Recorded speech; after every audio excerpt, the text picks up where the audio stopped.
Alright. Joyous. I really just stopped at the perfect time for myself, didn't I?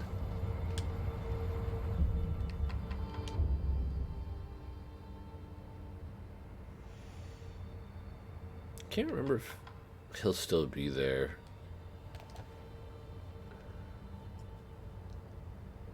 I don't think he will be. For the ultimate.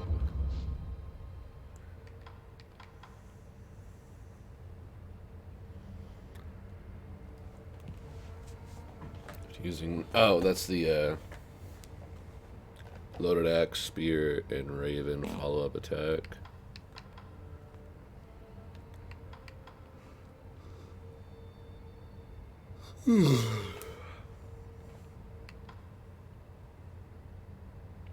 Medical potency.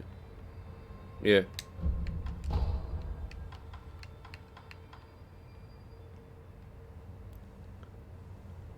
Wait, yo, guess who had a panic attack over the weekend? Hey, that's not fun. Panic attacks suck, I can say that for sure. Enhancing the effects, be warned the medicine still smells just as bad. Okay, so this is just aroma potency. Same buff, just different different name. I don't have anything else, do I? No. And it was for the stupidest reason, too. All panic attacks are for the dumbest reasons. That's why they're a panic attack. There's no rational reason inside a panic attack. You can even tell yourself that you're fine. Doesn't stop it.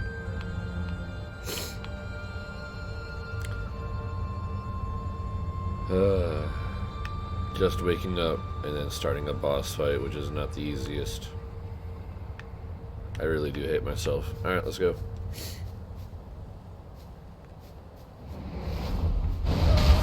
What's up, motherfucker?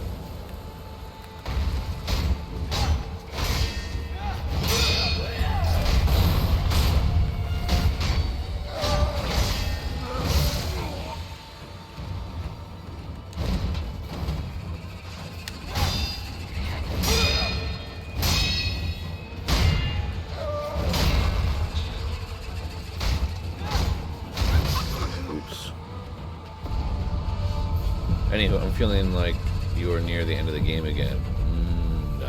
Feels enticing. Whoa, that is a lot more health than I remember you having. Oh yeah, that also reminds me. Talking about health. Oh, I did move it. Nice. Yeah, the also I think I played Osu, so this is gonna be a permanent, which I have to change.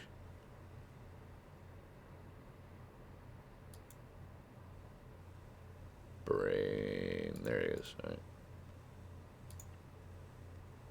Bonk. Off. Yes, I did move the face cam. Because I was actually covering the health bars of the bosses. I didn't notice that until I uploaded all the raw files to YouTube.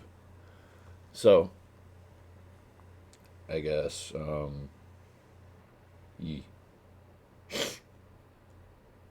brain. Alright, yeah, all 4 days, yeah, everyone's gonna get the rod again.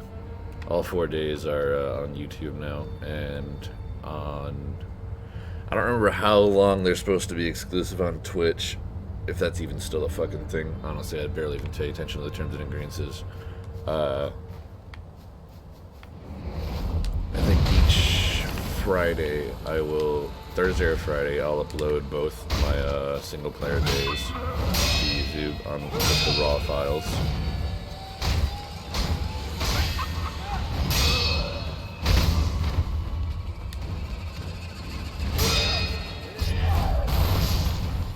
The 4-day VODs. Hi. I just heard someone fall. I'll be right back. Alright.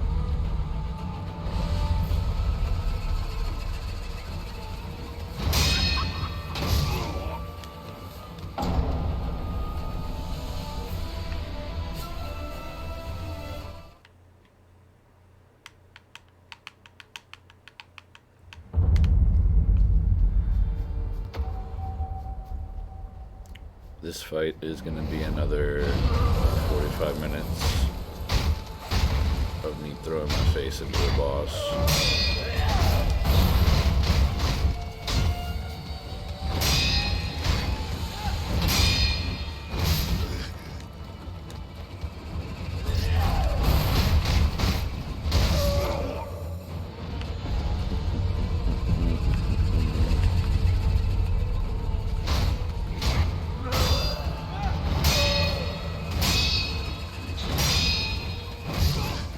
A little late.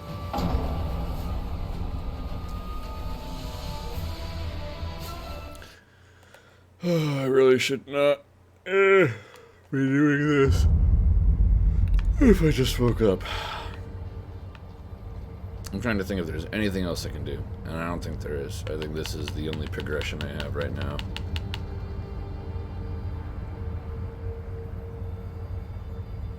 Yeah. I don't remember what that fucking three-piece mask does.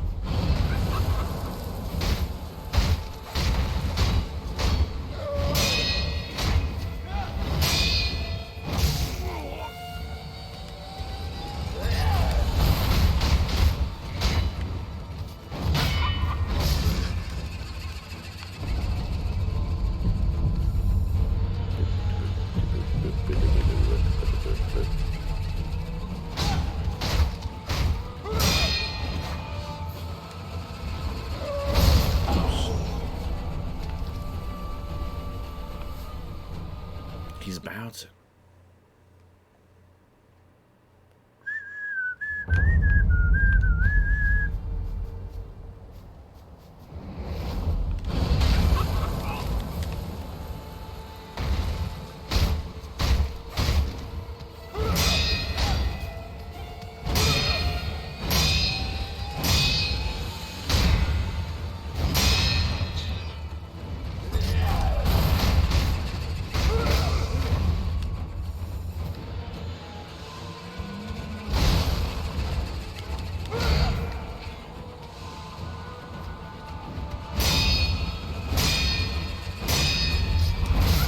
Carry counter.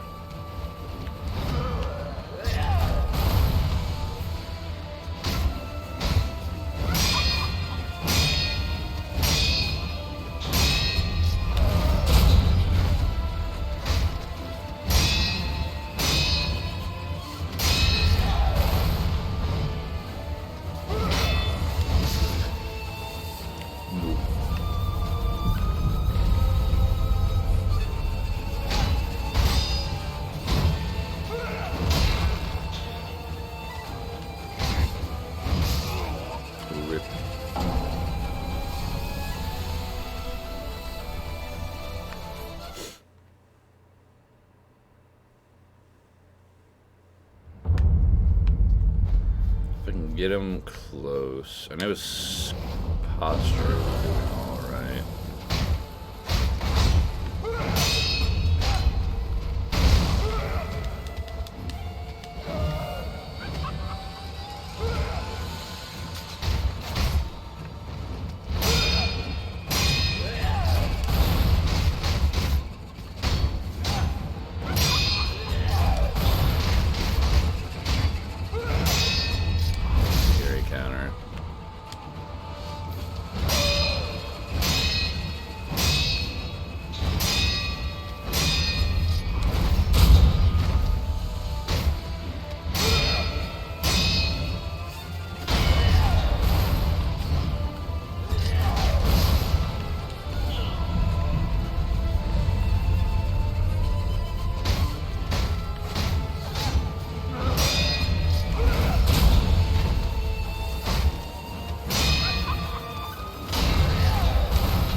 One down.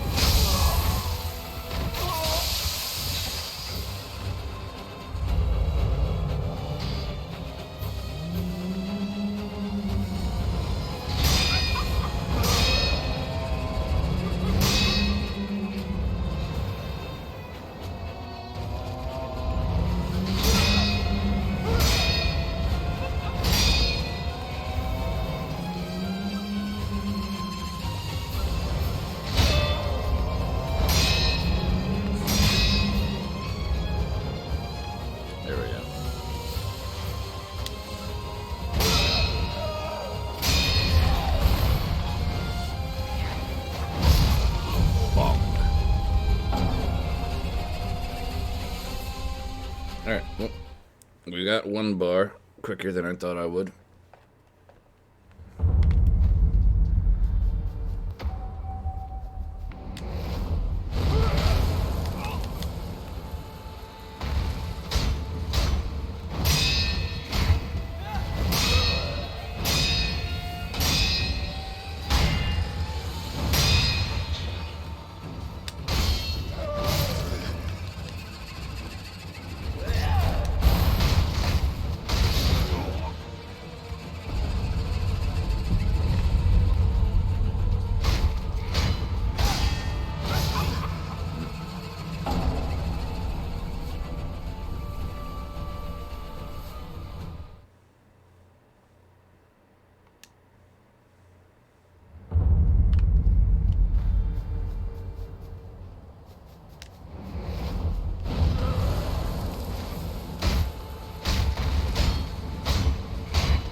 Keep screwing up with the punish whenever they do the undersweep. I could have sworn that I've been able to 1, 2, 3, 1, but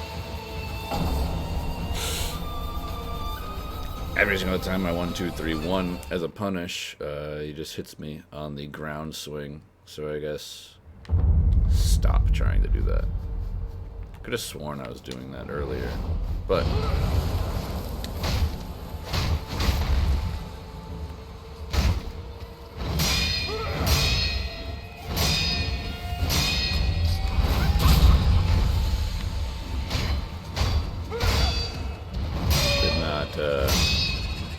Attack go on it.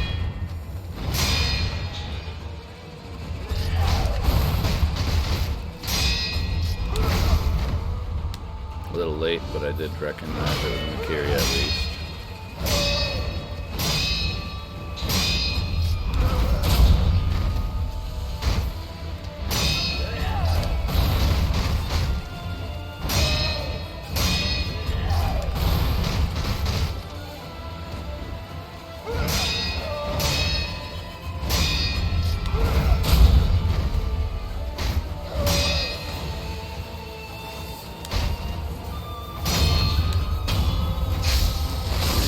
Crisis averted. Okay.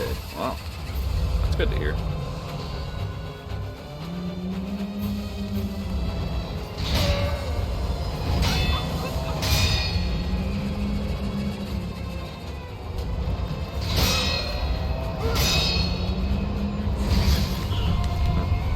Let's time that.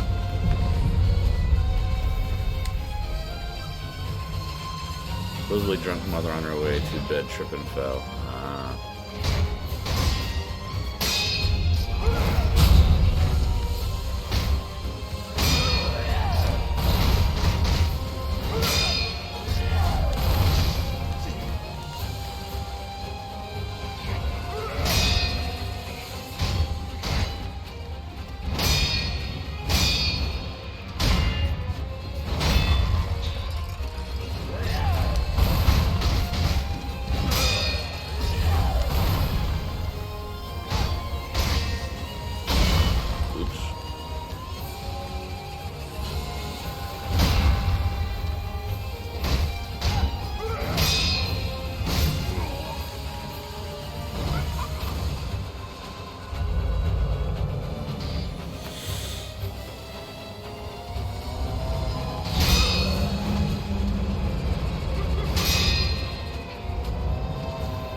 That was really a subtle.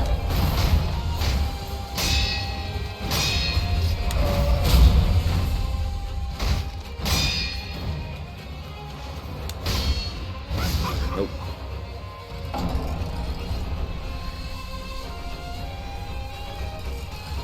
Hit her head. Had to help her get into bed, then closed up. I'll be going out to microwave a bowl of rice later, though, for a snack meal, because I eat at like 7 p.m. and I go to bed at like 1 to 3 a.m. That sounds about right. It's actually close to the final phase of the month. I'm actually kind of surprised on that. I remember this thing fucking being a major brick wall for me.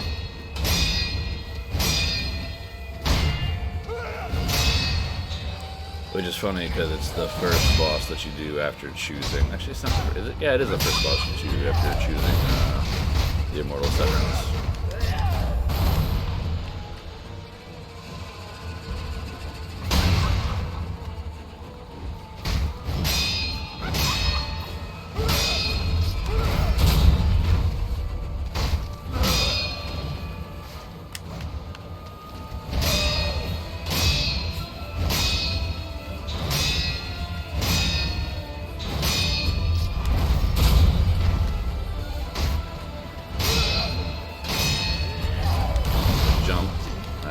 Like, my brain just lags.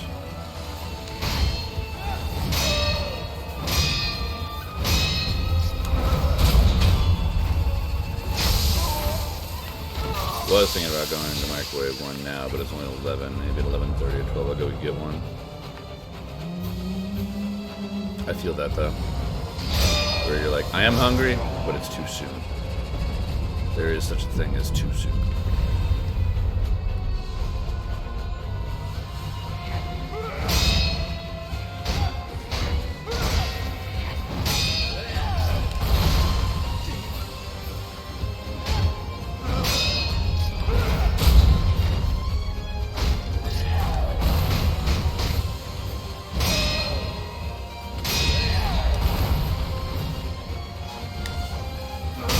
Particularly hungry, you're just doing it out of habit.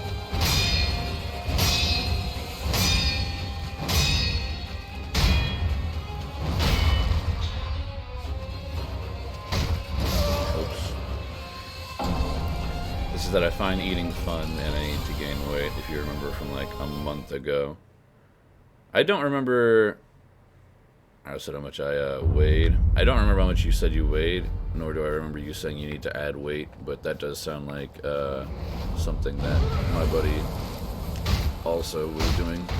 Trying to gain weight is not easy. Your body just doesn't naturally gain weight easily.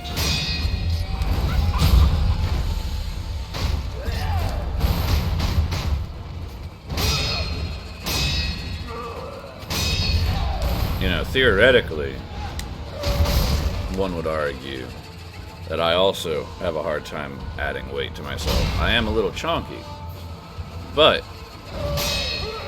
that's literally years of not working out, so one would say I also have a hard time putting on weight. I'm just very lazy, so and age, obviously. But the fact that I'm only this big after how much I literally just sit in this chair and play video games, yeah, I'd say I probably have a hard time adding weight to myself too.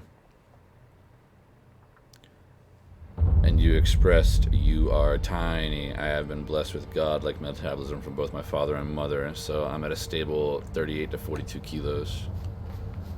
Unfortunately, I can't put that in dumb American talk, so I don't know actually how much that weighs. That is a number of weight measurement that the rest of the world actually can recognize better than I can.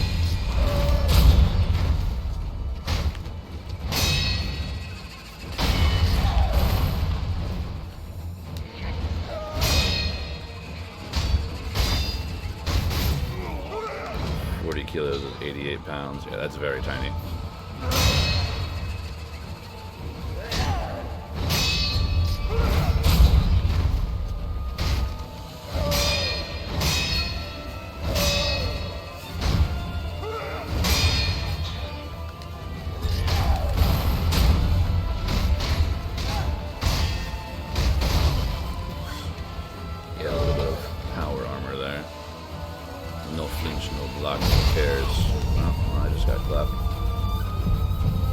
1 kilo equals 2 pounds, so just some math. I don't think it's an exact 2 pounds, because if it was, it would be 80 pounds, not 88 for 40.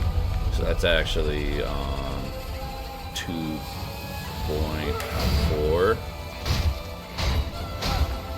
I'll never remember it, because I have no need to remember it.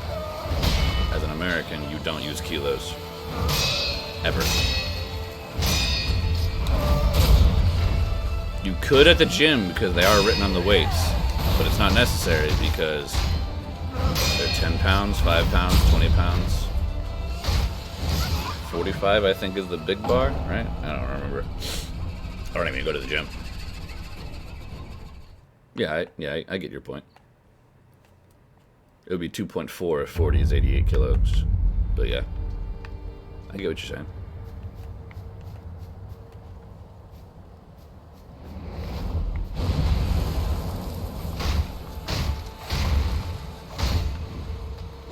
As an American, you have no need to know that conversion.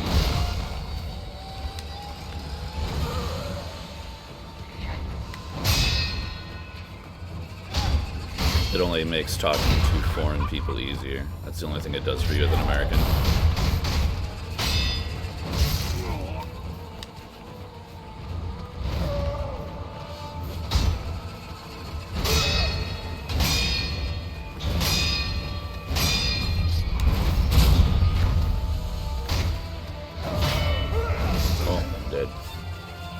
Yes, like I've stated before, I'm a European by blood, not nation.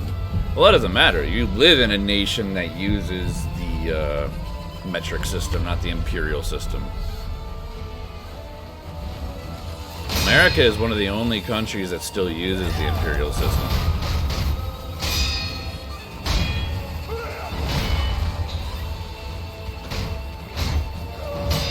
No, well, I'm living in Asia. I know you're living in Asia, but that they still use the metric system over there. Unless for some reason in Thailand they're using the actual imperial system, which is surprising.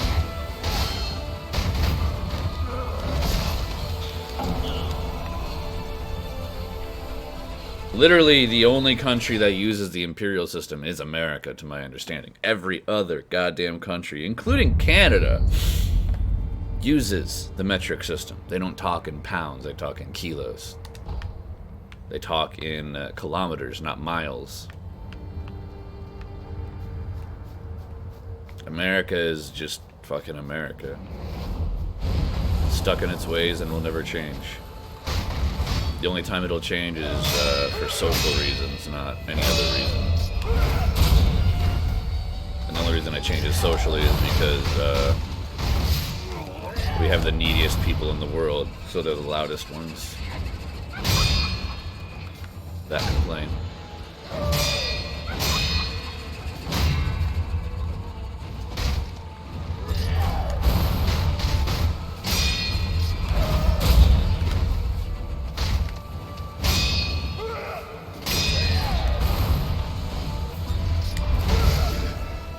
We both lunged into each other.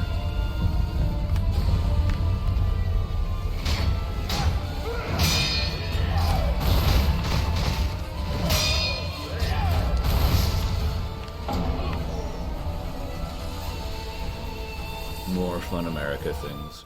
Yeah, America is a interesting place, I'll definitely say that.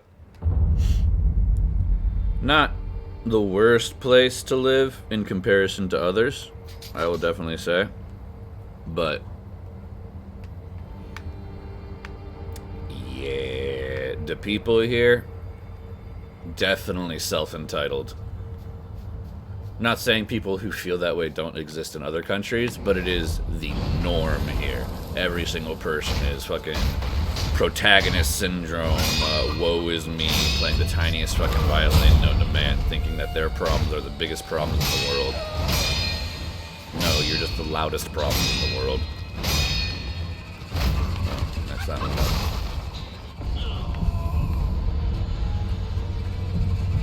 America is quite possibly the most recognizable popular country, but also the shittiest one off the top of your head. There are other places that are worse than America. There's plenty of places worse than America. There's plenty of places worse than America in the sense of purely, like, not even in the sense that you're talking about, just in the sense of personal rights. America's not perfect. It likes to talk about freedoms. Not that you have as many as they boast, but there are more than in other countries for sure.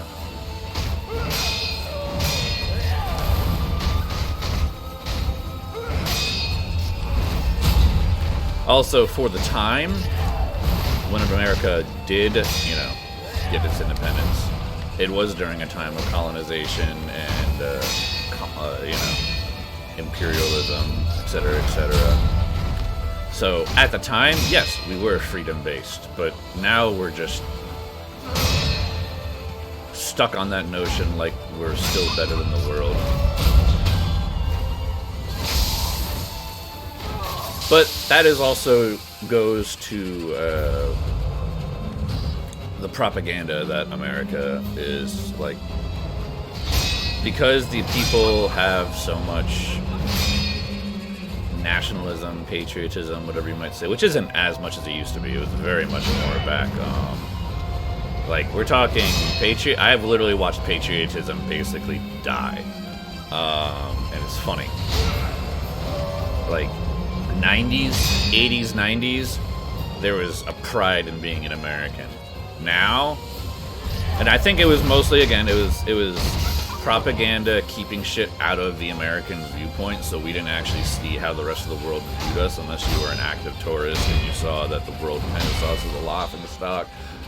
But the American government tried to convince the American people that we are the police of the world and it is our responsibility to be in everyone's fucking business to ensure that they have a better life.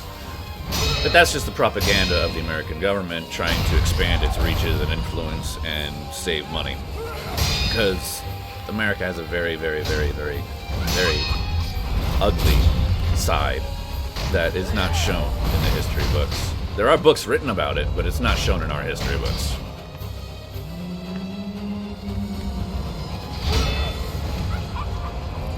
Just like our acquisition of Hawaii. Disgusting. Underhanded as all hell. We have made governments and people disappear through our fucking shadow ops. And our biggest love that we love to do is that we don't pull the trigger, we just supply the people that will pull the trigger with the means to pull the trigger. It's like fucking trying to implement a shadow government.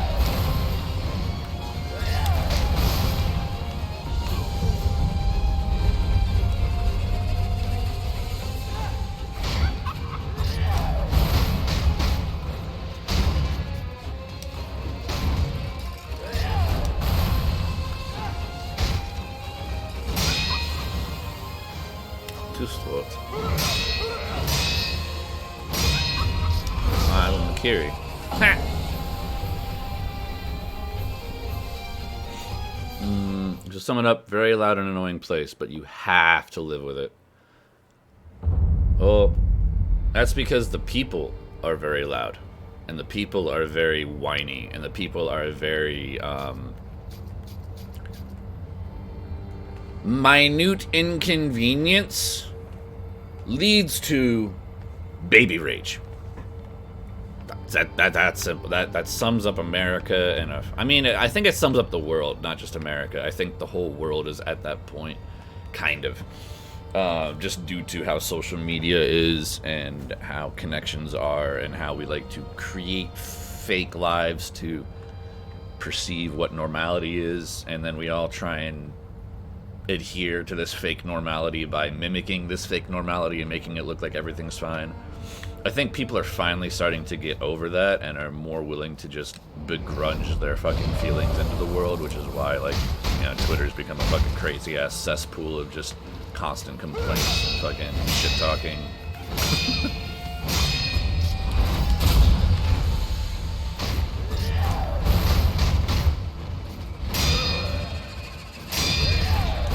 People are funny.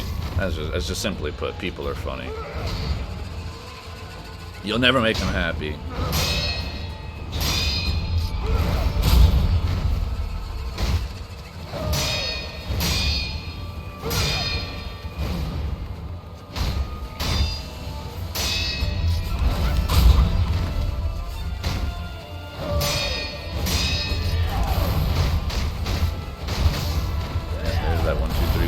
that I get punished for.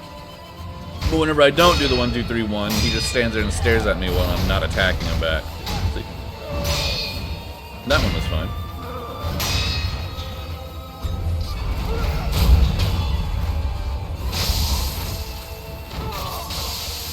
AKA LOL. Now, the way you write LOL, you talking about League of Legends? Because you're also not wrong. If you actually, I mean, granted, your experience with League of Legends is slightly different than mine because you play, I think it would naturally put you on the Asian servers, right?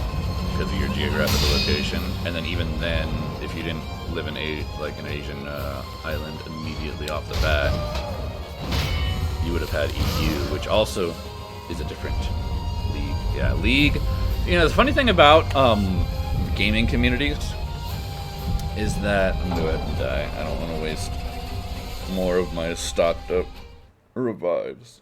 I'm only gonna use 1 revive until I finally make it to the third phase, because the third phase, he changes a little bit. His moveset, I think, changes a little bit, and there's an additional move I have to worry about, and it's just gonna fuck with my muscle memory. I also have to go drop a deuce.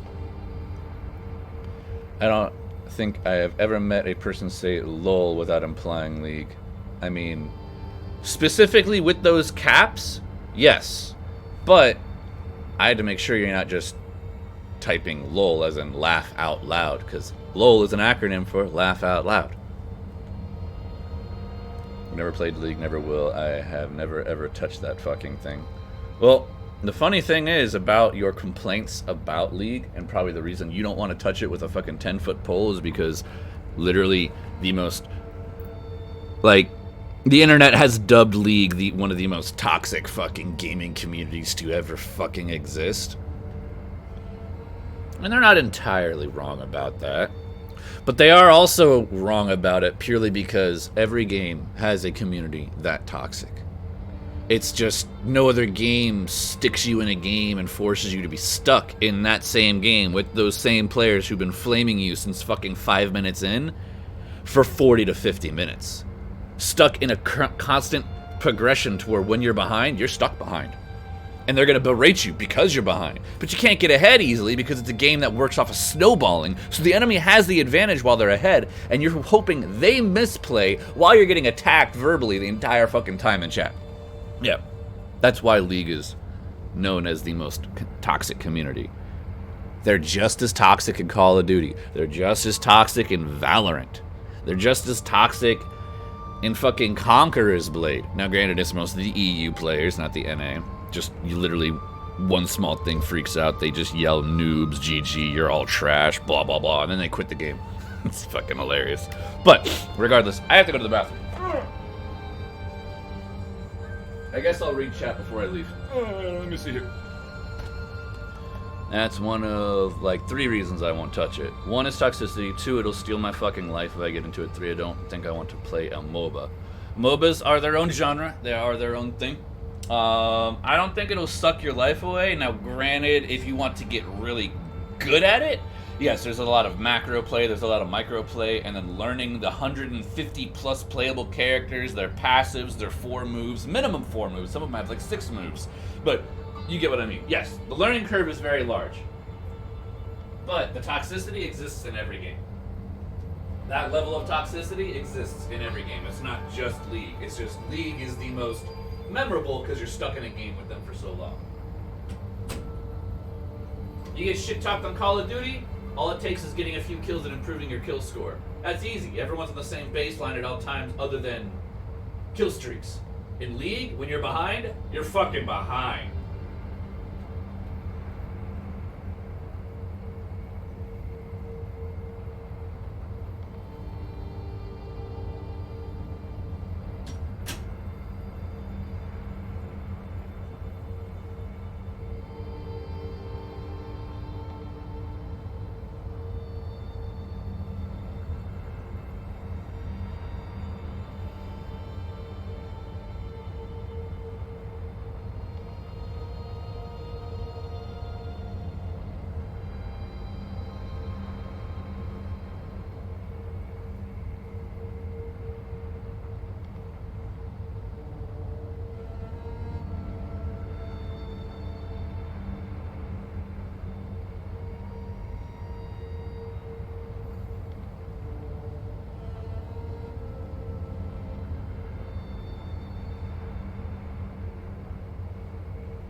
I only have a uno mas.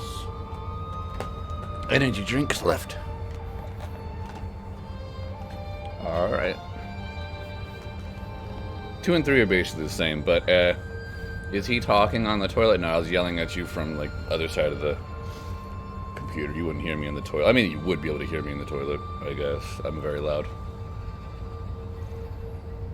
I've been going, hey yo, he's still Skull since like 10 a.m. in our DMs.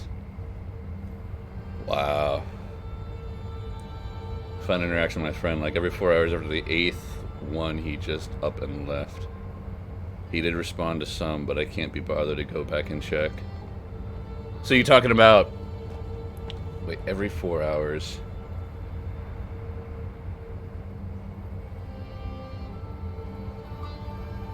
So is this the one that walked away from the call? I did add him back, but it was funny nonetheless.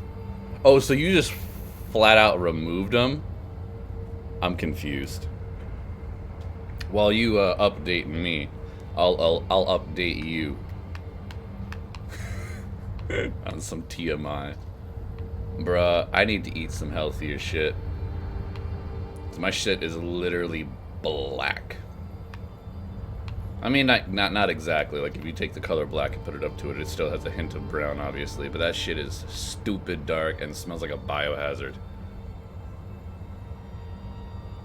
Different guy. No. He left. He was being jokingly fed up and left. Oh, okay. So he did eventually leave. My shit was white once. I've had green before. I've literally had like a weird green hint. I don't think I've ever had white. My shit was white. Yeah, that's usually something you'll see whenever an animal is sick, is you'll see like white crusted over shit. Or if it's old, obviously. But I can't say I've ever shit white. I've definitely had a very weird green tint to my shit, which is odd. What was even odder is I think it was just a lot of energy drinks. I think mostly Monster. Monster's not even green. That's the funny thing. The cans are green. Monster's not green. Just FYI. I usually don't check my shit half the time. I do, because it's not even like, oh, let me see what my shit's like. I just don't like sticking my hand in the fucking toilet along with my shit that I just put in there, so I stand when I wipe. Something I'm a little embarrassed about, and I'll hide. If I'm in a public bathroom, I'll do the whole thing, because, you know, they can see your feet. So I'll spread my feet out, and then I'll just kind of, like, raise up, and then I'll just sit in a power squat like this. So, like, they still see my legs at the bottom, and they don't see that I'm, like, standing, because, like, I'm, like, 6'1". My fucking head will stick out of the top of a fucking stall. So, yeah. I'm embarrassed about other people knowing that I stand when I fucking wipe, but I'll tell you guys, yeah, I stand when I wipe, so I always see what my shit looks like, whether I want to or not. I've garnished a pattern for when I go to the toilet. Wait, what? Wait. I just should have used the hose next to the toilet. Ah, fair.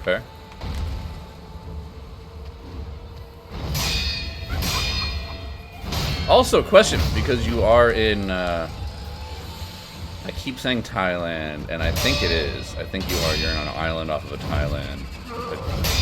My brain keeps telling me Thailand. I could be wrong. My brain tells me a lot of wrong information. But do you have the sit down or the squats? It is Thailand. Okay, yeah. Do you have the squat toilets, sit downs, or both? I think it's both, right? What's the one you have in your house? I guess that's the better question. I pressed B, but it was too late. Middle of island nowhere in Thailand. Yeah. I remember you told me exactly which island. When I looked it up, it was like the province of Thailand. I was like, oh, you could have told me Thailand. I know Thailand. A normal toilet. Okay. Now, when you say normal, is that sit down, European style, or the squatty potty? Not the squatty potty that you put your feet on for the sit down toilets, but a squat over. Because squatty potties, I think. Yes. Okay. Yeah. Sit down.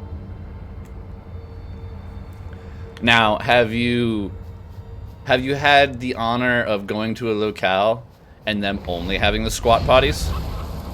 I know the porta-johns, like the porta potties that are fucking like the plastic blue, or I don't even know if they're blue over there. I'm trying to remember. I think there was like a few gray ones. But like the plastic rubberish ones that are fucking portable, those are usually the squats.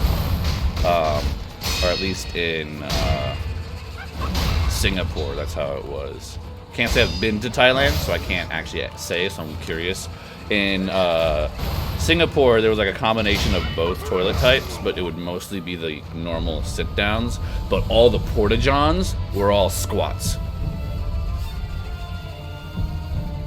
You schizo, I do not even know what a squatty is. Squatty potty? 1 second, I'll inform you of a squatty potty. It's great. Here, perfect, I died. I'm gonna inform you what a squatty potty is. I've only ever seen urinals and normal toilets. Really? I don't know what you're talking about. You sound like a fucking insane person. You just made up a toilet type on the spot. No, I didn't. Wait. So, have you ever seen anime and they have the fucking toilets that are fucking just...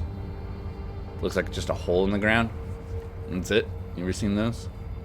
Now, well, I'm talking about the squatty potty, which is a fucking accessory that you literally just put your feet on because it elevates your feet. But the squat toilets, yes. Have you ever never seen... Oh, those, yeah. Oh my fucking god, those, yeah. You have to squat over them. In order to take a shit in that thing, you have to squat over it. As a dude, you can get away with fucking pissing in it normally. But, yeah. A female doesn't have that luxury. They have to squat over it as well.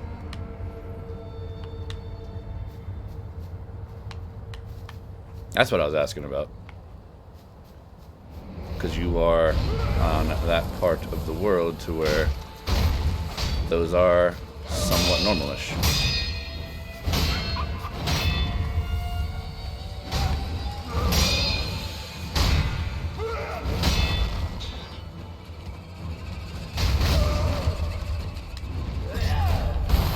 There was a scene in Made in Abyss where there was a squat toilet that led to the fucking void. So you took a fucking risk and you said, and you had to shit. It's kind of funny, really. Oh, so you're talking about just in general, in that world, every time you took a shit, you just took a risk. Because I mean, in Ghost Stories, there was the fucking, that fucking anime. There was the scene with the demon trying to pull them into the fucking toilet, and that was the squat style toilet. I don't actually remember if Toilet Bound Hanako was a squat style toilet or not, honestly. Trying to think of what other ones where they made comments about it in anime. There's another one, but my brain is just not recollecting it right now. Speaking of anime, I actually updated, to the best of my ability, without doing too much research, honestly. I updated my anime list. So if you're curious of all the weird shit that I've seen, I can give you a small rundown. No, Made in Abyss is this whole other pile of ones I don't want to open up. Made in Abyss is an anime that you told me about to watch. It's written down. I know what you're talking about. Seeing how it's a 10 out of 10 show for me, I have a lot of words to say about it, but I do not feel like doing that. But to simplify it,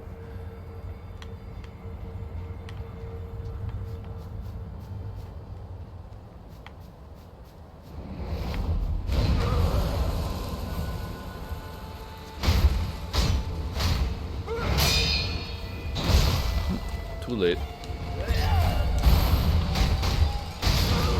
Reap.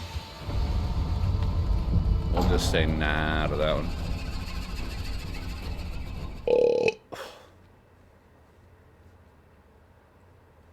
Main characters went down to a certain level where there was no real need for actual toilets, nor would they work. So this wasn't just in their world, this was already in an area. So what they resorted to is just a hole that led to the void.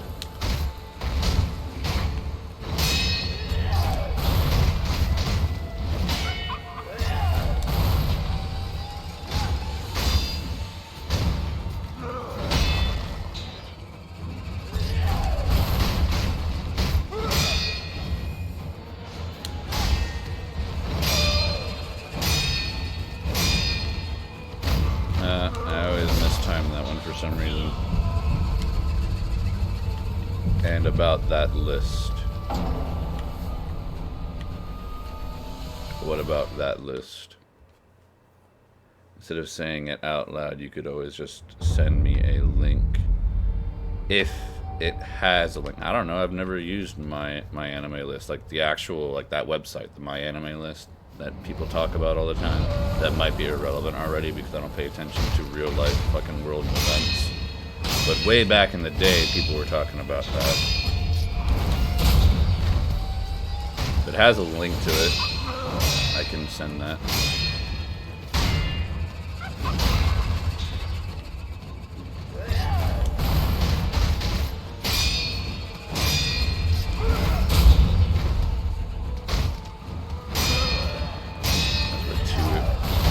Two anime list sites that dominate. Anime List and My Anime List. Well, Annie List and My Anime List. Well, it's My Anime List.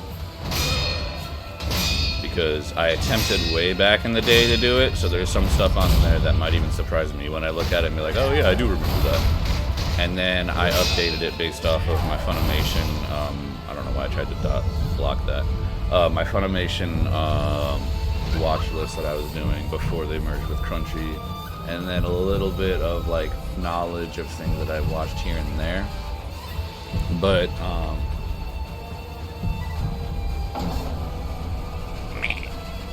because there's an app for that. That's actually might even be before your time. Or you're like, that's literally your childhood. There's an app for that fucking campaign. That shit was so fucking hilarious and cringe. All right. So I will. Connection error. Oh, that's nice. I like connection errors. Where is it? I have a notepad to track. MyAnimeList.com. Is that what it is? Is it? No, I don't think that's it because that is not a secure domain. Hey Google, My Anime List. Ah, it's a .net. That's why. Internal error. Interesting. That might be why the connection error is happening on the app. I think their domain is down. That would explain that. Alright. I think their domain's down right now. I personally use My Anime List because it's more popular and I was exposed to it sooner. I don't personally use it for its intended purpose. I don't use it, period. I literally just updated it because of you. I'm being perfectly honest. I have a notepad to track down the shit I watch. I don't even keep track of what I watched. I just watch shit. Like a hippie. It's a .net. Oh yeah, it is. Their domain is fucking gone.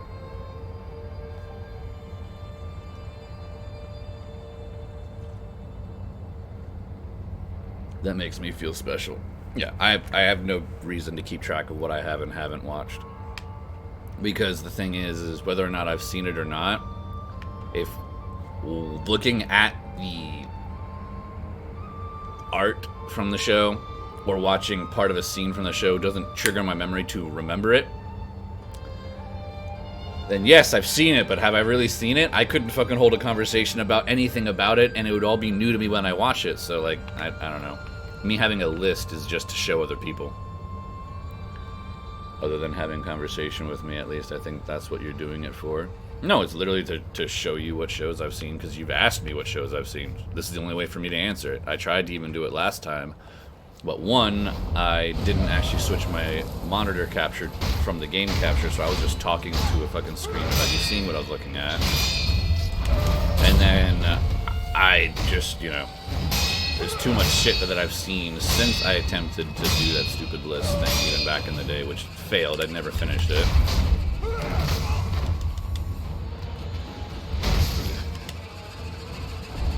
Oh, their domain is back. Fuck me, the internet is whack. Now the internet, I mean, I know how the internet kind of works, so it's they might have done some maintenance on the server when the moment we checked. Like, it is what it is. Everything on the internet, as much as we're just like, you know, I have access to whatever I want whenever I want. it's still a physical location somewhere in the world you're accessing. So if that physical location is inaccessible, because physical locations can have anything happen to them, yes, they have a lot of backups, they have a lot of uninterrupted power supplies, they have a lot of things to ensure that these things don't happen, but if all fail-safes fail, there is still failure. Alright.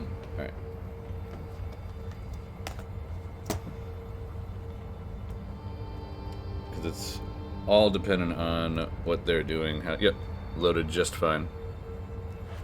So, according to this list, I have 183 entries, but that's not 183 shows because of how my anime list works. As you know, each fucking season is its own show.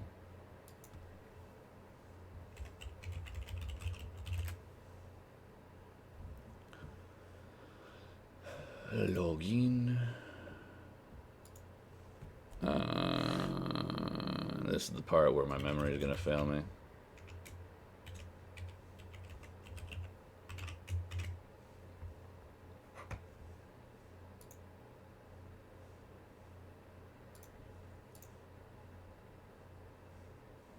I made it in 9. This thing has notifications? Huh? Get out of here. It's all based off of what you've... Wow. Okay, cool. Interesting. Whatever. I guess some people like that. I don't know how to find your list.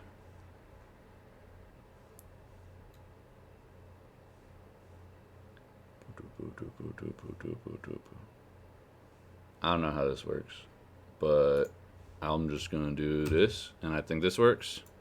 Oh, you found... Alright. URL jank. Nah, it's easy to find me. It's Yanalba. It's real simple. I was literally about to do the /profile /Yanalba in chat. There you go. That's where I am, I think. It's probably missing shows, honestly. And if you see a show... Other than One Piece, if you see a show that's partial, that's me just taking a guess at what episode I stopped at. One Piece, I'm literally at like 132. I literally went into Funimation, and the very last episode I watched was 132. But other than that, all those other ones are guesses, which I guess are only like 4.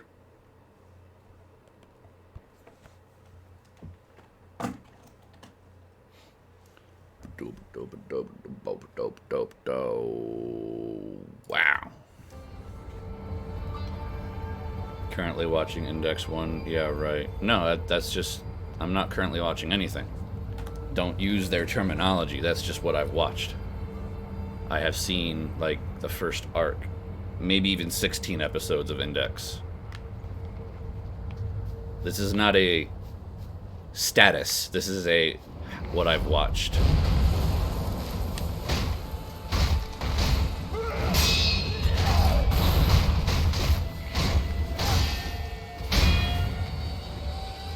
I would like my frames back, game.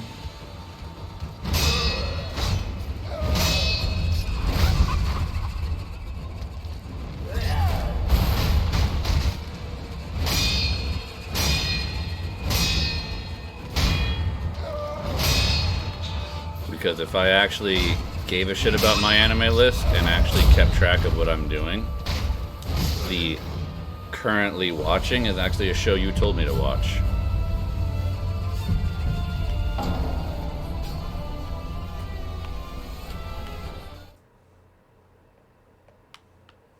Could I tell you the name of it? Nope. Edgy Boy Eats Monster. Ooh, what is it? Well, I can't English, Jesus. Let me try again.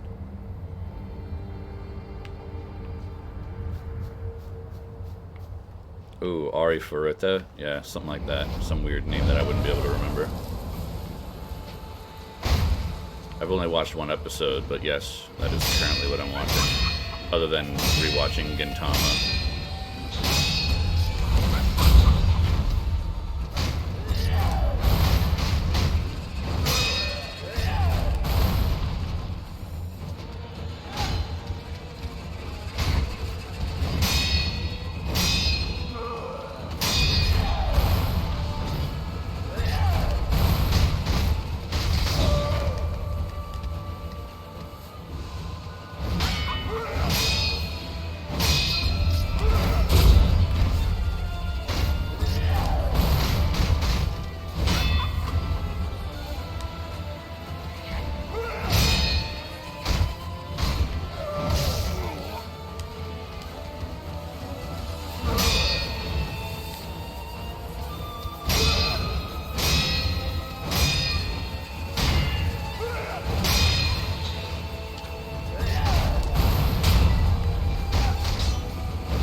edgy 13-year-old writing, the fun one.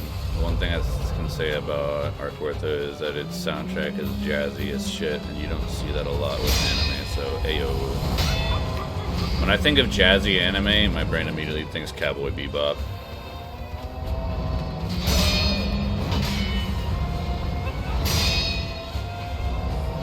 Even though, like, it is kind of jazzy, especially for the anime genre. But honestly, all they really have is a trumpet, you know.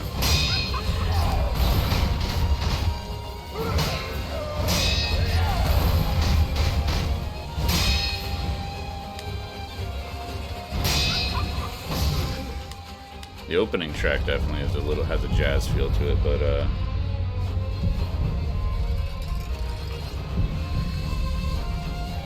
Grimgar of Ashes and Fantasy is in here. Grimgar is one hell of a show. Grimgar got me based off of its art style. And then it was alright. It was like, it was alright, yeah. It was a decent watch. Not something I'd recommend to someone if like they're not into anime. Thinking about how it makes me feel a certain way that I can't describe. Sure, it's an isekai, but the art and the way they handled the world's fucking phenomenal. Saying the art style lured me in. Like, you say it's an isekai like it's a bad thing. That's literally a genre. That's like saying, yeah, Halo's an alright game. You know, it's a shooter, but it's an alright game. Like, yes, people in the anime industry, community and everything fucking shit talk isekai, but it's its own genre. Like,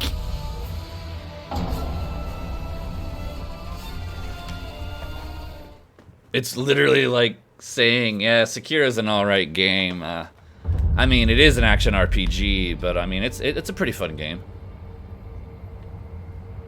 The very word isekai has a negative air around it. It's only because you pay attention to the anime community. To me, isekai is just a word, because I don't pay attention to the anime community, and I'm sure they shit talk the genre. I'm doing that purely based off of, one, the popularity of the genre, and two, how you've talked about the genre anytime you've ever brought it up, ever since you've joined this chat.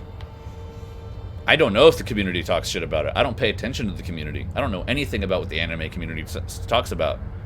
So, to me, isekai is just a genre. It's a type of anime. It's a type of storytelling. But the only reason it has taboo is because of the community. So, that just confirms the community talks shit about the fucking... And you know what? I can probably even take a guess at about what point they started making fun of it. Because it was, you know, alright. It was, like... Probably, actually, now that I think about it, it's probably right about the waifu wars of Re:Zero. Because that's about the time when that genre got popularized, so the general masses of anime viewers and the casual anime viewer would have started seeing that. Might have thought it's a very unique thing, and then after recognizing that genre type too much in other storytellings, that's when they started talking shit about it, being like, they're just copying this. Nah, that's actually just a whole storytelling way of going about it. But it's okay, you're a casual, we don't blame you. Casuals are where the money's at, so, you know, we have to keep those casuals happy. We just can't adhere to their fucking complaints.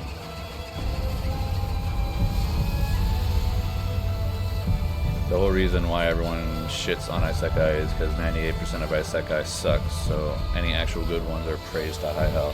Pretty sure it was actually Sword Art Online. That's not an isekai. Not Re:Zero. Either SAO or Re:Zero. I was gonna say Sword Art Online, but that's not an isekai. That's just them trapped in a video game. They didn't get spirited away to a whole nother world. Yes, they were locked in a world that they did die in for real, but I never considered that an isekai. People call it an isekai, but I mean, you're not. It's just, you're stuck in a video game. So does that mean Dot Hack is the OG isekai that no one talks about? because that's the stuck in a video game is an old archetype story type as well in anime. So whoop-de-doo. I was literally gonna say like whenever I first said I probably know exactly when they started shit talking isekais with Sword Art, and then my brain was like, no, that's not an isekai, and that's when I said Re:Zero. Wait, I got it. It's a subgenre to it.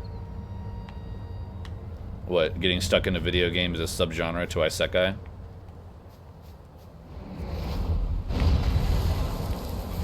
Isekai means another world, and that's it. Okay. So, literally any anime about another world, while still recognizing our world exists, is an isekai. So it doesn't even have to actually partake in that world, it just needs to involve another world, while still recognizing our world exists. Our natural, real world. So yes, Sword Art is an isekai, so therefore Sword Art is definitely whenever the isekai taboo started. 100% I can see that. Because also Sword Art is the one that fucking got praised, then immediately shit-talked because of the different worlds they visited and how the storytelling went. And since getting stuck in a game is technically another world, but isekai is more around fantasy worlds. Well, that's the norm. That would be the normal.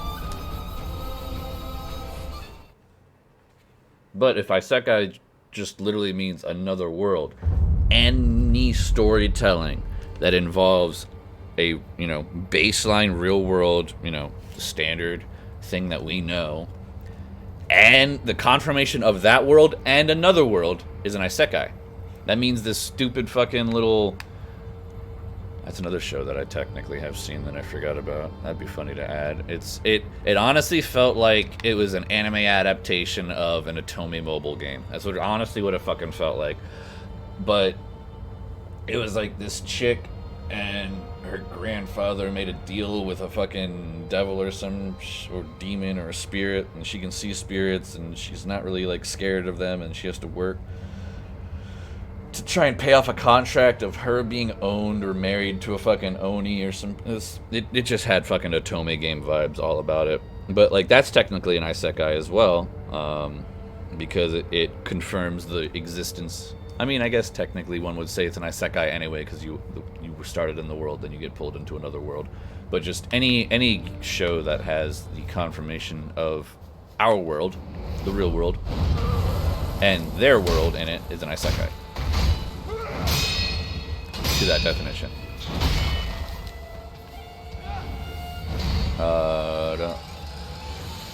While the game trap thingy is, I'm pretty sure it's called game isekai. Wait, Otome game for the mob or whatever. It's not really the mob. It's like a bathhouse. I mean, if you're really that interested,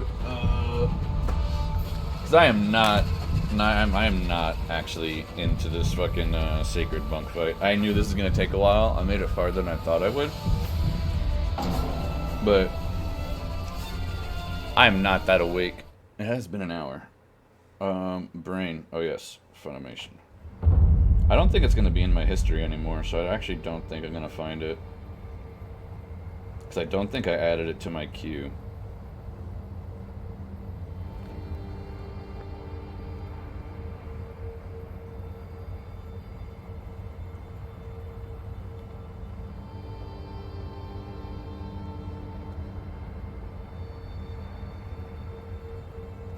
If I did, no, yeah. If I would have added it to that, then I would have put it on the list. So I have no clue. Actually, wait 1 second.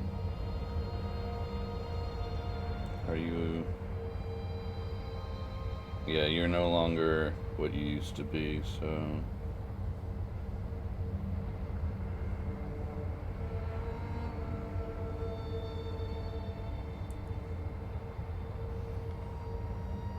Good job. Yeah, you're not able to,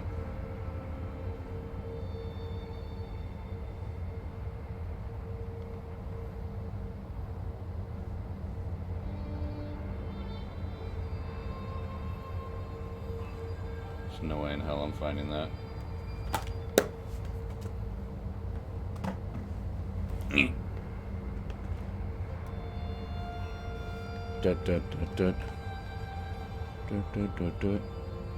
I was going to talk about Soul Eater for a second because I have had that on hold for the past year now till I saw you had watched Mystic Archives, but not Gosick.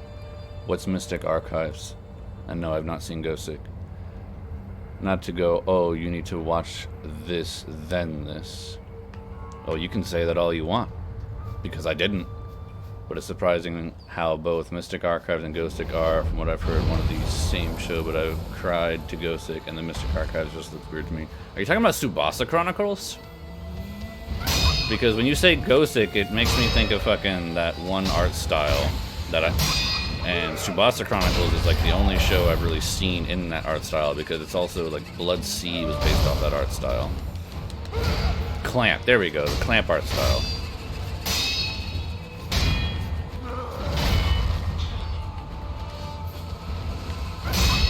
Because Tsubasa Chronicles, yes, I've even read the anime, and that anime literally made, no, not the anime, the manga literally made me have to fucking read the previous chapter to make sure I didn't somehow get the wrong chapter downloaded.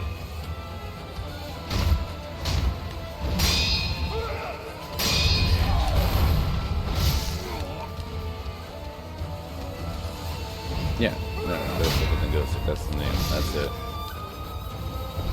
Yeah, that's what I'm talking about, it's Gosick.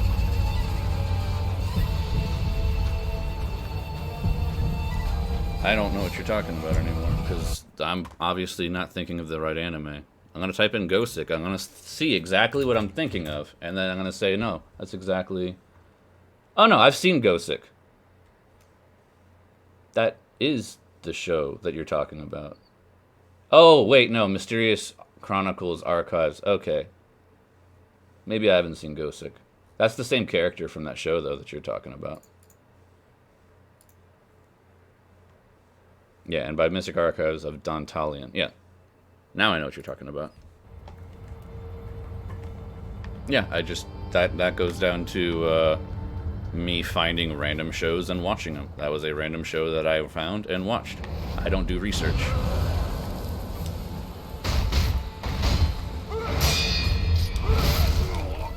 As a person who does reviews and pays attention to the anime community, my existence will confuse you. Don't worry. That's just how it goes.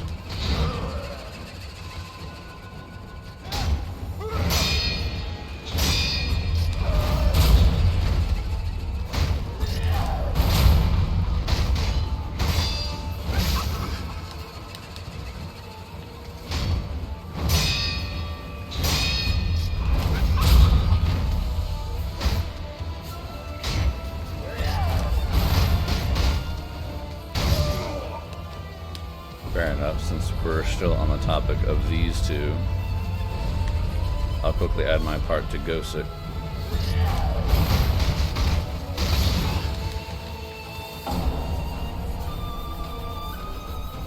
Since I adore that show for being able to actually make me cry.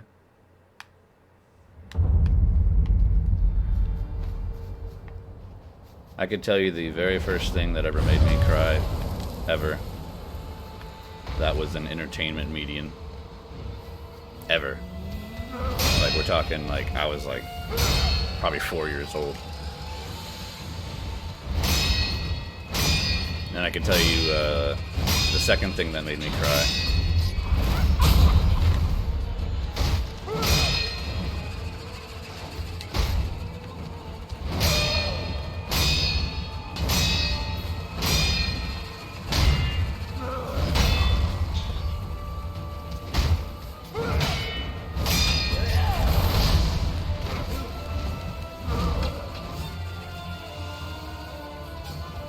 And my train of thought's fucking gone. Vanished. Poof. Non-existent. I mean, you have a whole chat to look at that will tell you exactly what you were talking about.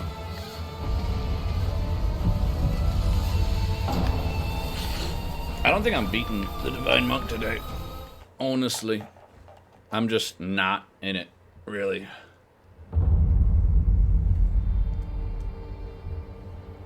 My brain is just not in it. I exist, but that does not mean I'm here.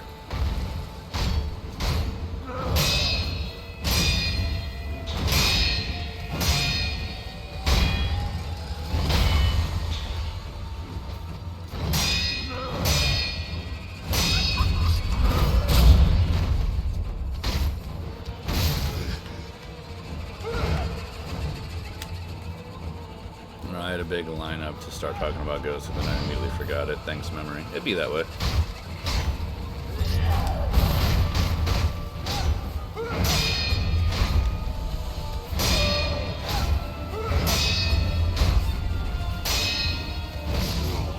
See, there are sometimes you can just punish, and then other times you just die.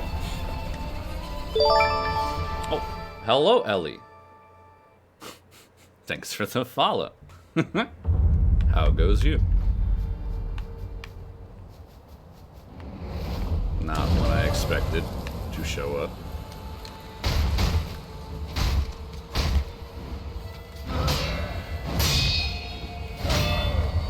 Hello, hello. Don't mind me. I've never seen that alert in my life. That's because you've never watched someone follow me.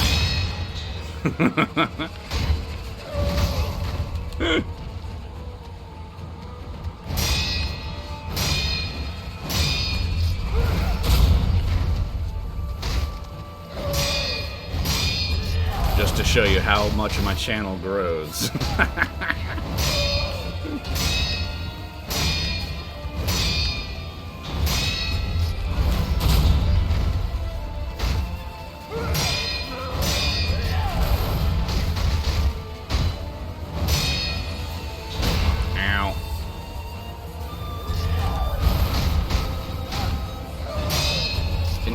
I fucked that one up. That was supposed to be Mukiri counter.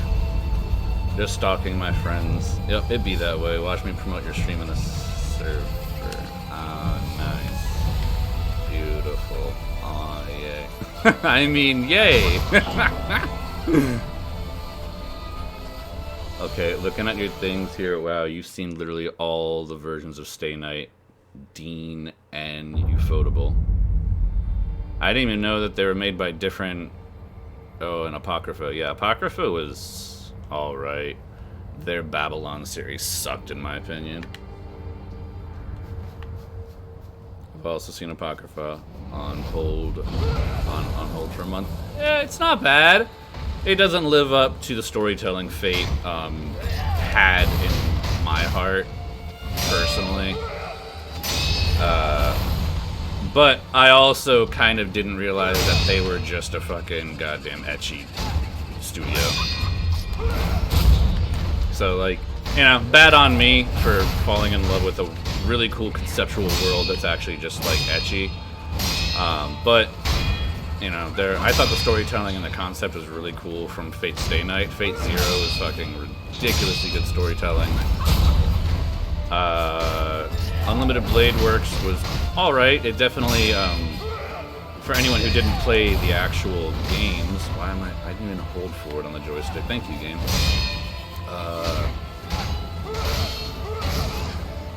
Brain, do things. Alright, we're just gonna die and talk about this.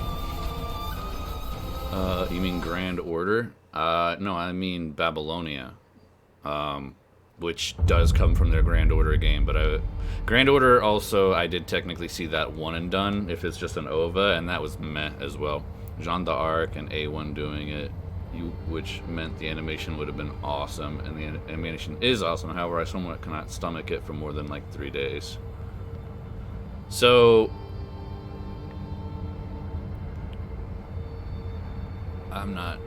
you've lost me on this one. Like, not in the sense of I don't know what you're talking about, I've just lost my train of thought.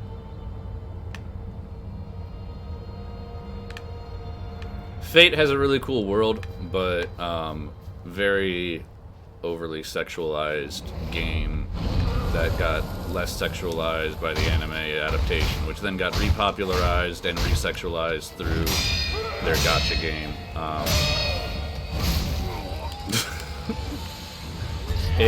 It's just a sad world that I live in with the Fate series. It's a cool world, a cool concept, but it's definitely a bit over-sexualized for what I would want. Especially some of the ridiculous fucking outfits they put them in the gacha. I want to watch Apocrypha, but the length and weirdly nauseating visuals. I don't know what you mean by the nauseating visuals, but I mean, to each their own. I've never had motion sickness from playing a video game or watching an anime, so... Oh, no, can't say that. Because Viking Rise of Asgard and, which is an Xbox 360 title, and then Remnant from the Ash, the Dark Souls-esque shooter game that came out. Literally gave me migraines if I played it. My eyes would start to like glaze over as if I was opening my eyes underwater with like chlorine and stuff, and then eventually would just give me the worst fucking migraine ever. It was unplayable. I actually had to refund Remnant from the Ashes. And just watching my friend play Viking Rise from Asgard is what gave me the migraines. And I didn't realize it at the time. Has to do something with the either color palette or the way they did the camera motions with the camera. Like, I don't know. But it would just give me migraines.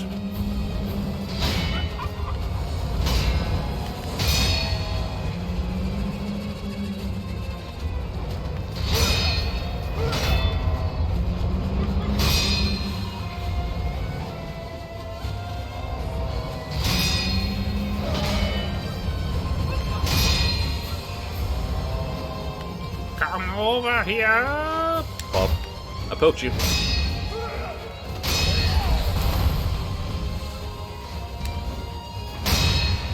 I just want to punish you some more. That sounded dirty for no reason.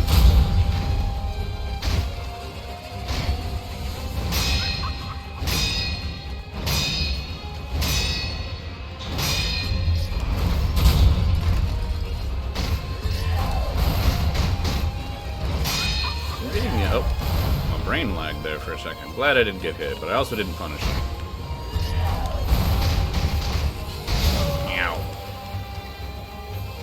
We'll double chug.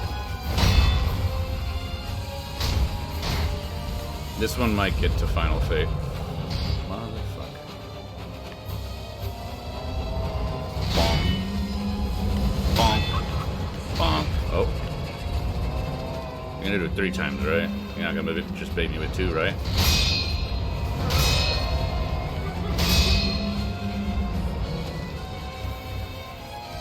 Yep, 3.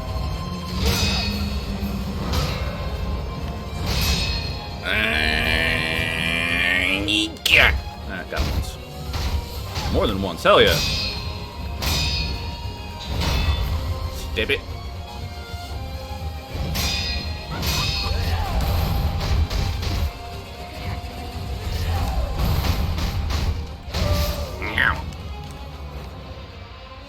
Come.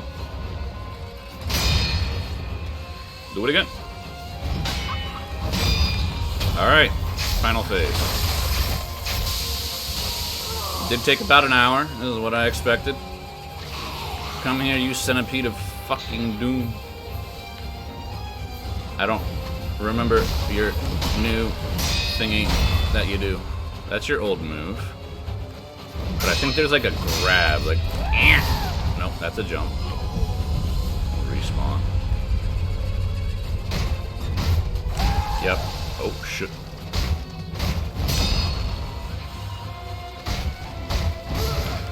Okay. Alright, so... I'm trying to remember... It's so fucking rough that it's gonna take me this long just to get to that phase, to learn that phase. This is why I hated this fight. Alright, I think I have to keep looking at its hands. I think I'm worried too much about what it might be doing with the head, and I think the tail is still gonna be in the hands. So I still need to pay attention to the monk's hands, even though Centipede Head goes crazy. Hello, hello, Ren. Dun, dun, dun, dun. Uh-oh. Okay. There be chat. I gotta go catch it. Bop, bop, bop, bop, bop, bop, bop. Ah, that's... I missed that. I was personally lured into Apocrypha from Joan d'Arc, and A1. That's the part that confused me for some reason. And then you went on to a different tangent. See? Yeah, learning is occurring. Nauseating visuals. Not that I have any disorders like epilepsy or whatever, but I just can't watch it without feeling like shit afterward. It's weird as hell. There isn't exactly that many interesting things in here, but quite a few ones and done shows that have a second season that I'm either watching weekly or straight up stopped. I told you there's nothing interesting in my playlist. AKA Shield Hero watching weekly and Promise Neverland just fucking stopped. There is Angel Beats here, though, which is cool as hell. Angel Beats was my first introduction to PA Works. Angel Beats was the first show recently to make me cry unexpectedly. Like, there's been, like, emotional, like, I've welled up and held back tears type thing. This was like a, are they really doing this? And then when they hit you with it, I'm just like, my empathy just could not. It just could not. And then I was just like, holy fuck. And then after it kind of felt a little bad, I wasn't sure if it was a genuine thing. So, yeah, without throwing spoilers out there. But, yeah, you probably know what I'm talking about, maybe. I'm very, very weird with being vague. PA Works is an awesome as hell studio. They have flaws with some storytelling, sure. Seeing how all they do is originals, with their very first adaptation being this season. One thing I can name from PA Works is Charlotte. Yeah, I've heard of that, haven't seen it. Pretty sure you have that written down, actually. Yeah, holy shit, I just typed a lot, my god, didn't even realize. Do you know what you're talking about? Yes. I do know what you're talking about. Yes. Okay, yeah. Yeah. Baseball boy, we'll just leave it at that. I don't know how genuine he was. But if everything he said is genuine, my brother, fucking holy hell, that hit me. That fucking hit me. Like, my empathy could not at that point. I was just like, my body went through a whole thing of imagining what it's like to be her, and then imagining what it's like to fucking, like, meet someone like him. Yeah, if you heard it, my voice quivered right there just talking about it. Like, that's such a powerful scene. It came way out of left field and out of nowhere, but it was something. Yes, very much so. Like, that's just a very powerful scene. Very, very, very powerful. But then, after it's all said and done, and he's all like, all right, let's go help everyone else. Bro, were you acting, or was that genuine? Because now you're a fucking asshole. You know what I mean? Like, I don't know if you caught onto that, but I definitely fucking immediately started catching on to that and being like, alright, I just had this powerful scene, and now I don't know how I feel about this powerful scene. You know what I mean? Like,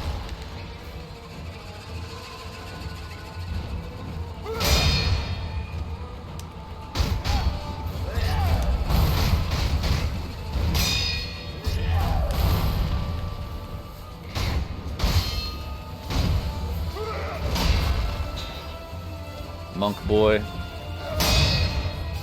can you stop having so much health?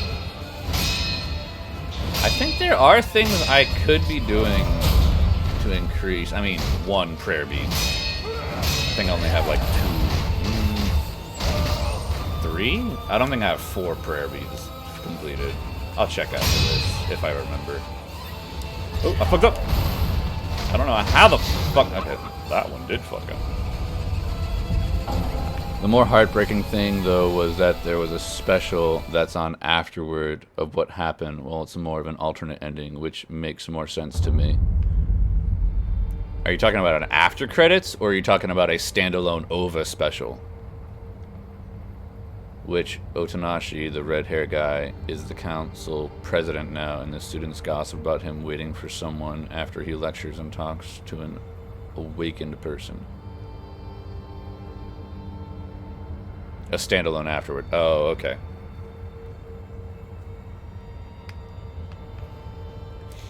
How many of these things?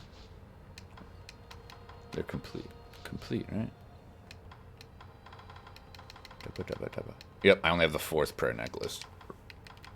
And I have 2 of them I'm sitting on. I know where 1 is right now. I literally know where 1 is right now. So let's see if we can find 1 more. Get a little bit more power. This fight is a fucking marathon right now just because I'm so underpowered. It was Senpu and it was Temple Grounds. I tried to do this when I was there, and I was like, wait, is the ability to go underwater something I have to learn? And yes. The answer is yes.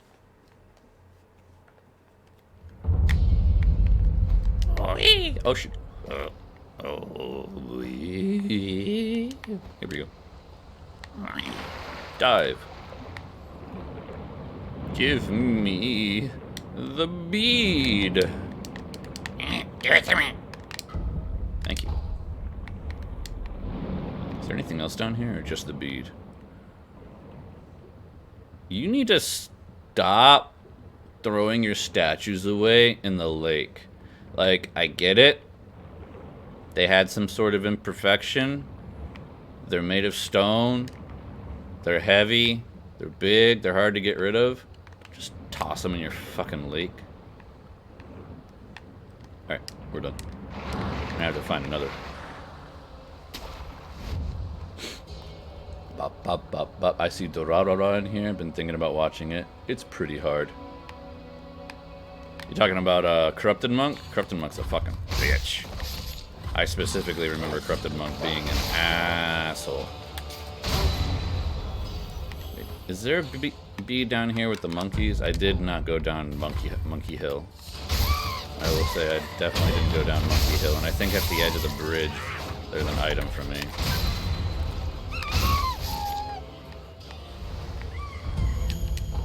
I know this is where you can farm persimmons. Not that I really use them.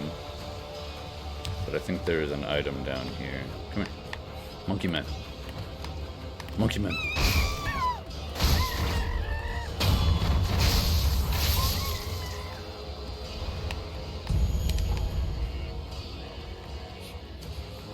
Oh.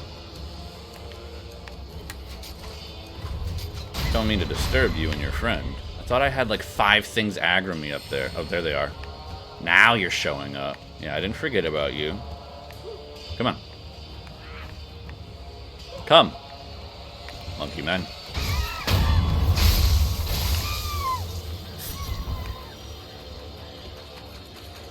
There he is.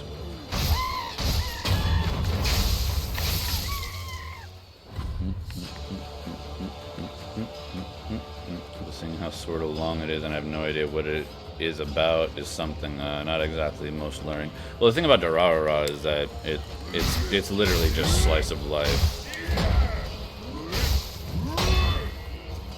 Like, yeah, there's a bit more to it, but honestly, you just watch it because you like slice of life. The characters are up above and beyond, but that's the whole thing, is that there's so much going on. Oops, you can't block that.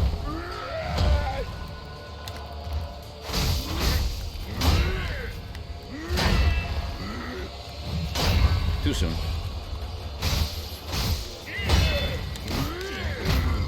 Can you stop punching me, my sir? Can you just stagger out?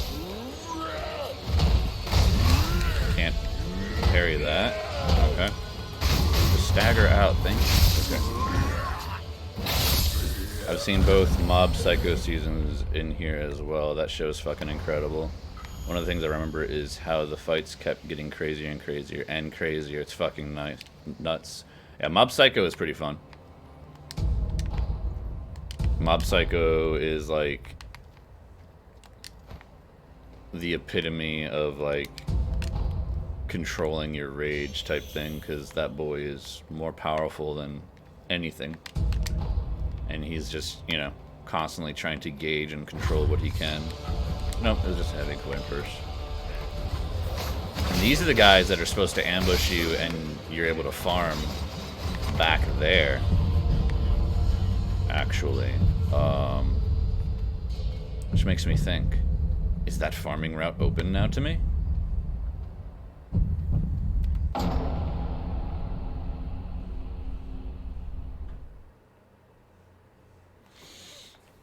Did I hit that very, very late and last, and that's why they existed?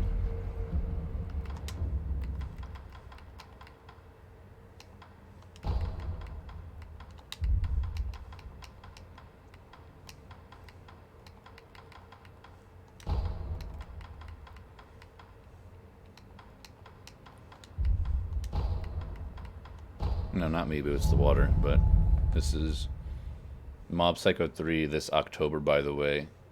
See, I'm interested because I like the IP, but it also ended on a note that is acceptable to leave it as is. My personal opinion. But, you know, the thing about stories is that they never end. They're just constantly expanding until they fucking break them. I'm curious now. Leave me alone.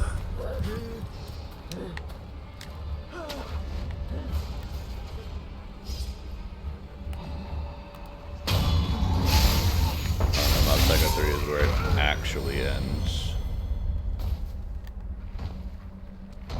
Mob Psycho is a finished story that is getting a full adaptation, which is awesome.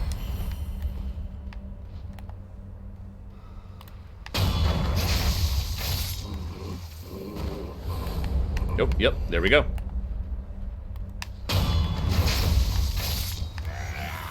So it was a certain progression. And these boys are worth so fucking much. 620 a pop, and you just, there's no risk to your life. I didn't do it in the correct order, so you're not even technically supposed to have to fight this guy.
Shows get full adaptations nowadays, usually just a one and done cash grab with a haha by the source material ending, which is kind of okay because the animation industry desperately needs money anyway. So one thing that's going on though, you know, Konosuba?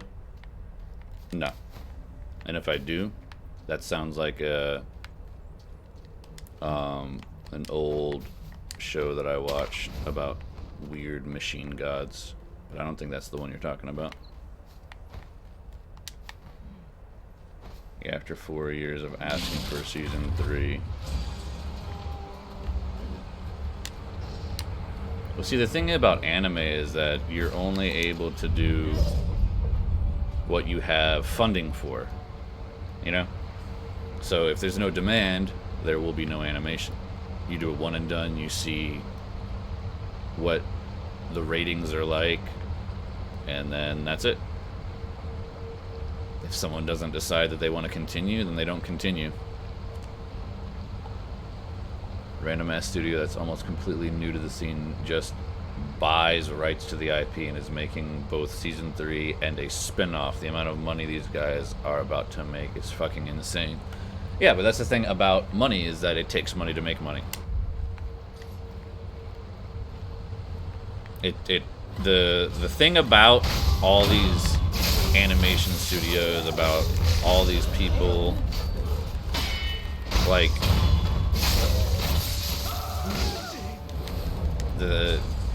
at the end of the day, it's just someone who has a lot of money that's making an investment to try and make more money. Because at the end of the day, it is a job. At the end of the day, it is an industry. At the end of the day, it is a business, a career, a business path. Yes, it is your form of entertainment. It is an enjoyment of yours. It is very, very impactful of your life, because on your day-to-day to a certain extent. But at the very end of the day, it needs to make them money. That's just how it goes.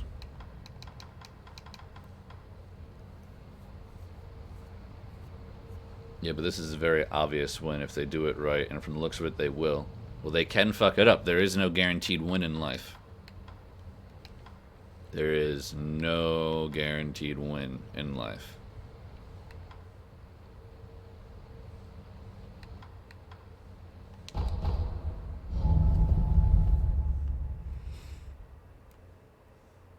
And if you ever say that something's hype will overshadow a bad quality product, I'm just gonna go ahead and say Overwatch, and then just step back real quick.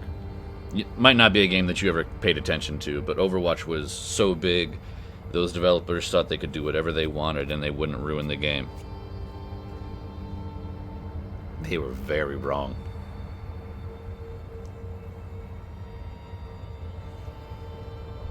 And there's the ping.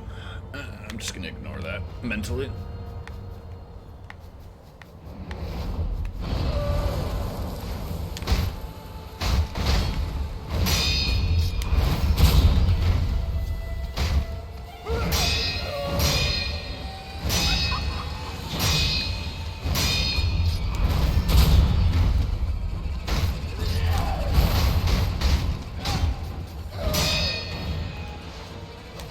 Just out of range.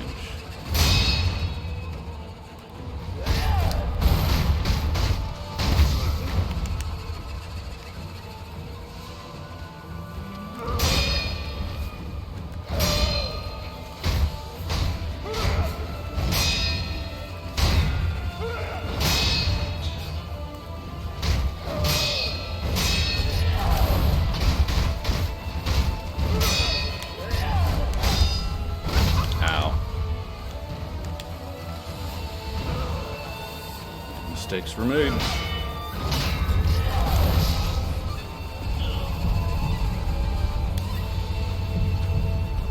Very much so. Yes, very much so. Overwatch. No one expected Overwatch's death. They literally set themselves up for so much success. They invested so much into a game that had so much going for it. And they didn't take into account they needed to fucking actually balance the game instead of just fucking create this thing, run off the hype, and then say, hey, look, we have a pro scene too.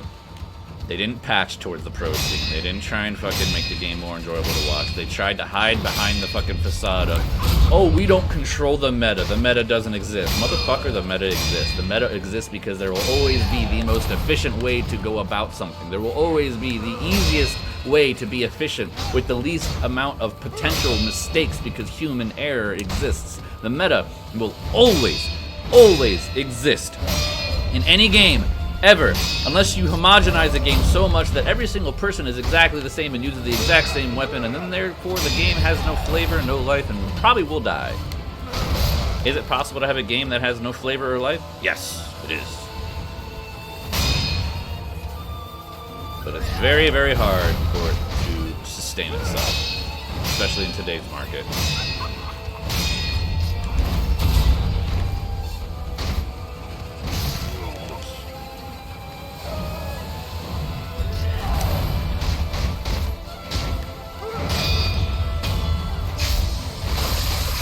I have not touched a lot of the games I've been meaning to play for a wee bit. Exactly. Blizzard Rant number 5863.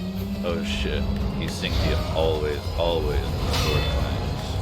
I did? No, that did not realize that. That was probably just me making it easier for my brain to think about saying stuff and then reacting to stuff too.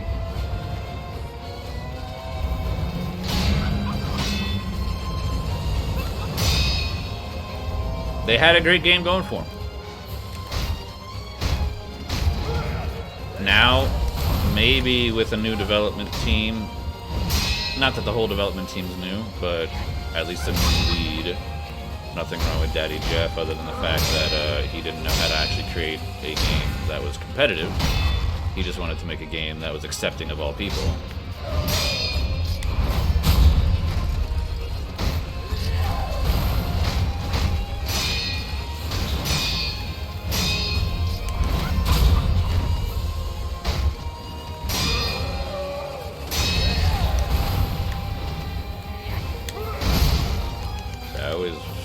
that trade up a lot.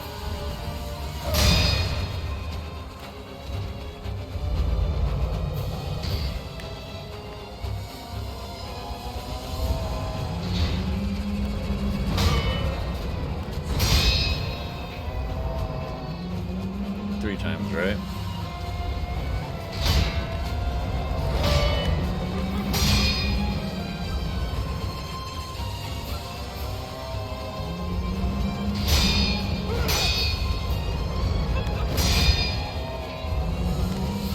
Here we go.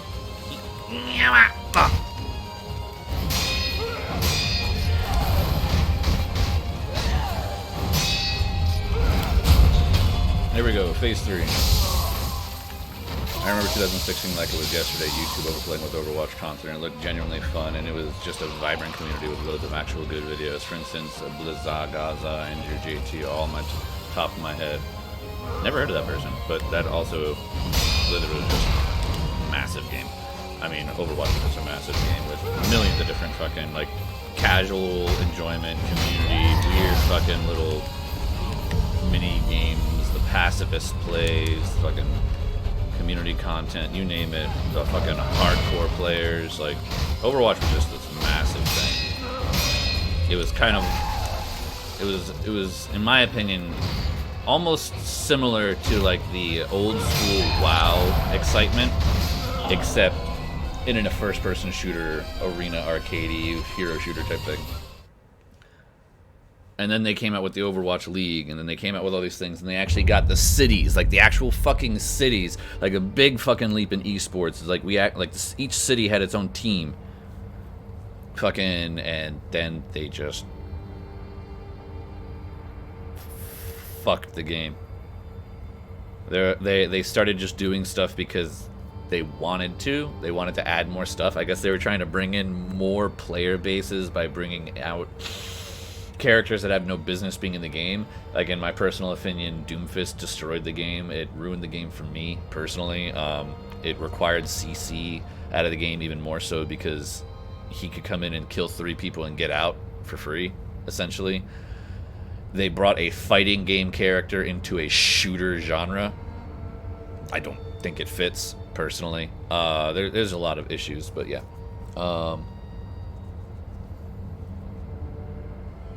Aricado level uplift, naming Overwatch content creators. Don't know that one either. I remember the first PvE con event and how the videos of it were so fucking fun.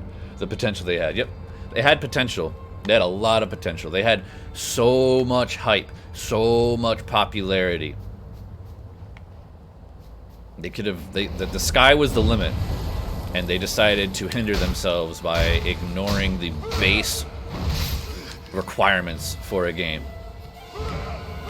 Healthy content, healthy additional content, and healthy patches to keep oppressive play styles in check. This 5v5 is their attempt of Blizzard just doesn't know how to patch tanks. Like, there's just something inside their business platform that every single game that Blizzard has ever made, which I guess is only 2 that actually have tanks,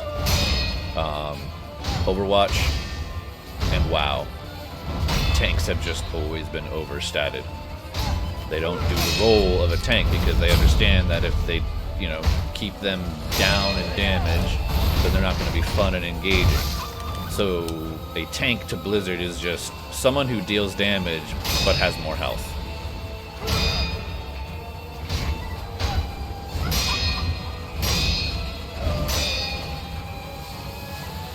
So that's this one tank thing is their attempt at fixing their inability to balance tanks. Also, they don't want to keyhole people into forcing main tank off tank because double main tank was too potent. Because then I fucked up the Bakiri. It's their 200 years of video game design experience. Yeah, you can't change 200 years of tradition, can you?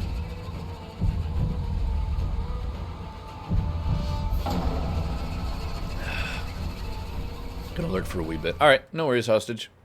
There's gonna be a lot of no progression because this little motherfucker is a very good wall. I'm not gonna fully mute the stream. The stream, so holler if you're talking about something. Alright.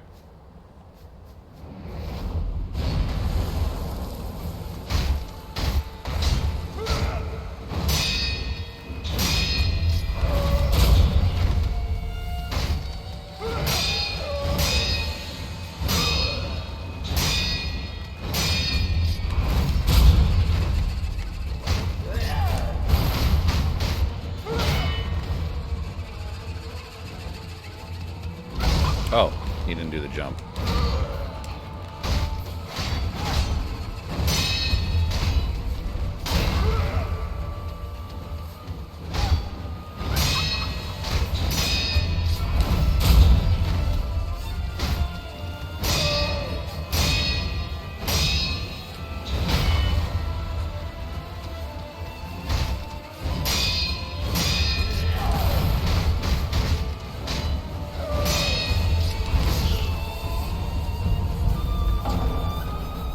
That is one thing that I'm doing a lot of, and that's jumping when I need to be McCurrying.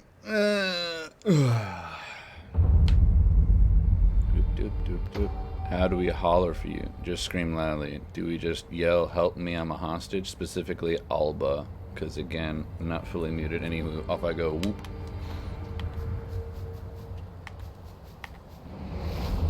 Never heard myself called Alba, that's a new one.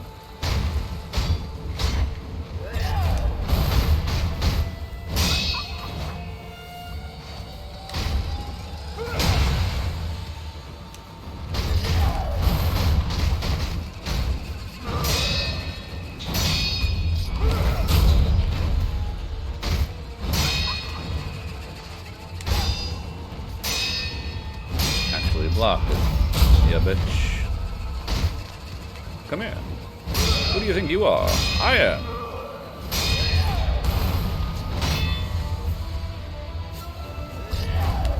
Oh, I can't see you. I thought you were fucking slunging me. Slunging, wow, look at that. Would you like to do some Diablo Immortal today? I need to pass my rival, Gary.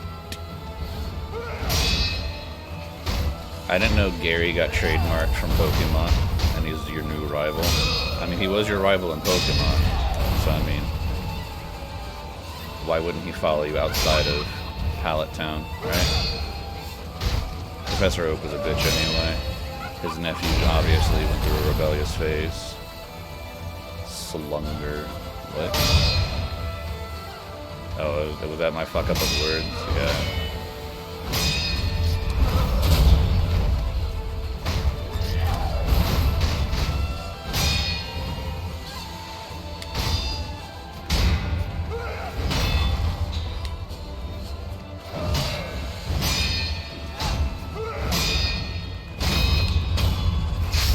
You're such a sloth. Just a fucking sludge. Marathon of a fucking fight. I can't even imagine how annoying this fight would be if you actually tried to just kill the health bar of the boss. Oh, is this not it? Oh, it is. No, it's not. Where you at? There you are. Oops, I reloaded stream. Netflix ad.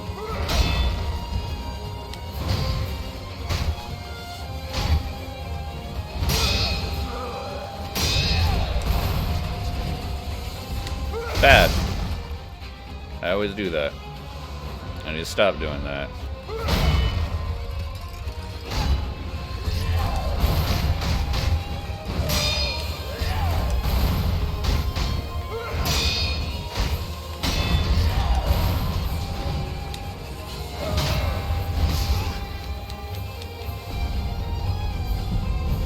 I had to kill his HP bar once. Yeah, that's rough.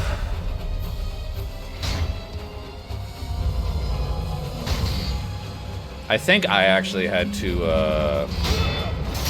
I think it's final form.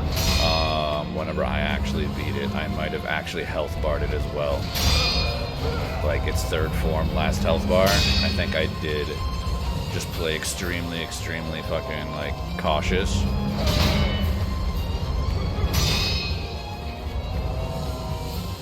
And, like, I actually just whittled down the health bar.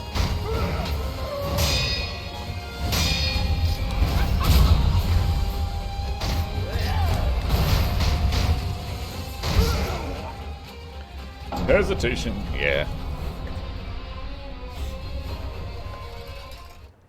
Because the final form has a lot more moves that I wouldn't say makes it harder to punish, but for the muscle memory that you just built in the first two phases, for it to bring back its old, like, projected form moveset on top of having the head move, which is a fucking terror mechanic, which is auto-death if it just spams it too much and you're not actually dodging it. Yeah, it's hard to kind of keep the posture up. This is a lot easier because, I mean, hell, look, I've barely done any damage. Posture's almost in the fucking dark orange already. It's much easier to fucking posture break the earlier fucking forms, phases, whatever you want to call it. But once you fucking get the centipede head out, it changes up his moveset so much that it fucks with your muscle memory, and it's 100% intentional. I'm not going to deny that.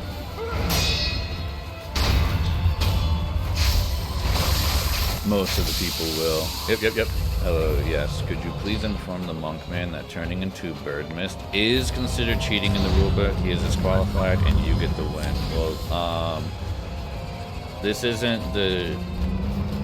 Well, I can't even remember. The Tucson Jenny, whatever, the Zodiac Wars.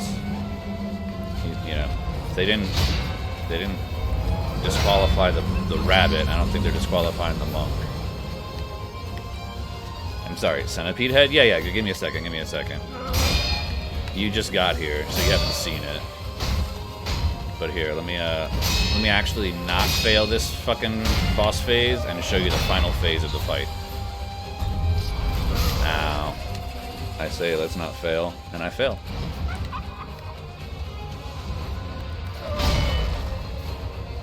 Get me out of the corner. Don't put yourself in the corner, because then I can't see your fucking hands. Let me see your hands.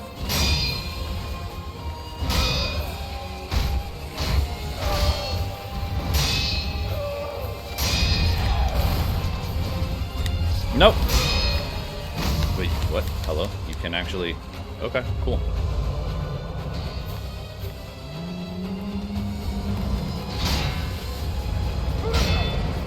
Rabbits are lucky, they can get away with a lot. Is it because they have 4 rabbits' feet? They're cheating. The lucky rabbit's foot, they have 4 of them. Why did no one ever fucking catch on?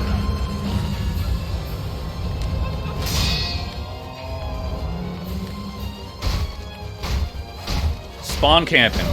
Okay, I deserve that.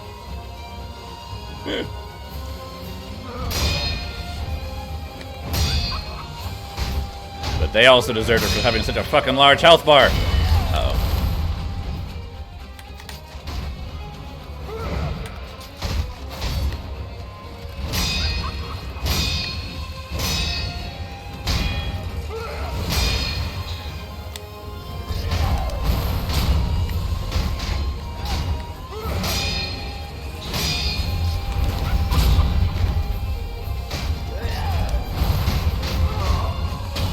Here we go. Centipede.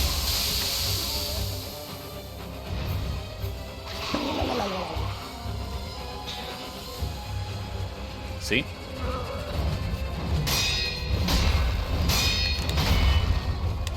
I pressed B, but I'm glad I didn't get hit by it. Ow. Yeah, they punished that now. They punished that now.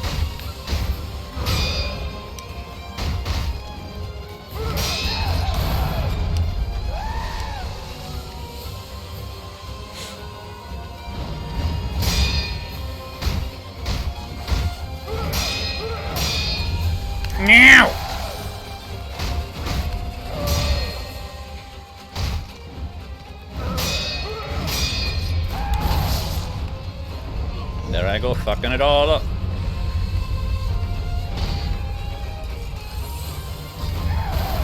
Oh, that was an unblockable. Why'd I try and, like, block that? Oh well. But yeah. Change up the moveset, and it fucks with your tempo. Because going through 2 of those health bars, and especially to the point of being able to do it consistently, and then it just fucks with your timing. And that's the whole point of that boss. It's just a fucking marathon, and it just fucks with your muscle memory.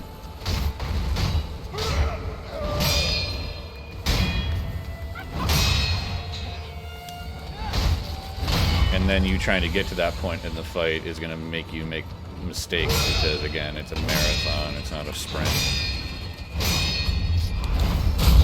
There are things I can do to modify my...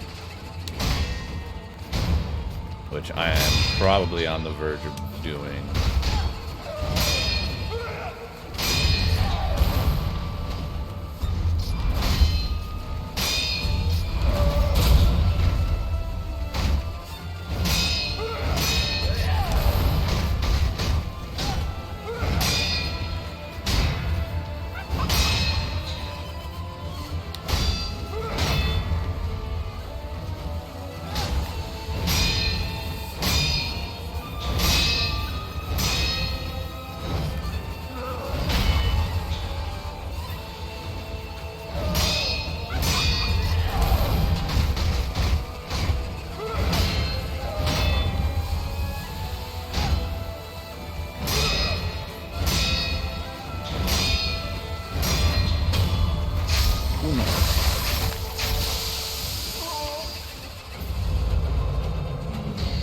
Now the annoying part, that's just a time sink.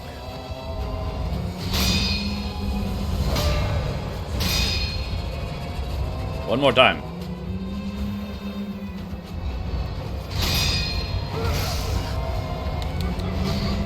Did you hear the double hit?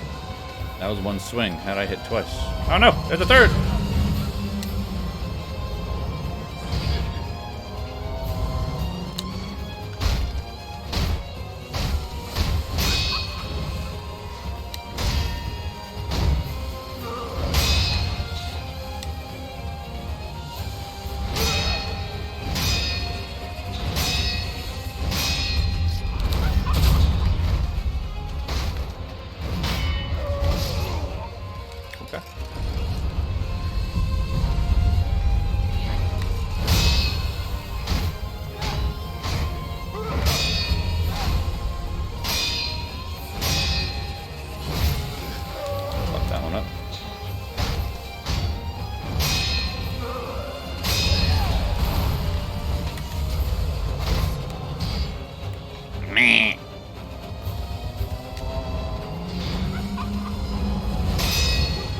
Yeah, there it goes again. The da-dong.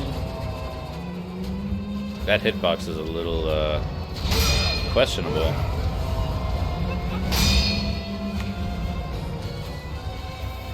No? Okay. What about now? No? Wait. The fucking front flip dude came out, and then another one, like, he came out second instead of third. That was fuckity.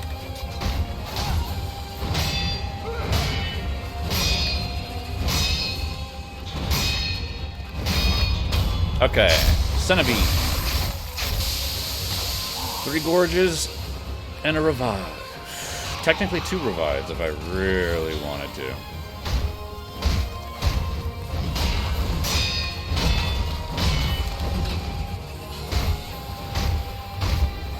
Ow. Okay. I get it. I overcommitted. I'll agree.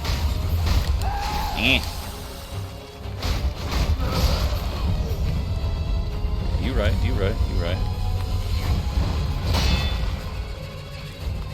Where's that item? There's an item that... Ah, yes. This is the one that restores just... Is there not another one? I only have one. Alright. Bet. If we get close enough, and it's worth it.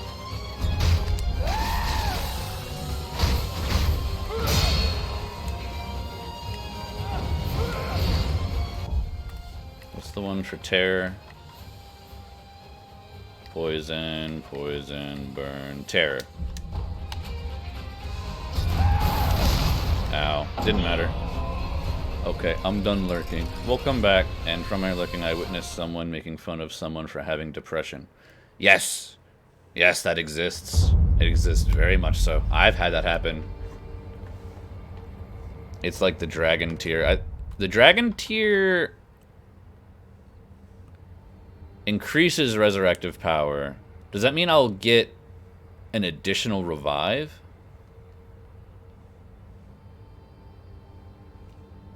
Because I know this also heals rot, and I don't know if there's anything past that it does. I technically have 2 of these. The Jizu statue is how I get that back. I think also if you forcefully kill yourself with the hidden tooth, it gives you back the chance to revive if it's blacked out, like the black line through it, but you do have one there. I don't think so. Okay. The way it's read, the way it reads, it says that. Like, it makes it feel that way, at least. Seeing how it's blood from the air, which is the whole reason you're coming back from the dead anyway, it probably gives you more revives. Probably. I mean, we can test that out. I have 1 lying around, so here, we'll Dragon Rot restore. Do I get a 4th? I don't think I've ever seen a 4th. All of it restored. Yeah, I don't get a 4th. Unless I'm supposed to consume it to get the 4th. Because I've only seen 3. I don't think I've ever seen 4 revive circles down there. Then again, I don't really consume content. And I never really use too many items, so... It does. It does what?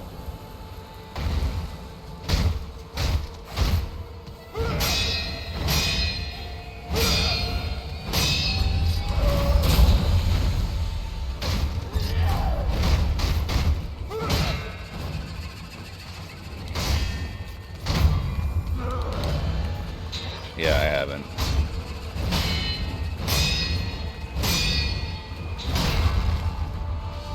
I haven't seen more than 3, personally.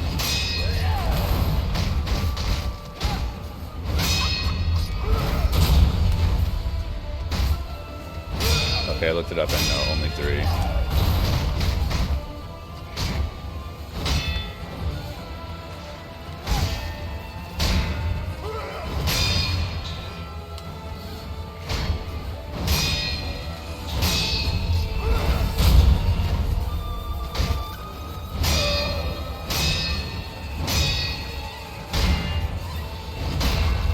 Fucked that up, but I got my posture back.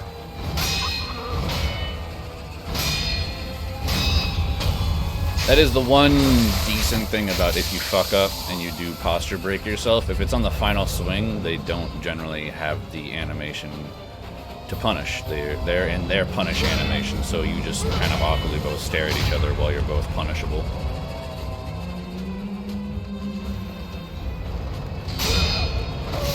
Oops, I fucked that up. Uno. Dos. Ah, I turned and gave the block, but I was still in an animation of turning, I guess.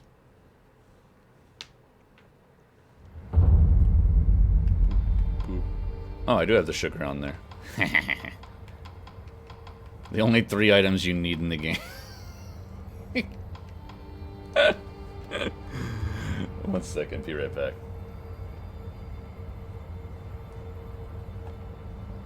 Latest thing Twitter is getting riled up about. Pikachu is trans. What did the fucking world we live in, man? I mean, it's all about validation, affirmation, and inclusiveness. The thing is you don't feel what they feel because technically you are represented in society. The only 3. Did Pokemon do that for their Pride announcement? Is that they have officially announced Pikachu is trans? And then that makes me assume that Pikachu, meaning Ash's Pikachu, is trans because they've already confirmed that there are genders in Pokemon. So Ash's Pikachu is a trans Pikachu. I'm assuming. Because not all Pikachus are trans, because they've confirmed genders exist in Pokemon with, like, what? Their second game? It was Gold and Silver that added genders and breeding, right? Because Blue and Red... Wait, did Blue and Red have that? I don't remember. No. It's just that the latest episode apparently has a cross-dressing episode. It's taken out of context if people are going, he's trans. Oh, well, I mean, and it's deleted at least 3 brain cells from me. Well, I'm sorry that it deleted brain cells for you, because people are going to do exactly that every single time they get a chance to. So, guard your brain cells from that. Cross-dressing doesn't immediately mean trans. People dumb. People are dumb. That's Twitter for you. I'm pretty sure the cross-dressing community is not a fan of being, you know, called trans just because they cross-dress. There may or may not be someone of that kind in this chat who may or may not look cute in a skirt.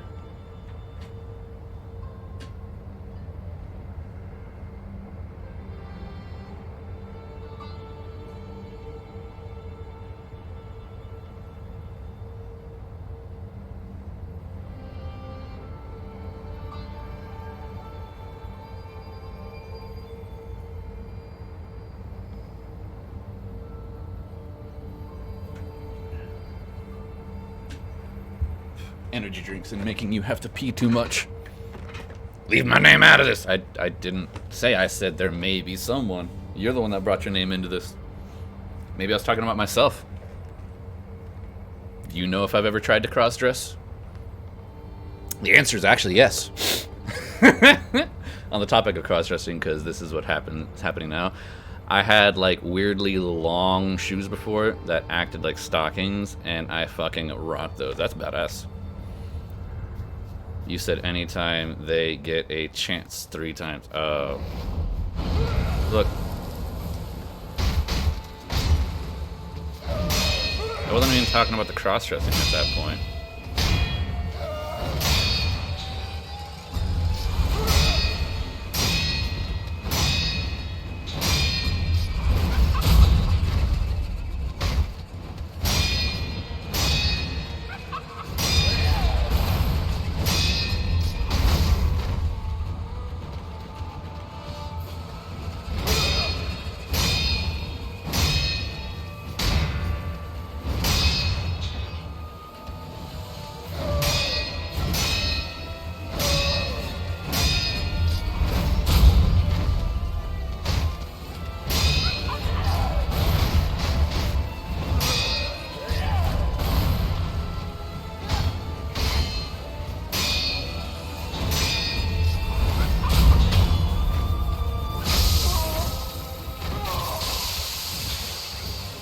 Not 3 times, just a face.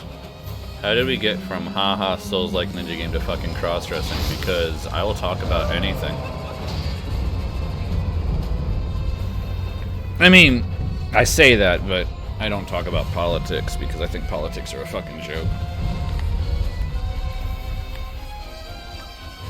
There are controversial topics, but that doesn't mean it's political. But once you start talking about politics, it's a joke because politics is just a fucking wordplay game. How can I make my story sound convincing when I have no interest in actually hearing another person's opinion?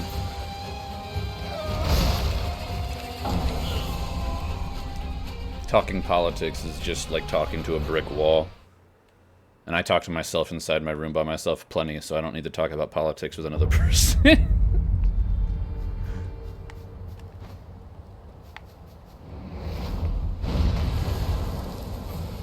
Wonders of conversation, ladies and gentlemen. Right, you bring it up, and then people will or will not have things to say about it. That's the thing about conversations, is that they exist purely because someone brought it up.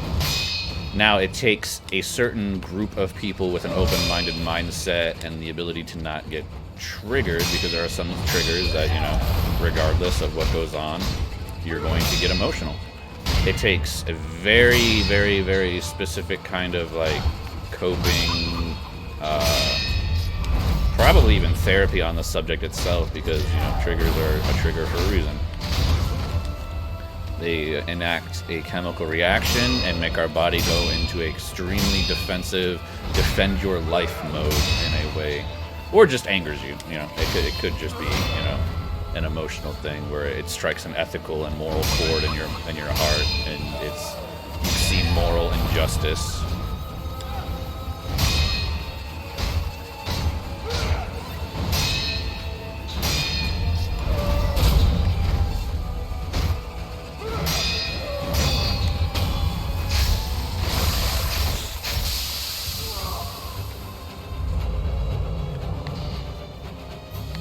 Also, on that same statement about there was a cross-dressing episode, wasn't there a cross-dressing episode back in the early 2000s as well?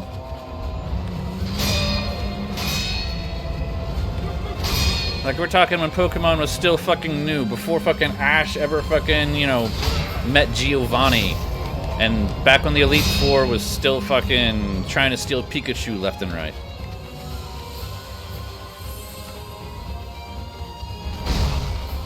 Am I wrong to remember a cross-dressing episode of some kind way back then, too? I understand that the people that are keyboard warrioring on Twitter right now probably were not even alive at that point, and if they were, then more than likely not watching Pokemon.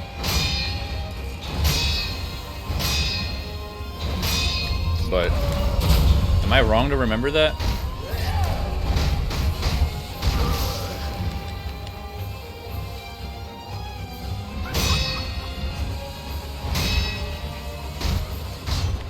Or was it only Ash had to cross-dress and that's why it's different?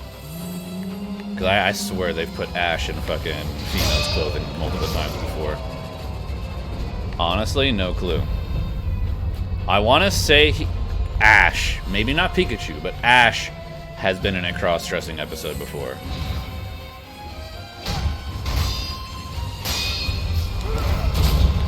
Because I remember seeing Ash in a kimono before, real talk. Like your standard festival kimono that the female would usually wear.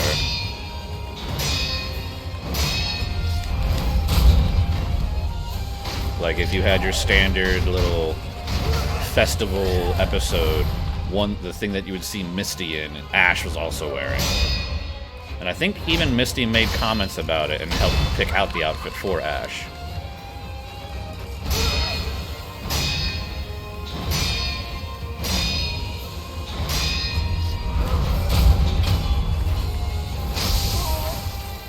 I've cross-dressed him so many times.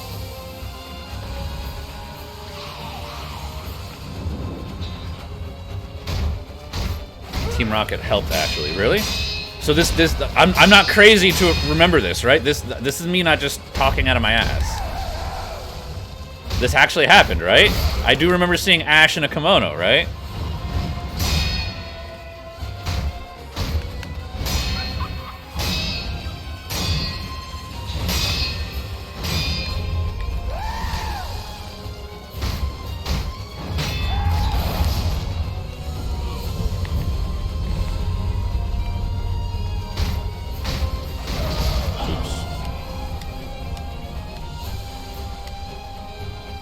Should have only went with the double punish. Going for 3 is way too greedy. Just didn't expect that quick of a wind up. Boop.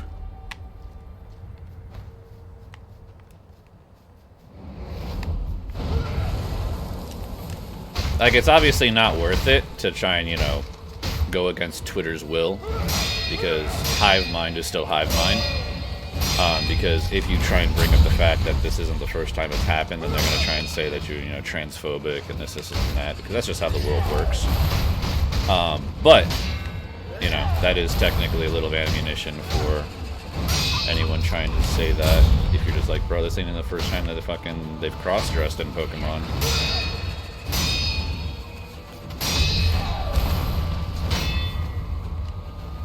I think it's happened to Ash like 5 times. Yeah, like Ash has been cross-dressed multiple times.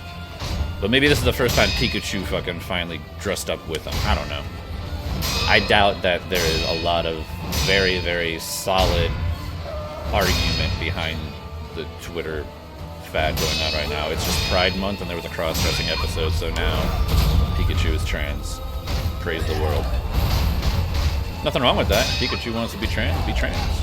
Fucking get it, queen.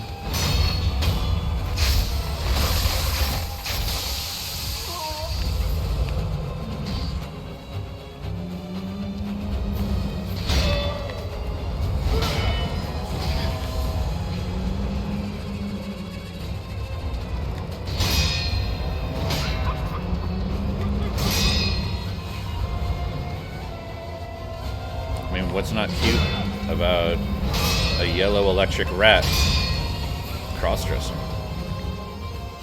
Even though cross-dressing isn't trans, like we talked about before.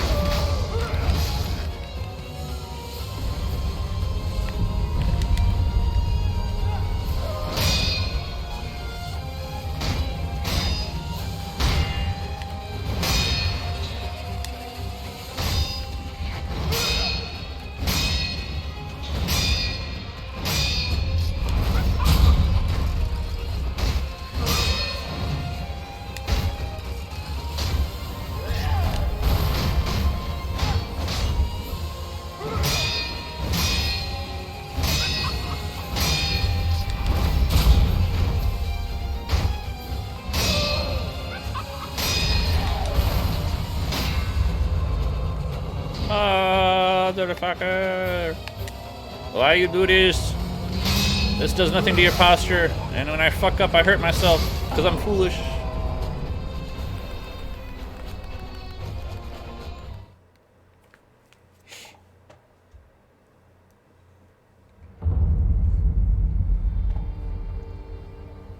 Alright, 2.5 hours, still haven't beaten this boss. Beautiful.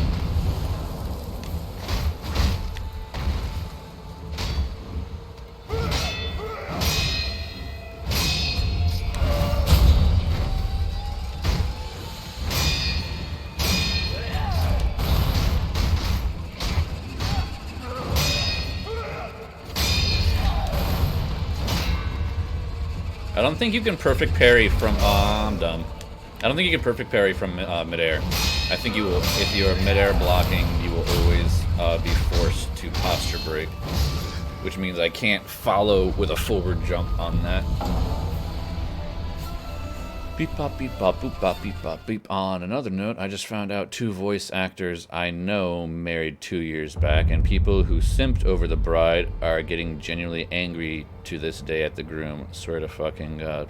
Why are they getting genuinely angry at the groom? Is it because that he is groomed? Because this is the thing about the oh so ever S word of Twitch. They generally don't want them to be in a relationship, which is so counterintuitive because if they want their happiness, they want them to be with the person that, you know, will make them happy, but they want to be with them. They want them to be, that happy for them. They're usually a very greedy bunch of people, as much as they say they aren't. So, hearing that people are angry at someone's husband, not surprising. Oh no, it isn't Twitter specifically. I'm sure they were in on it. No, I'm not talking about Twitter. I'm talking about the the S word of Twitch. You know, that's technically not an allowed word of TOS. The word so casually used. Twitch is not a fan of it because a large number of their profits do come from those types of people watching those types of streams. So they can't anger those types of people, so they have to keep them in a safe space. You know, I'm not judging that lifestyle. I am just saying it as I see it.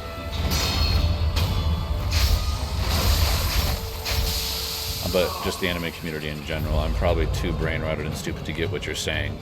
Alright, simp. There we go, I've said it. Technically, I can actually get fucking reported now. You not allowed to say that. That's like I said, you just casually said it. You have no idea what I'm talking about because it's casual vocabulary for you, but Twitch does not like that vocabulary.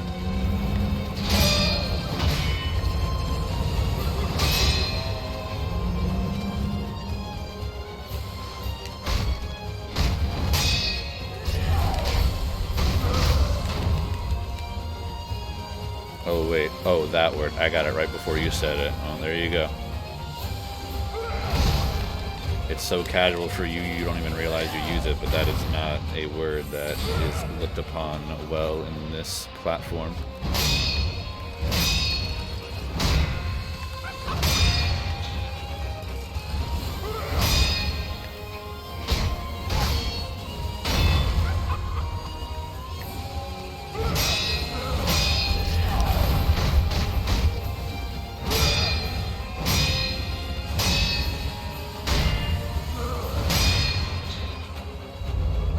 Motherfucker! Stop doing that! I just want to damage your health bar! What's so wrong with that? You're a boss. Your intention is to be defeated. Don't think you're something important to this storyline.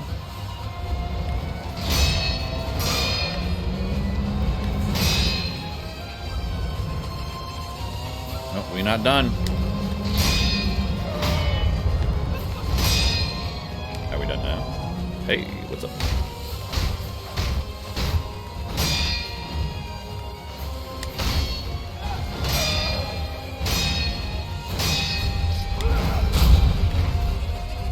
Can't say that. No, not on Twitch. It was actually before hot tub streams became a thing, which is why the hot tub thing was such a meme and people started doing stupid stuff, is because they just recently put like a chat like thing where like you're not really supposed to say that, you're not supposed to talk about it, etc., etc. And then the hot tub stream as a section came out, so that was kind of a joke of like, you just told us we can't fucking use that word, yet you're going to allow the category, like an actual its own category of fucking hot tub stream, you know what I mean? Like, so that's why that kind of got memed out of control. And then people were like streaming Geralt in his fucking you have to back up from that one. I keep forgetting that.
Oh, wow, that didn't actually catch.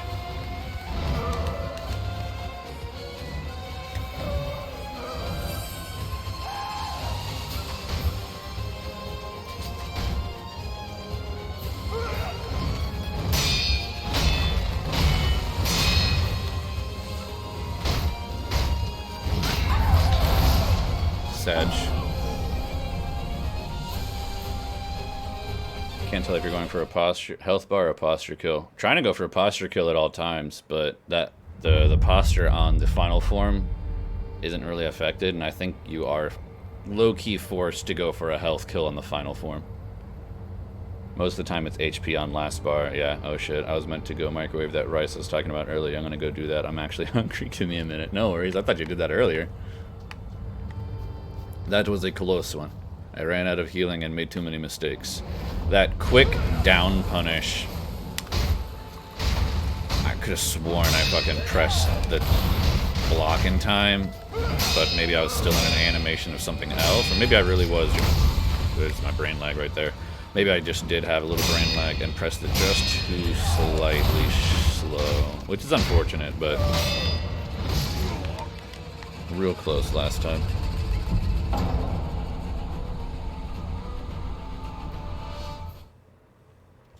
Never mind, I can't eat anymore. No bowls.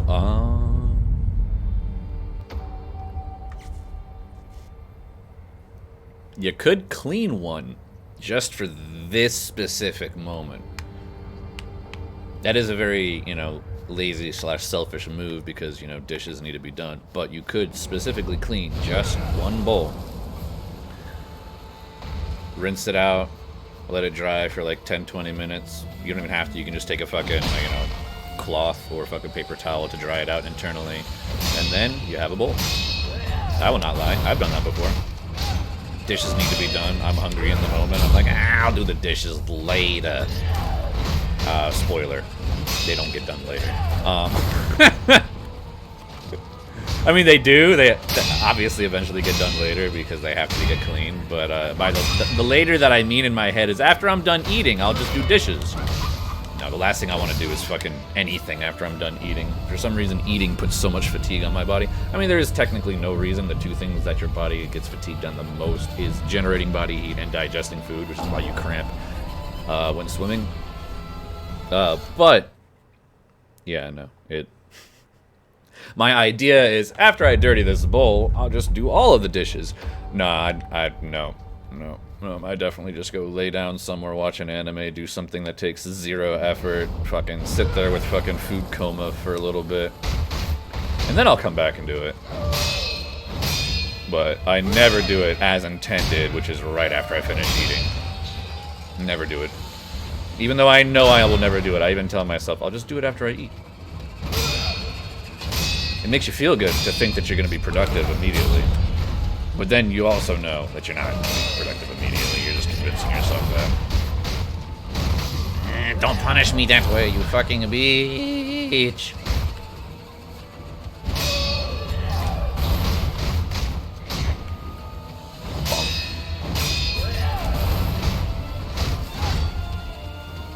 You take no damage. What is your fucking clothing made of? You take no damage from my sword.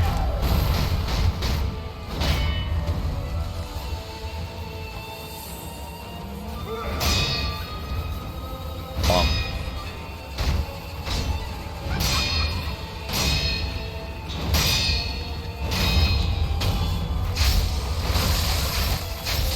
I'm not that desperate. Okay. I have other options right next to me that work just as well, but it's for later. I'm just gonna survive off of water for like another 15 minutes, then look for a bit again. Oh, you'd be surprised how long you can just survive off of just water. Oh, rolled too soon. I'm not taking that death.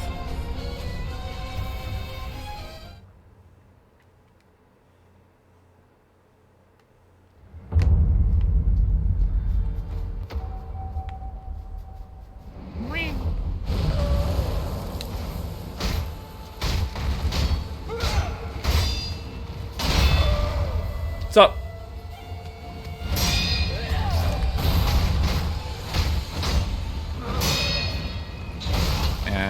That one gets me sometimes.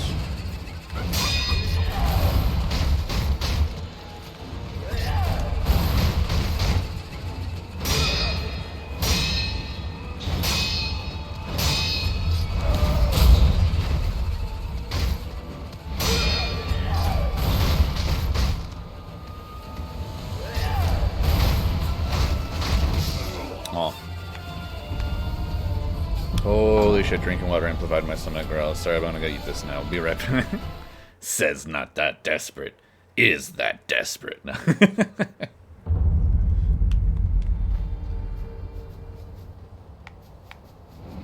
Wee.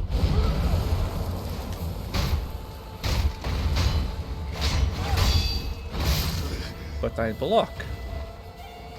Wee.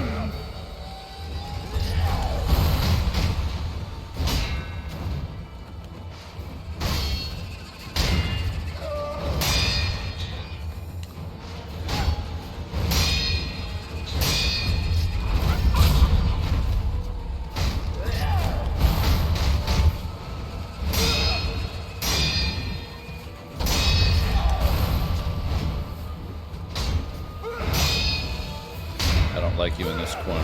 Just saying. And you put your... Ah, just a quick jab!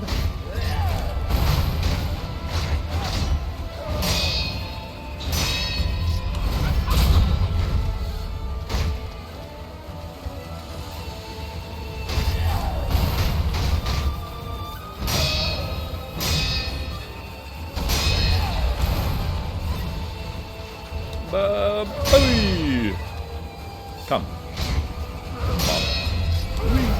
I almost didn't press the right button.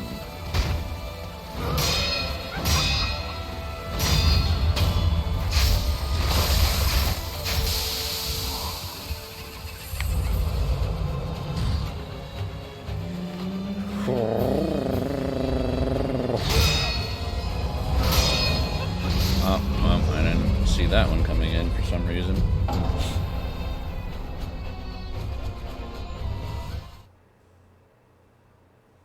My brain is getting very lackadaisical. I mean, it's to be expected. I'm almost going at the 3-hour mark, throwing my face into this boss. All right, let me stand up, reset my brain, walk around a little bit. I'll be right back.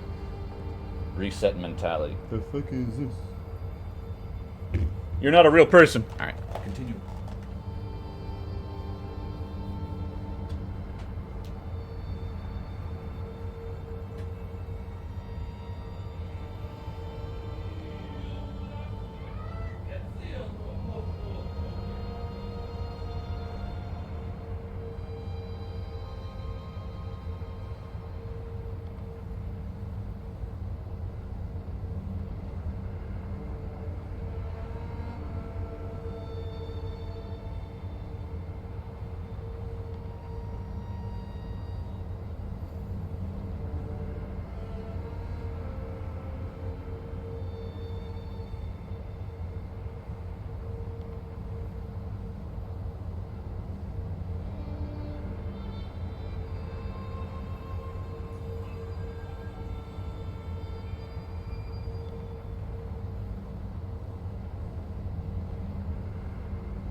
Old knees.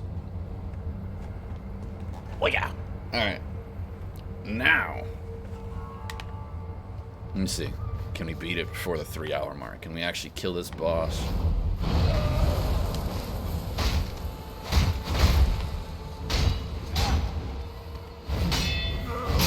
Remember, stare at hands. Hands telegraph all movement of humanoid creatures. I try and punish too much. Also, just to save, because I don't actually need my gourds, if I take damage for dumb mistakes, tell it.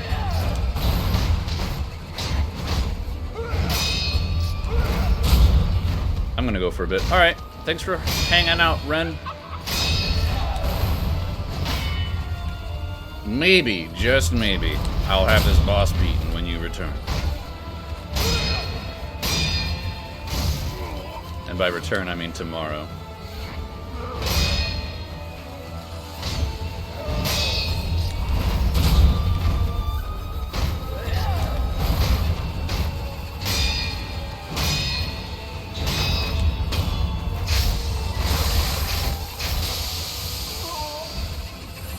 Anytime. And am I gonna fuck up? I will hope too. 6 hours and not killing a boss would feel real bad. But I'm not saying it's not possible. It is very much a potential outcome.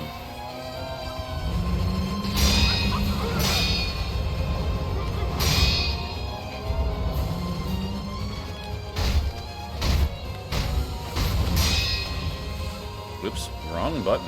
Okay, I thought I was on gourd already. That was my bad. I just wasted a gourd. I wanted to fucking do a fucking power up, do a little bit of extra damage. That's what I get for thinking. Brain not made for thinking.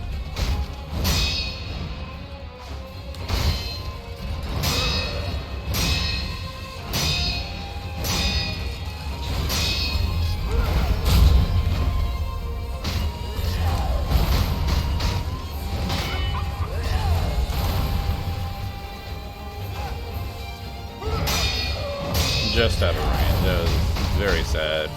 Oh, you're not gonna come down on me? Okay. Bye.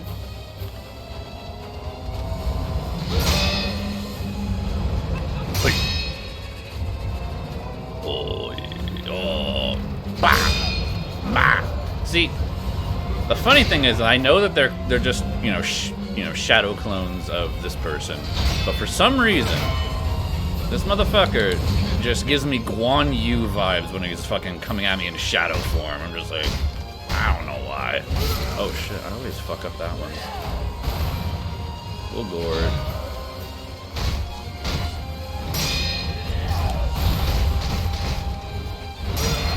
Here we go. The true fucking actual boss fight begins. You can't hurt him until he's fucking done with his stupid stuff.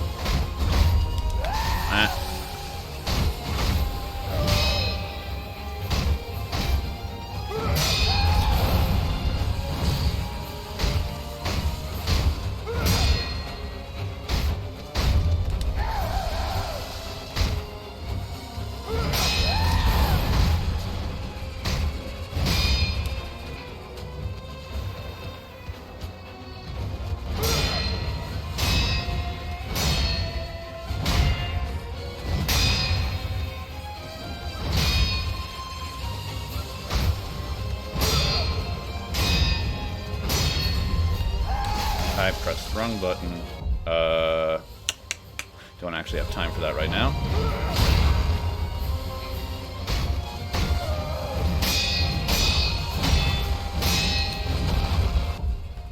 Instead of punishing, I don't want to fucking terror.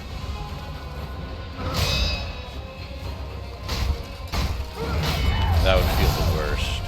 I'll take a revive, which technically nullifies my need.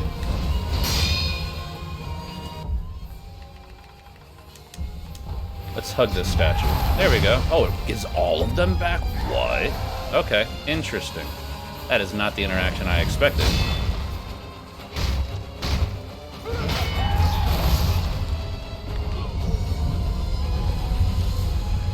Alright. Let's see if I can give myself the actual... Nope. I'm going to try and overpunish like a fool.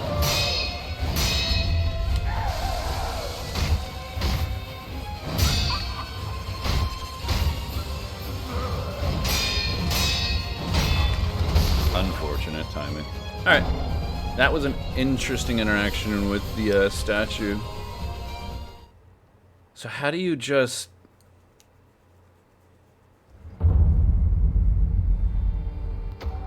How would you even utilize that many? Like, is there a way, is there an item that will get rid of the red line? Because that's what I was looking for. I thought the Jesus statue would just get rid of the red line and let me utilize that revive that I had behind it. I'm curious if there is actually... I don't think there is. Yeah, see, this resurrection is not limited after use. This is what I'm thinking the bite down does. If you do the bite down... We'll try that, fuck it. We'll give it a whirl. If I get down to last bar, I'm low on health, and I have a gourd, instead of gourding, I'm just gonna bite down and revive. If I die, I die. It's learning a fucking experience, fuck it. Because that statue didn't do what I wanted it to do. I mean, it technically did what I wanted it to do, but not what I expected it to do. And there's not really a way to actually utilize and benefit from 2 revives in a boss fight, so technically that was 100% a waste of a resource.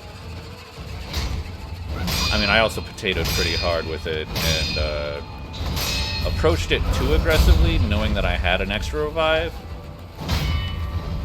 So I basically disrespected the boss fight right there. Tried to go for trades that were unfavorable. At the end of the day, it's a marathon.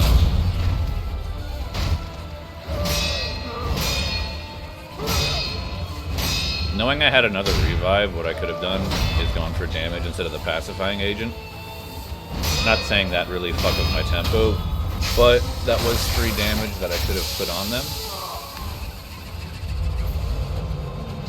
And if you die from either damage or terror, it resets your terror gauge anyway, so Pacifying Agent was superfluous at that point, because I, within one moveset, got revived anyway, which would have reset the terror.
Actually, so clean, I thought I was only going to second phase.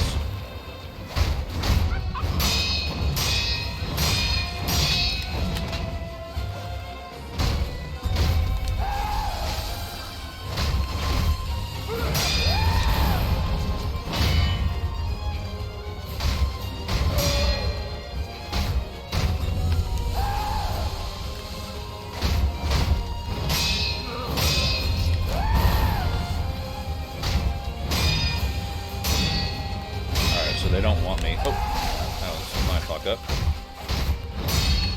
They don't want us punishing for undersweeps, or at least making it seem free.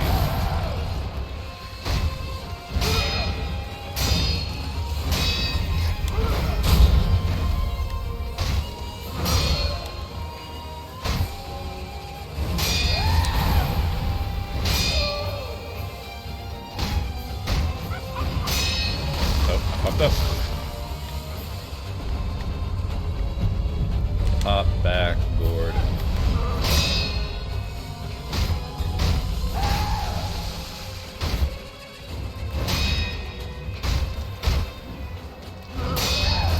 I fucked up.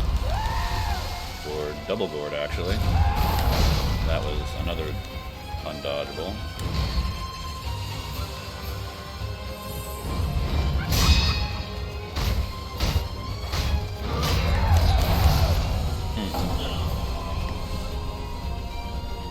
Unfortunate timings. Also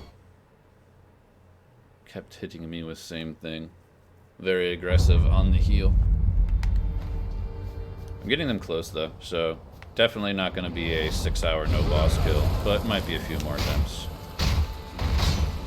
It's going to take me not fucking up on really simple mechanics, and also interlacing a little bit more punishing into because I was definitely playing it much more cautious with the undersweep. There is a tell between having the overhead after the undersweep that's unparryable. So knowing when I can and can't punish. Oh, I already went against my first rule of no boards in turn 1.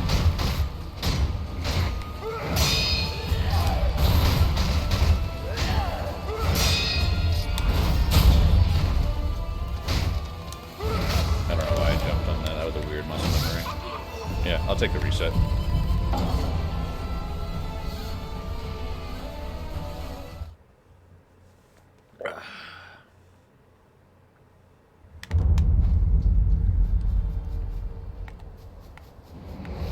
Oh wait, yep, I forgot about that part. At least it doesn't damage you. You just miss out on free damage for them.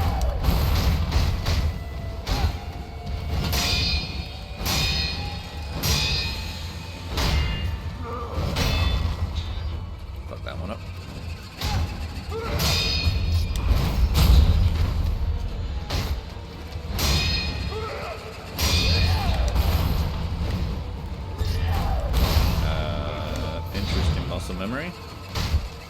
I just really wasn't expecting two unblockables in a row. Now I am disrespecting and becoming impatient. This is where the boss fight really becomes a chore because of your own impatience. You're just trying to get to the final phase because you got the final phase close, and you don't want to deal with this phase mentally. But you still need to actually keep your brain on.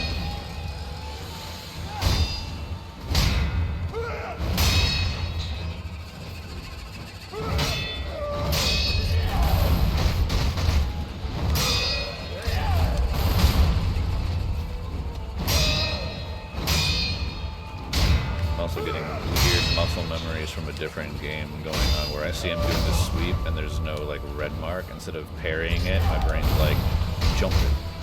That's not how it works.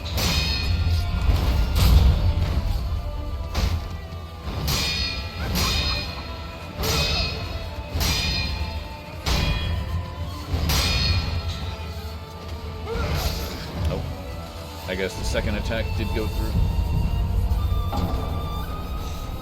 First swing missed, went for a second attack for some reason, saw his animation, tried to parry, did not parry.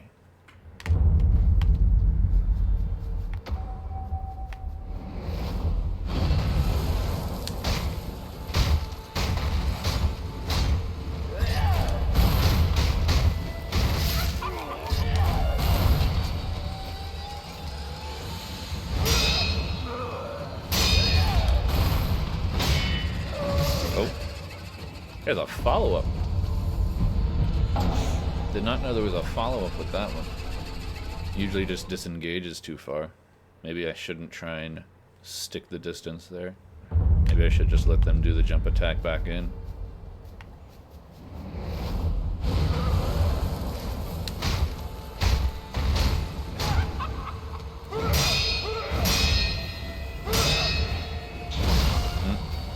That one, for some reason, always gets my timing off. I'm back. Welcome back. Oops, I did not mean to revive, but whatever.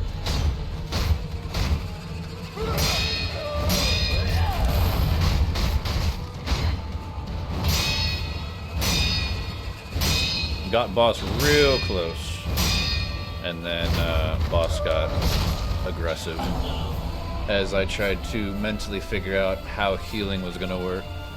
And then brain got flustered, fucked up a few heals, and then fucked up a parry. Got him real close though. That is what you missed. Now I'm in the mental fight of it because I got so close again. My brain's like, just get to final phase, and the impatience of that is making me make the dumbest mistakes on the early phases. Because, you know, boss fights, especially multi-phase boss fights, they really be a marathon on your mental status. That's why, like, people won't recognize how difficult the boss is if they beat it too easily. I know that kind of defeats the... Oh, that's Sekiro. I don't know why I pressed A. That kind of defeats the purpose of, you know, saying a boss is easy or hard. If you beat it real fast, then of course it's easy.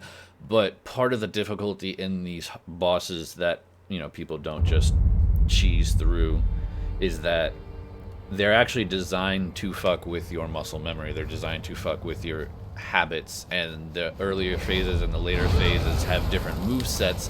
One, to progress the difficulty up in the fight, yes, but also because you spent so long learning this move set for phase 1 and 2 that phase 3 is so different, but now you have to go through the slog that was phase 1 and 2 to get to phase 3, to then learn phase 3. So it just turns into this like impatience with yourself fight, and like that increases the difficulty of the fight, not because the difficulty got harder, but because you're learning a new moveset on top of having to deal with the original moveset you learned to make it to that moveset, to then practice on that moveset. And okay, I did not do that at the right time.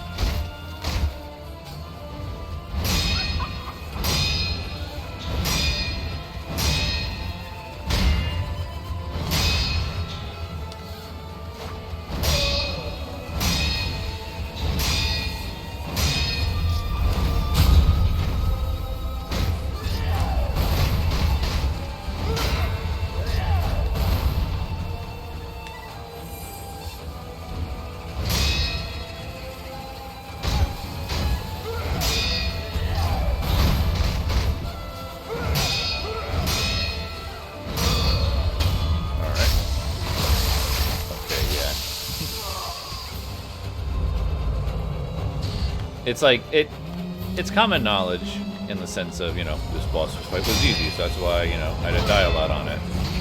But the pitfall is that if you do have an issue with it, and the developers did change up movesets on multiple phases, it then makes the fight that much harder for you because it's messing with your muscle memory. Like, I'm pretty sure there are people out here that, like, they get to the corrupted monk and they're just like, alright, this motherfucker, boom, boom, boom, boom, and then just fucking, like, posture fucking kill them twice, pop all their fucking damage buffs on the fucking final phase and just clap them.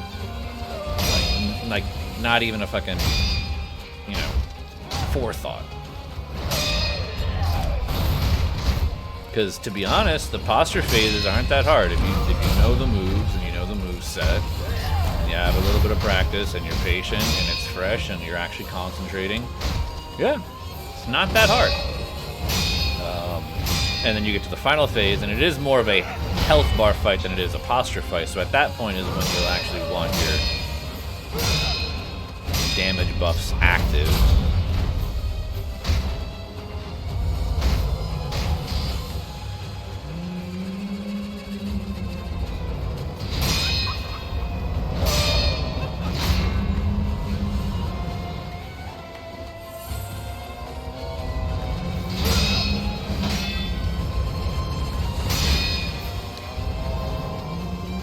Almost there.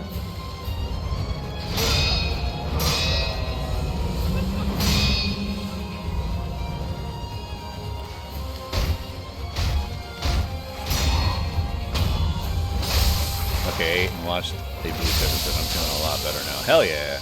Let's get it. Stand and fight, you insect of doom.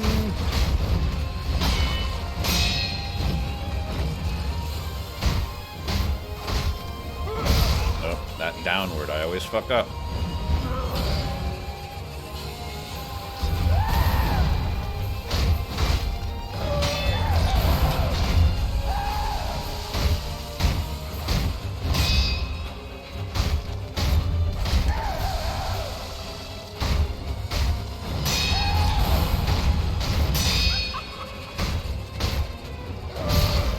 I always fuck that one up for some reason.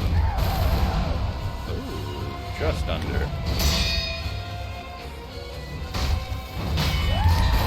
Yeah, under sweep wall recovery. I like the challenge of not using the sugars.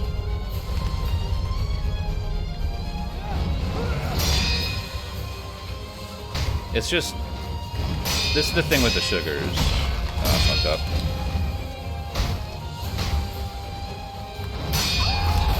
It's, like, if you needed it, then, you know, it's a consumable, right?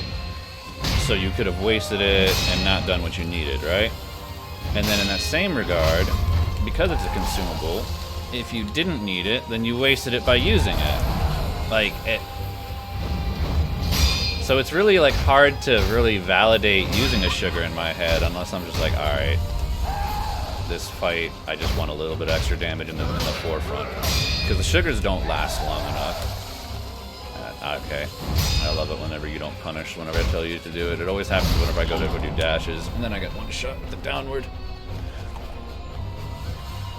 Because, like, the sugars don't last long enough, and they are supposed to be a short-term buff, but, like, they don't really make the game super easier. You have to already be doing the things that kind of stagger them out. It's just extra damage.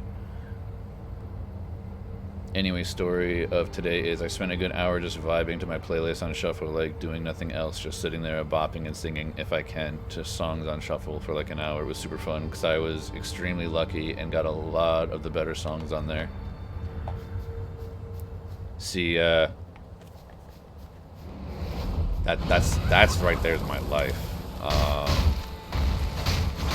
I never know what to do, so what I do is I can't stand silence, so I'll just put some sort of music playlist on, whether it's one I've created, one I've not, I don't know. Back whenever I used to have an income, I did pay for Spotify and had a playlist that was just literally constantly on repeat. Like, we're talking literally all day.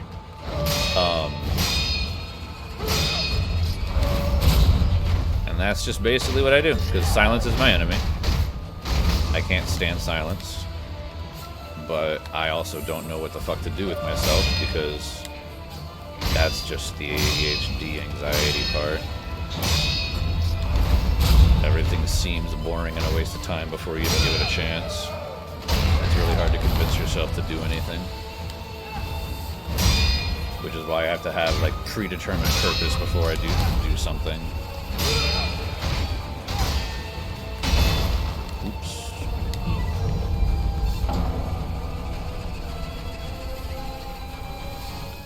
I just have an unlisted YouTube playlist. Other than some bugs here and there and an ad every 5 songs is perfect. Well, one major bug is that shuffle isn't really shuffle. Sometimes it just loops between a certain number of songs. Yeah, because they probably have an actual RNG algorithm, not taking into consideration the fact that it's been repeated, which is true RNG, not what shuffle is. Fun fact about shuffle is that when the iPod Shuffle came out way back in the day, and the first shuffling of a playlist was allowed, they actually incorporated true RNG into the algorithm. But people were complaining, saying that this is not shuffle. I'm hearing the same songs over and over again. Well, that's because the algorithm didn't take into consideration if you've already listened to the song. It would just randomly choose a song. And due to probability, you can hear the same song. Hell, right after it was just played. That's just how numbers work. But because humanity was very angry with it, and they have to sell a product, they changed how shuffle works and changed the algorithm.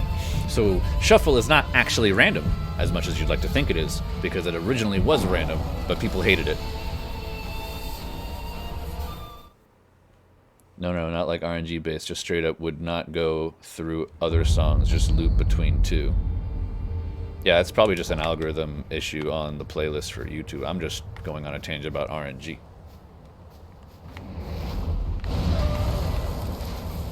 Because RNG did do that, where it would literally play songs that were already played and people complained about it. But that's the thing about RNG, that it does do that.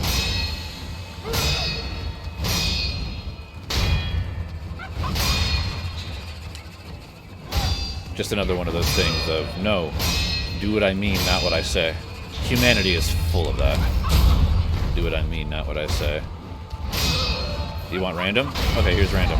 No, that's not random. No, that is random. What you want is just, a shuffling of your songs, which is why it's called shuffle. I mean, it originally was called shuffle to begin with, but the algorithm used to be pure RNG. I think it's because YouTube doesn't have like over 700 videos in one playlist that's being used constantly, so it just kind of doesn't put in the effort. I mean, at that point, I don't know. I'm pretty sure if I wrote a program, I wouldn't be planning on someone having 700 videos on a single video playlist for YouTube. I figured it would be switched up, but also the original idea of YouTube probably wasn't to be used as a music platform either. I don't even have a single playlist of anything, of any platform, of anything with 700 songs on it, but that's just me. I'm a person that finds a 2-hour mix and then plays that, which unfortunately means I hear the same 6 songs a million times over, because every single person who creates those mixes are in love with those same 6 songs. Whether it be your standard Naruto battle music, if I'm listening to an anime set list, your standard fucking EDM songs, party festival mixes, if I'm listening to that, like whatever genre, pick your genre, there's always going to be a set 5 songs you hear way too many times. But that's what I do. Even on Spotify, I don't think I have over 200 on any playlist, and there's only 2 playlists I even use. Why did I press B? That was a sweep, not a Makiri.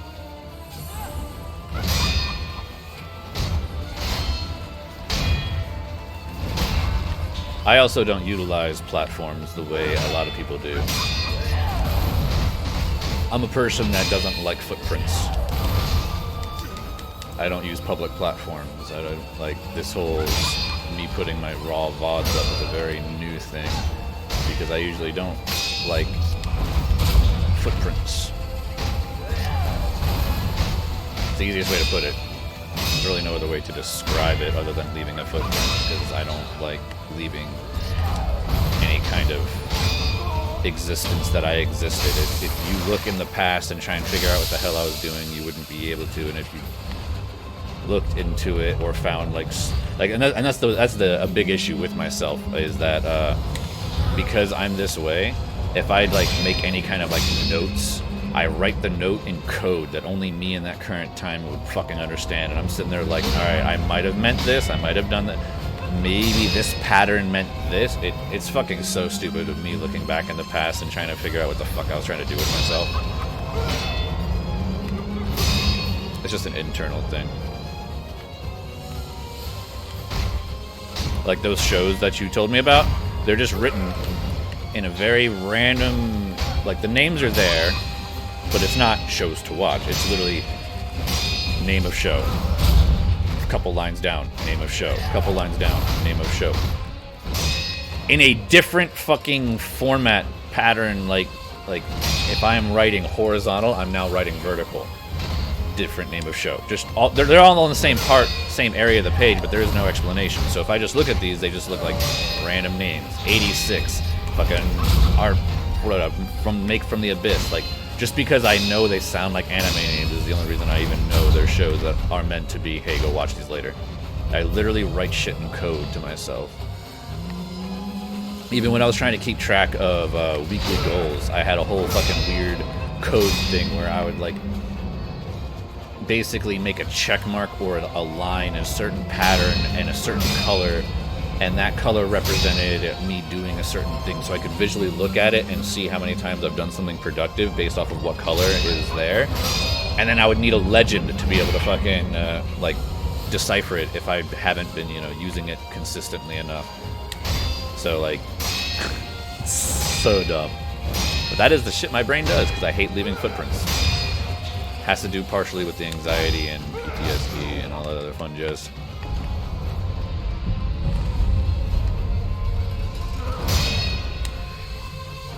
There's that whole dash nut punishing crap again.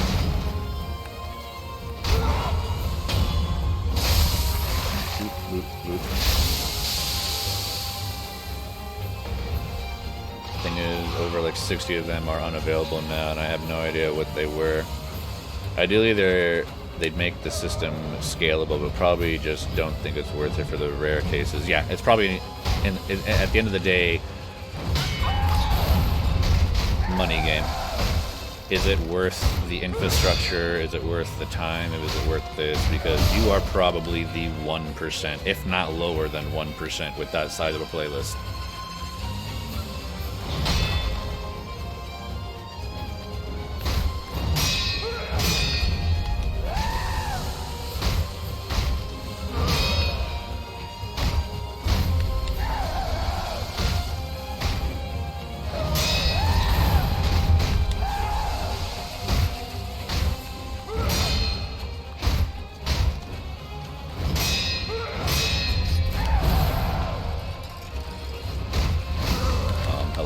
Block.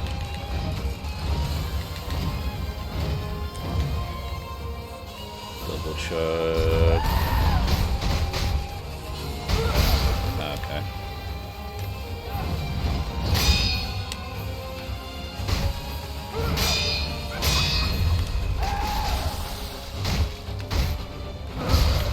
And quick hit.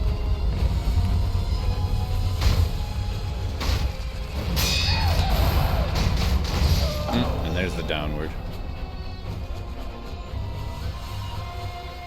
I'm gonna quickly go do something. All right.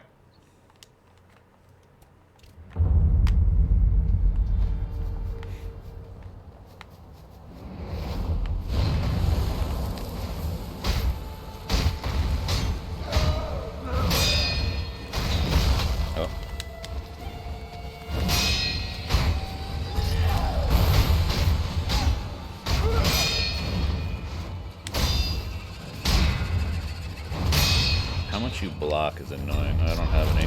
And that was also Makiri, not that.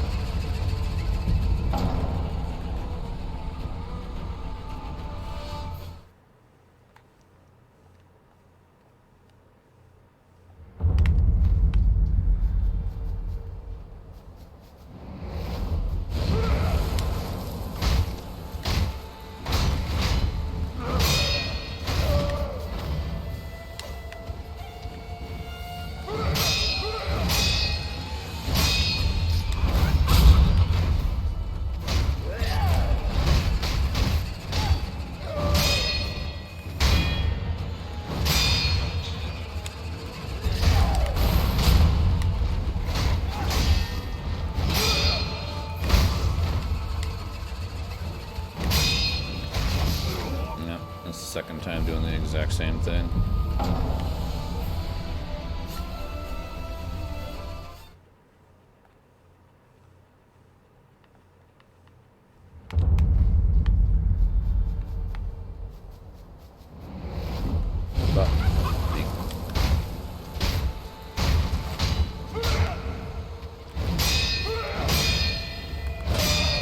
Yep, I don't know why I just went to punish that. That was interesting.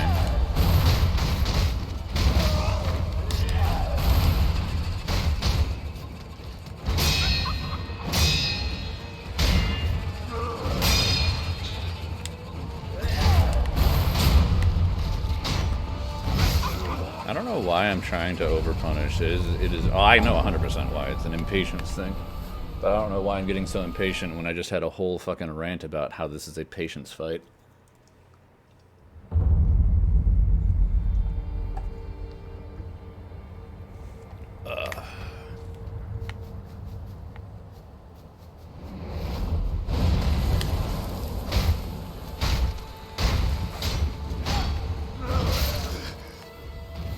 That's not gonna help your case, buddy. That's also not gonna help your case.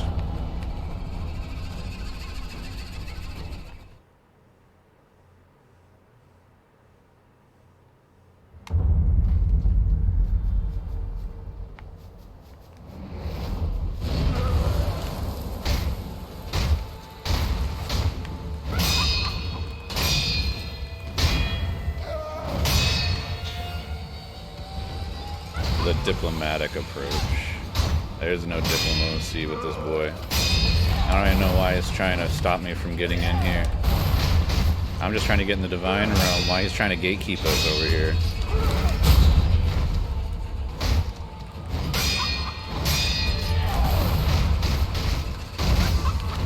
The funny thing is I know what's behind that gate. There's nothing really that requires you to fucking learn this much fucking of a skill gap.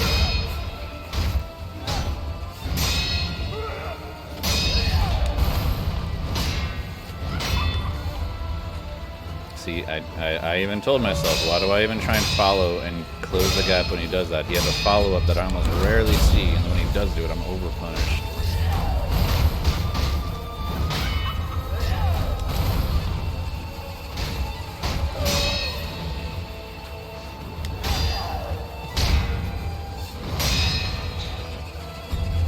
Ah, I'm dumb.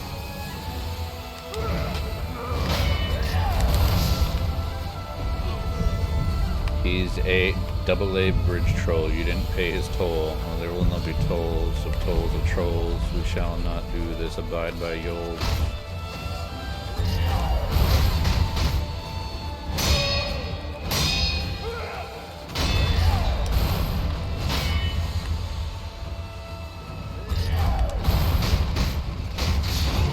Bonk.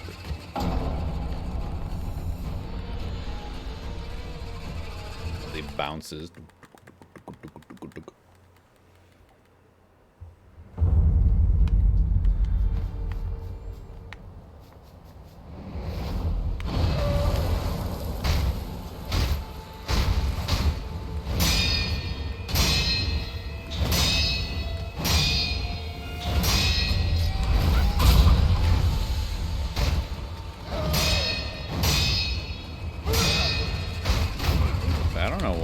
Right there, my brain tells me punish, and then I get punished. That sword has a long hilt. Long. Does it? I mean, it's a pretty long blade. Does he unsheath it? I'm not really paying attention. Where's the hilt? Oh. No. This is a glaive, bro. You talking about hilt? For some reason, when you said a hilt, it made me think of sheath. That's like a giant sword glaive. I mean, that's what a glaive is. It's a fucking sword on a fucking spear.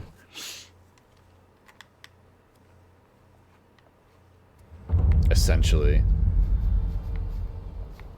Spears were the most effective weapon on the battlefield until firearms. Because even crossbows could go through armor, but the ability to load a crossbow was not easy. Arrows took a finesse and more skill to aim. And firearms are just point and click. Granted, reload time on those was also abysmal, but wasn't a test of strength. It was just a test of finesse and time. Which also meant you're less nimble, you're more nimble and less, I'm gonna overpower you with size, brute force, aggression, melee fighters, etc. Got to, you know, be melee, and then the nimble ones were the fucking gunners. Teach them to take their advantage onto the battlefield in some form or fashion. Yep, I don't know why I was delayed on that mentally. That was also dumb. Alright. You regress before you proceed. No, the blade is way too big for a glaive in my opinion. I guess it is a naginata. Yeah, it's more of a naginata. But also you have to recognize that the weapons they're using are all inflated in size. You have to look at it in comparison to him himself.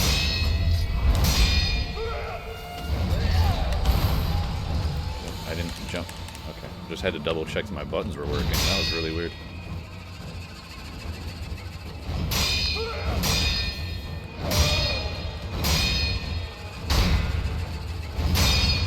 Because the thing with Dark Souls is that, well, From Software, not Dark Souls. From Software likes to make all of their fights and bosses larger than life.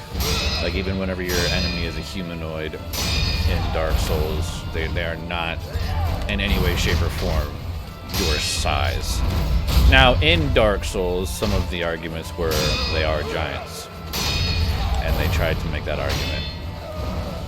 But even ones that weren't just felt larger than they should have been. That's just their style. Same thing with Owl. Owl is just a fucking giant in this game.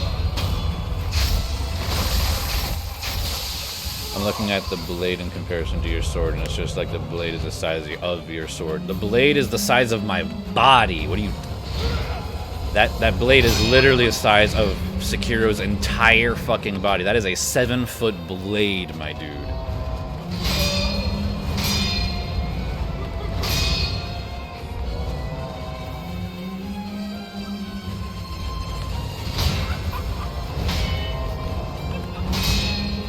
And Wolf is your average size male of 4'2". Sure.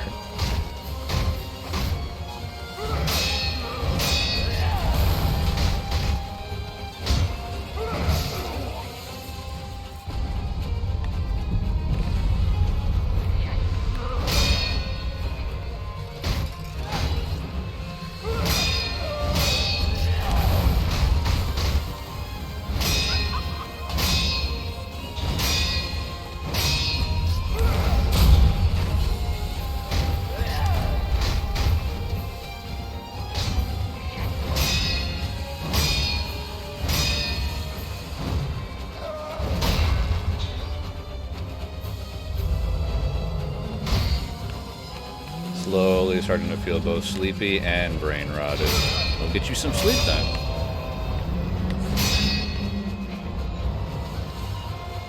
So I think I'm just gonna watch another video too then. Alright, bet.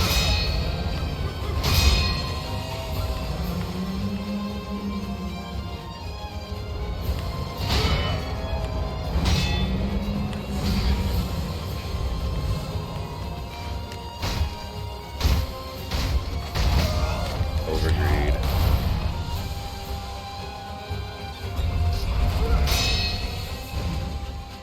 Am I the only one that saw me? Okay, never mind. My brain is dumb. I'm brain is actually just dumb.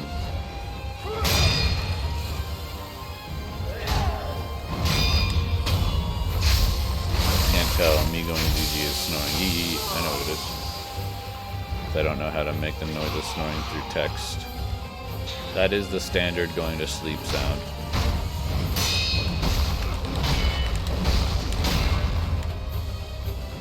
I got lucky on that.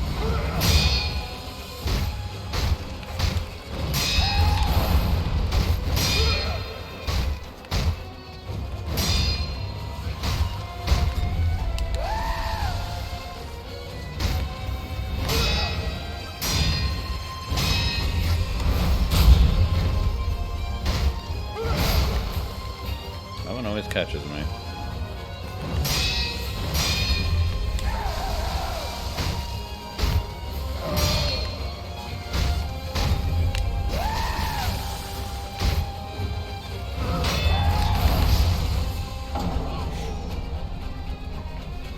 Well, see you sometime, and I hope you beat this fucker going at him for 3.5 hours. Whoop.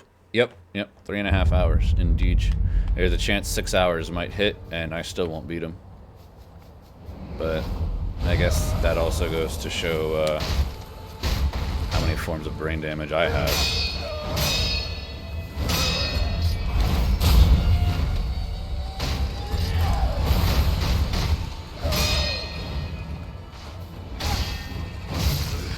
I always do that one a little slow for some reason. It's always the same moves that catch me, and it's always the same times they catch me too. It's fucking hilarious.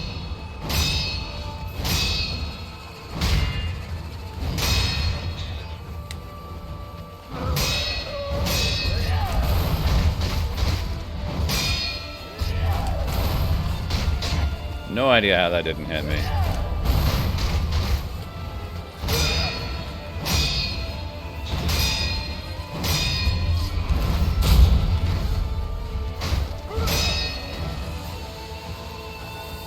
If you're gonna disengage me, I'll heal.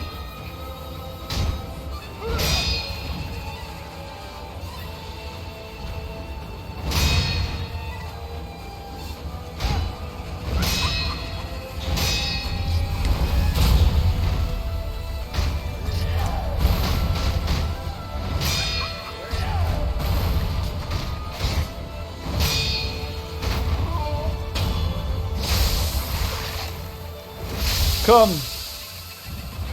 Do your thing. I mean, I guess right there when you're going down, I could actually get a little chunk of your health off each time, so I am not min-maxing properly.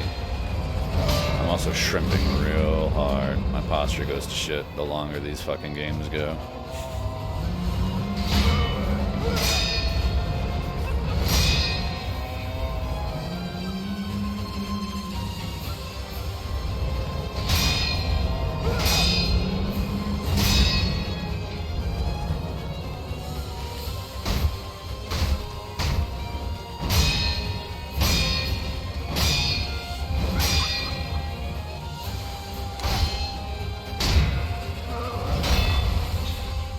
Thanks for resetting my posture for me.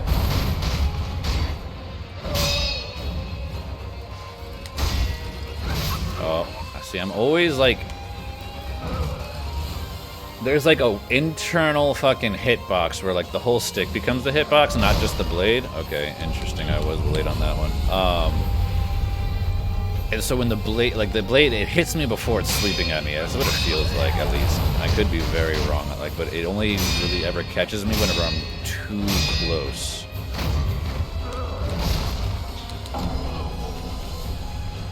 So I feel like one of those animations that I'm used to blocking at a slightly later time, if I'm too close to him, will actually hit me probably about half a second, 3/4 of a second sooner, so I'm not catching it properly.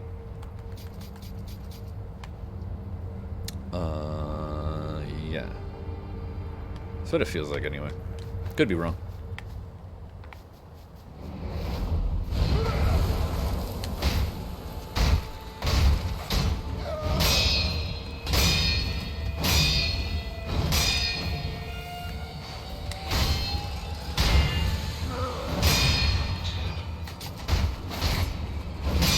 Oh, is that a punish that I could do?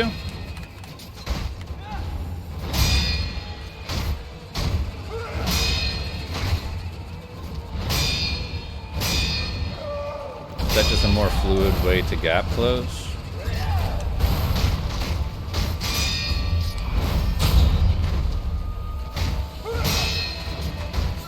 Oh, just out of range.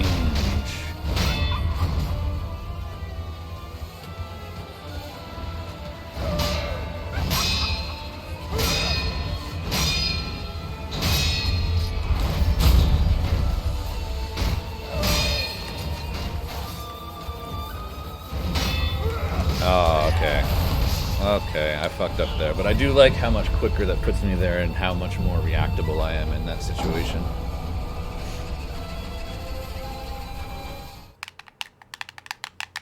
Alright.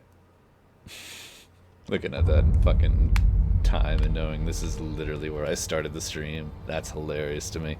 Alright, I'm gonna do that thing where I walk around, give my back and knees a break, because I am an old person. I need to also deal with that trash bag. So we'll do that. You need to be replaced. That's what happens when you ignore shit.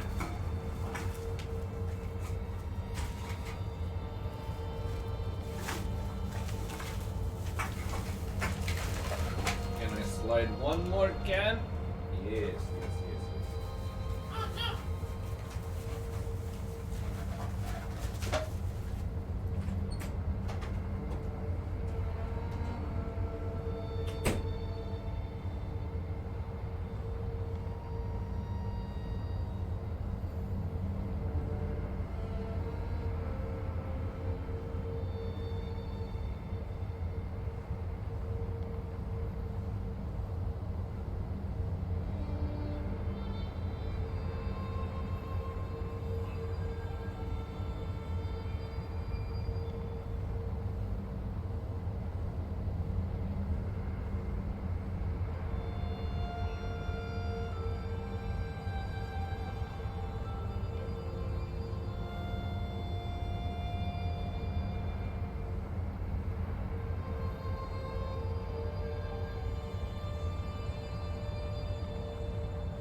Alright.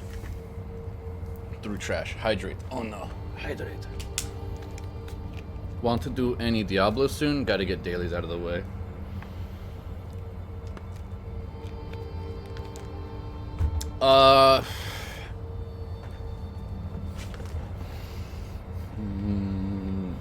Trying to figure out. We'll go.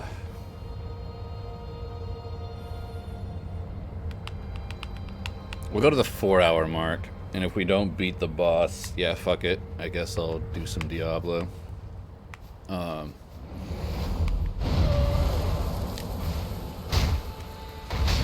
mean, after stream, 100%. have to do a few voice acting things.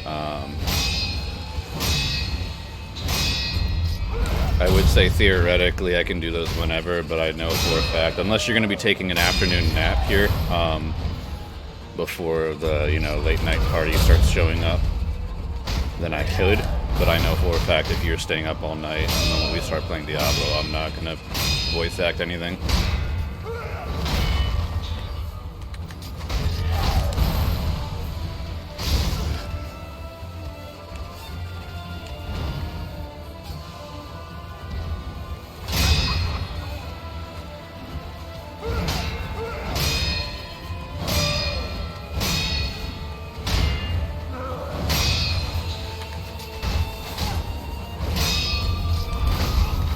Why did I press A? I know why I pressed A. I'm not watching hands. I'm just reacting to fucking... the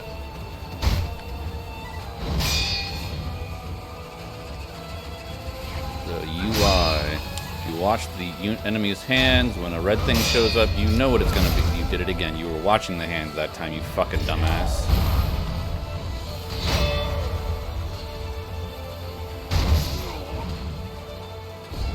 I'm not taking a nap, but I just want to get all the bounties done and take a break, to be honest. What's good, my dudes? I was going to do that and then play League. I guess I could do League right now instead, though. Oh. How long yet?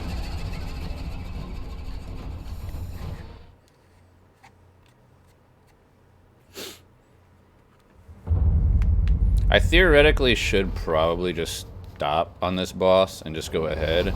I just, for some reason, my brain's anxiety is telling me not to switch games. I don't know why. I mean, I partially know why. But all that's going to do is mean I have to put out a 3-hour render, which then forces me to 3 hours of my day not use my computer, which means I can go record, which means I can go work out, which means I can do other things other than computer things, which is not bad for me. But if I do this entire stream only Sekiro, I don't have to do any editing or rendering, and I can just send the raw video to YouTube. So it's me partially being lazy, partially wanting to beat this boss.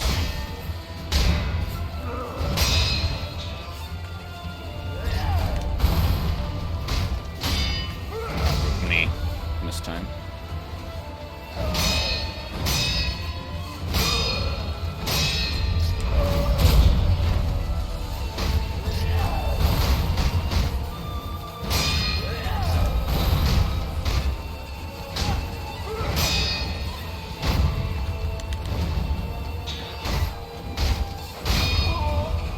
I was hoping they would posture out. I took a big risk there.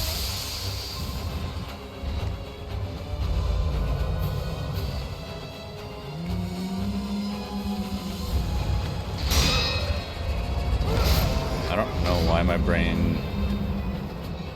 Well, it was the overlapping things, but I don't know why my brain just did not recognize that there will be an attack coming in. There's always an attack coming in. There's 1, 2 overhead, which I didn't even block. I mean, I did, but I did it way too late.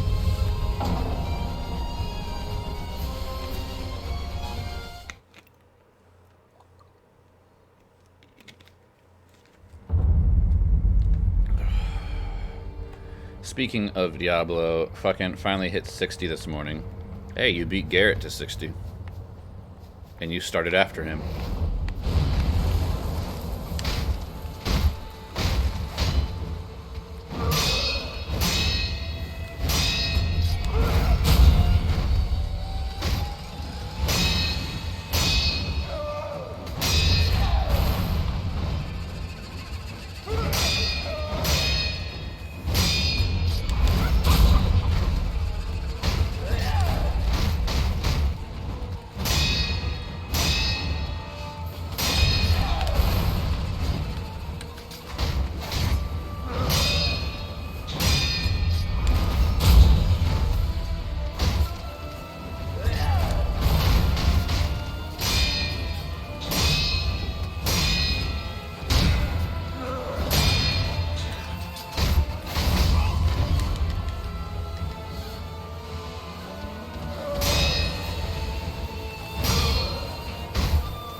Which class you playing, CNET?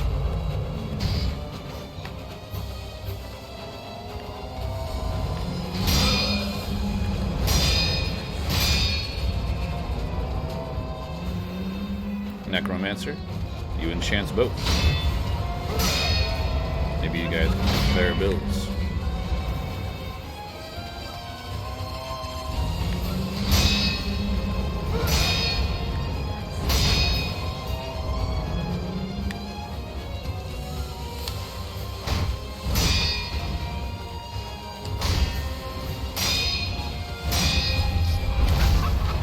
Brain lag.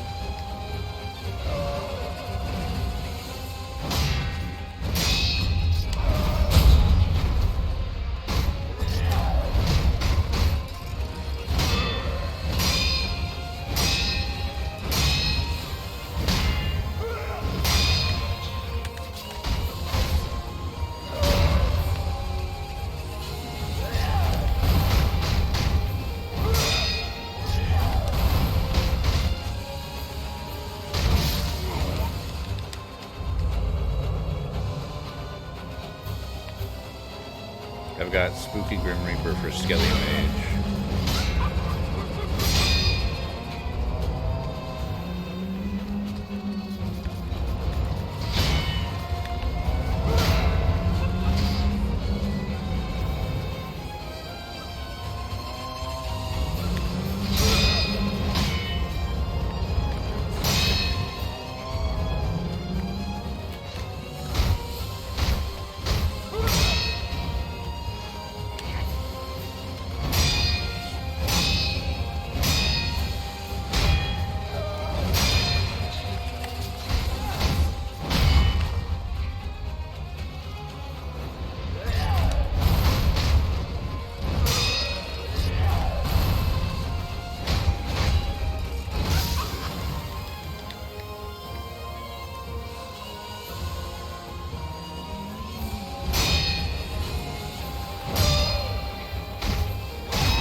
So do I, lol. I've got a Molten Golem now if I can just get the armor piece that turns my sword skellies into archers. Oh, that's cool.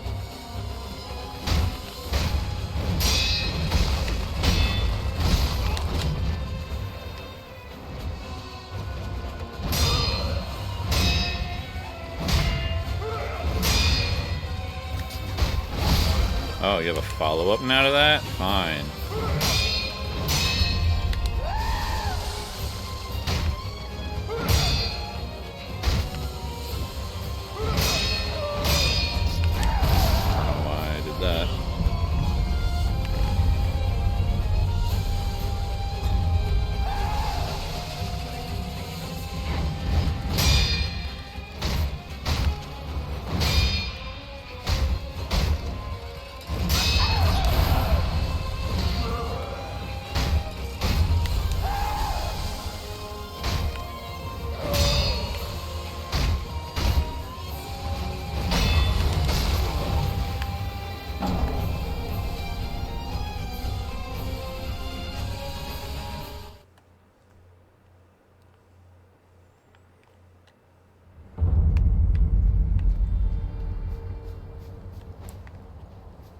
On the Diablo subject, how much did you actually play the other Diablos / enjoy the other Diablos? And how do you enjoy Immortals? Yes, I'm looking for that one too.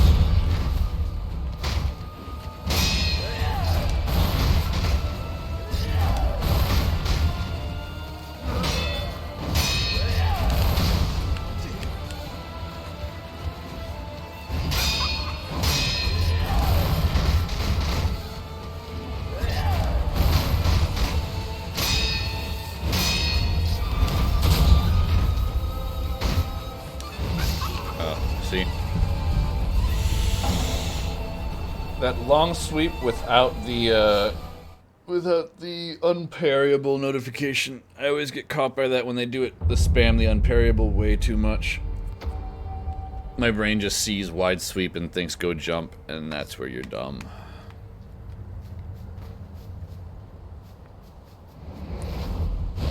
I've never played the other Diablos. Oh yeah, I won the Shadow Lottery. What's the Shadow Lottery? If only the Shadow Lottery had an actual reward, lol. Oh, so is that like winning the lottery in Monster Hunter Rise? It's not really a lottery, it's just free items on a roll system that will basically give you a win.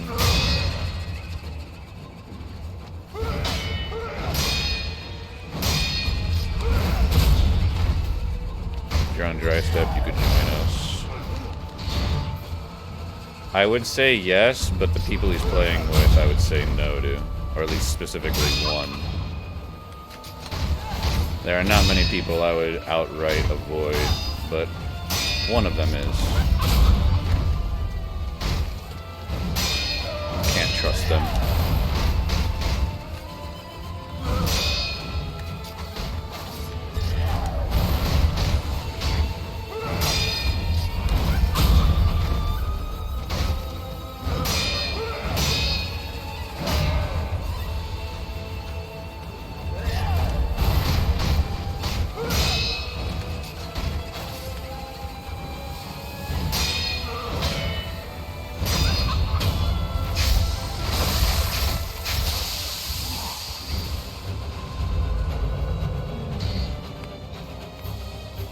It essentially just lets you invite other people to your Shadow Clan.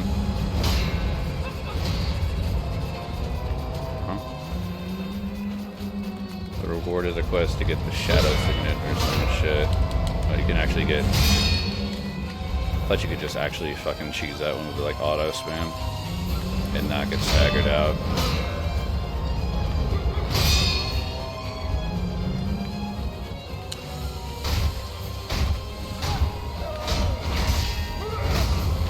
Okay, I guess you don't want to block.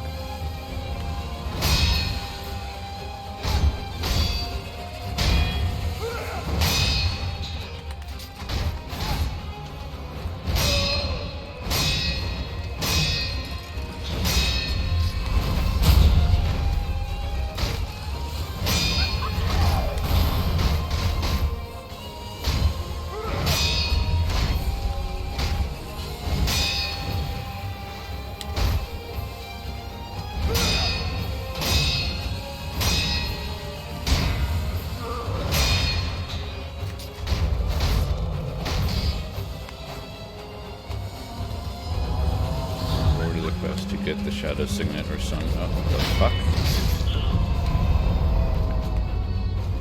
That is not the direction you usually appear from, but okay.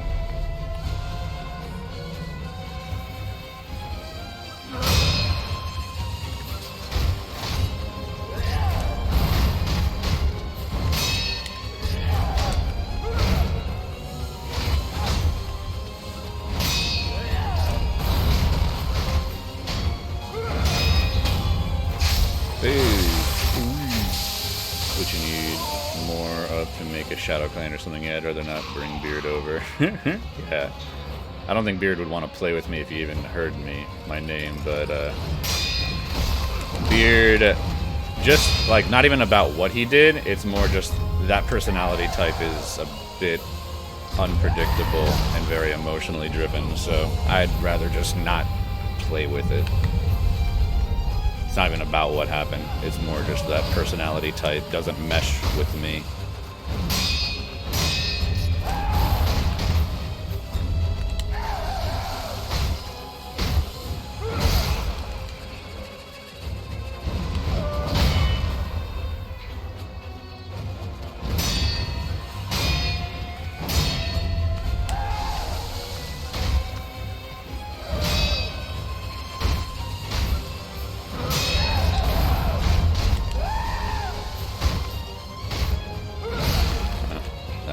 Catches me.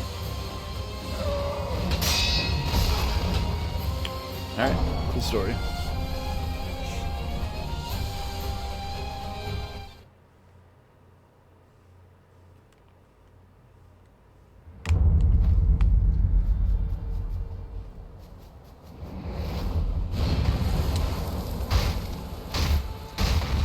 It was close.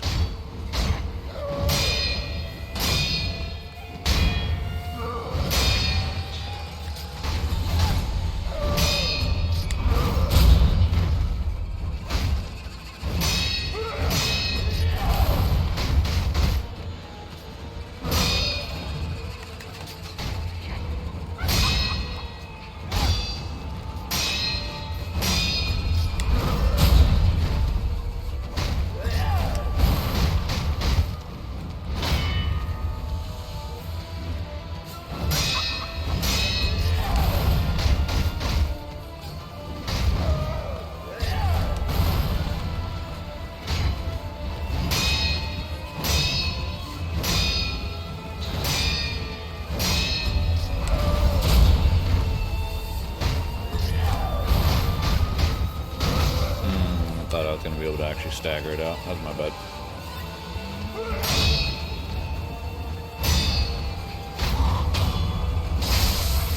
Dude, I keep seeing the stupidest comments on Tarky streams. Fucking had a dude earlier say they should add the ability to pick your spawn.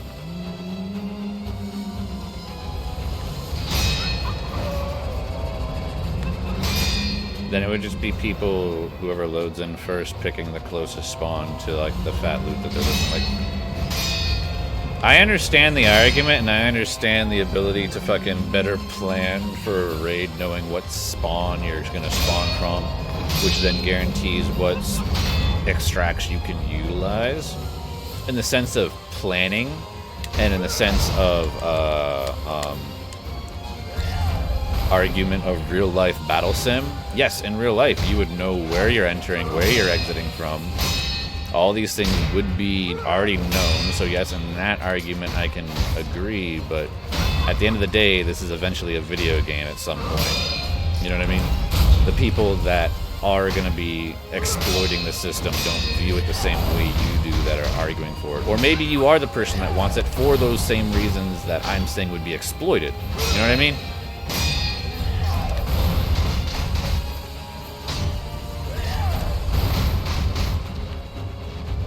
It would definitely make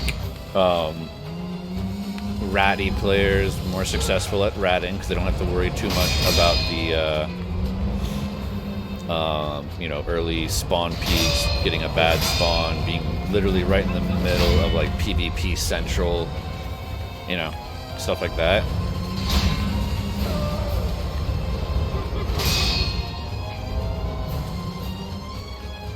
But it's just going to be mostly exploited by people, I feel.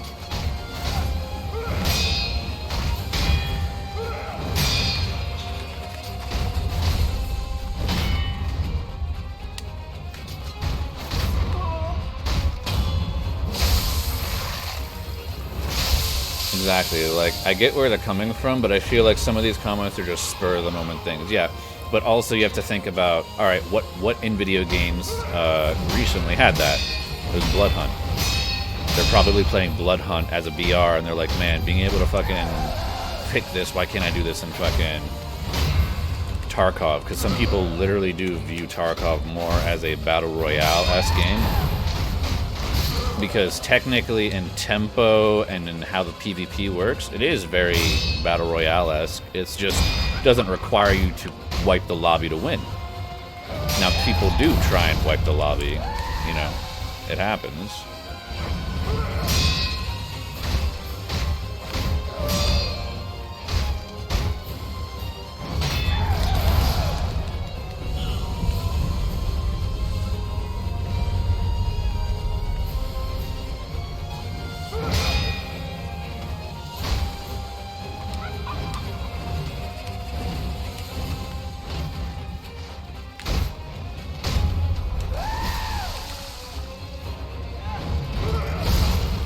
Okay. I've had that one timed pretty good the whole time, but I guess I'm just not going to do it that way.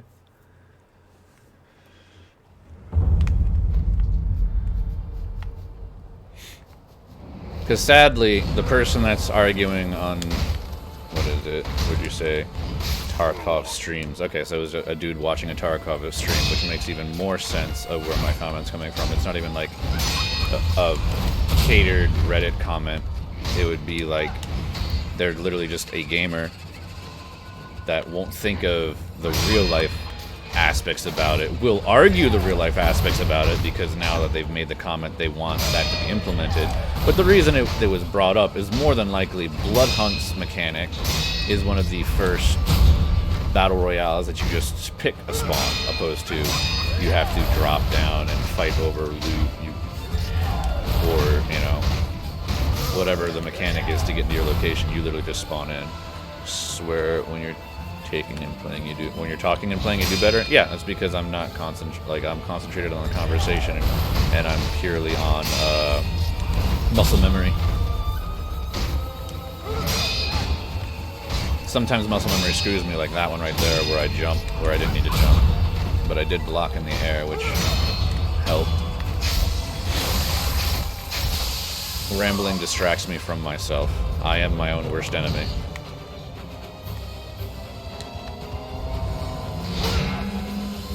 That's why I always compare boss battles as a marathon and more like a mental battle, and like, you know, because your own impatience, your own anticipation, your own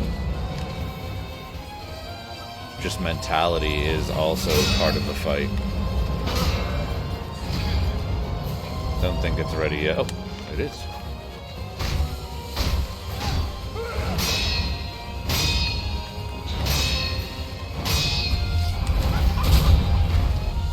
Half the time on this phase, I forget I'm on this phase because I've died so many times that I'll actually, like, it'd be in the middle of the fight, and then I'll be like, alright, next phase, and then the fucking centipede comes out, and I'm like, oh, wait. I was on phase 2. Or they'll fade away and do the fucking, that was a delayed B, very delayed B. I was about to press A, prevented myself from pressing A, and then that hesitation made me not press B in time. Does that, and then I'm like, oh yeah, I'm in phase 2. Haha.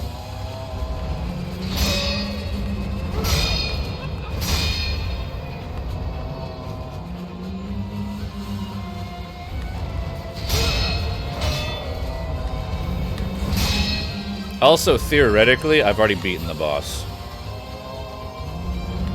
I think I did get him... Would you say 25% or lower on one of those attempts? I think one of those attempts I did have him below 25% health. And if that's the case, I've already beaten him. I'm just stubborn and have the Demon Bell on.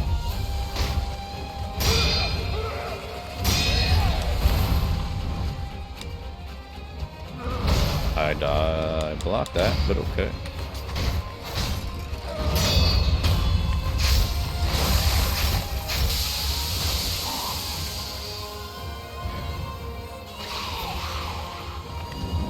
All or nothing, let's go.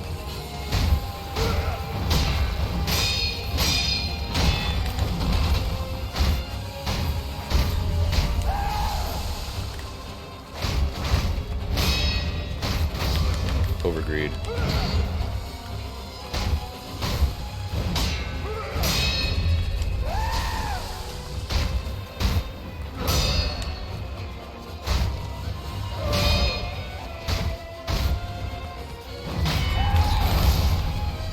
Revive.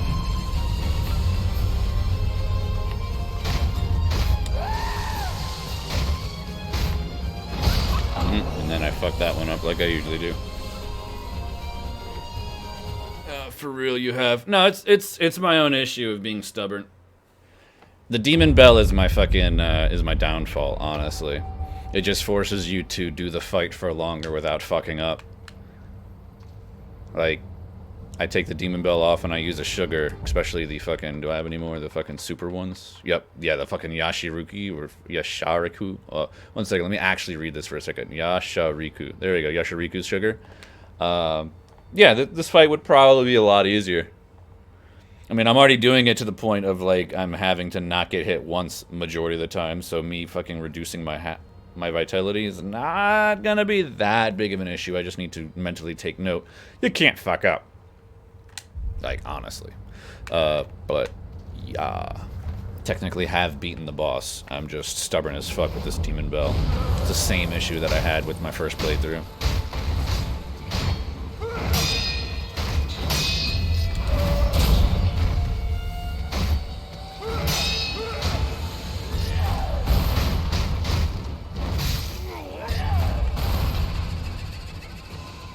Okay.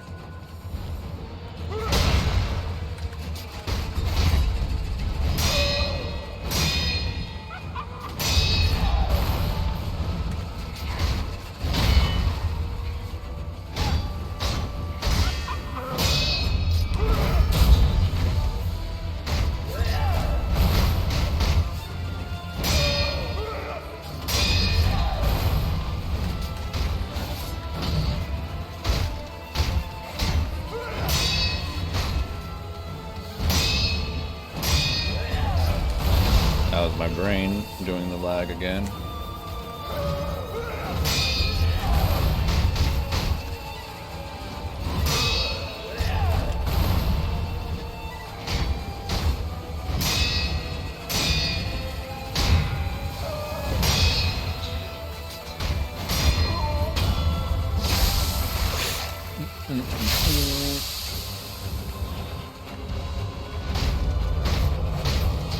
Yeah, you can hit them while they're doing that. Okay.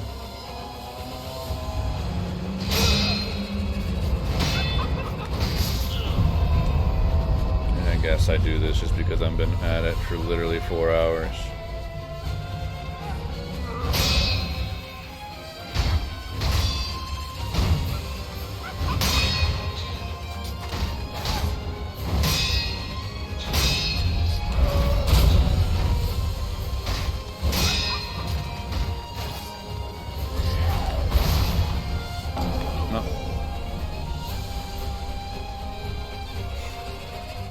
My brain is just seeing red icon and then just instantly pressing B now.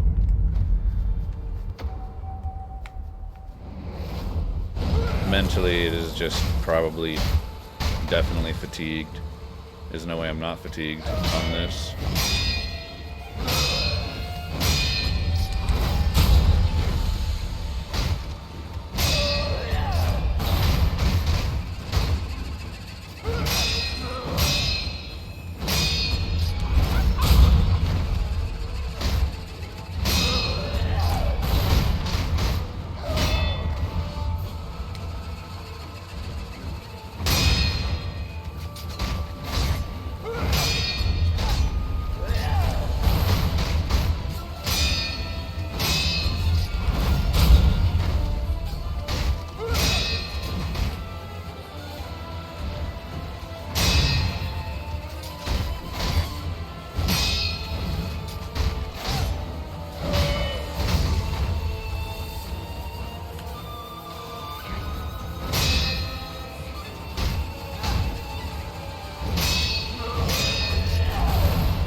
There's that whole running, dashing attack never working in the animation frames that I would like it to work at. But whatever.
Let us begin.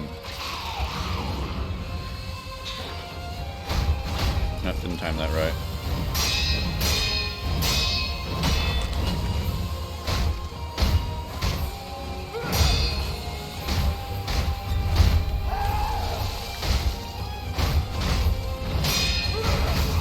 Overgreed.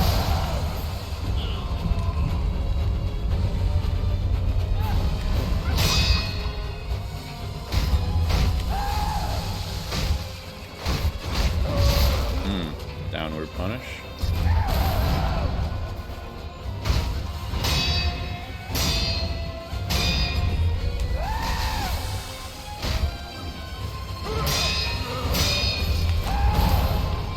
I got lucky.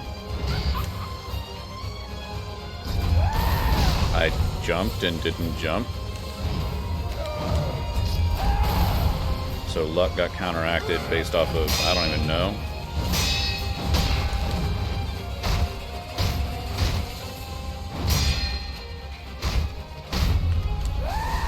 And I'm dead. Boop. Well, not dead.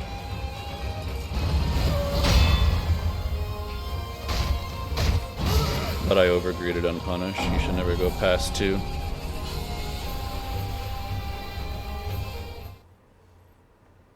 Especially with this boss. For some reason on final phase, my tempo for like other bosses where you're just like fast trading with them kicks in, and I want to try and punish in between each swing, but it's more of just a parry fight, punish when available.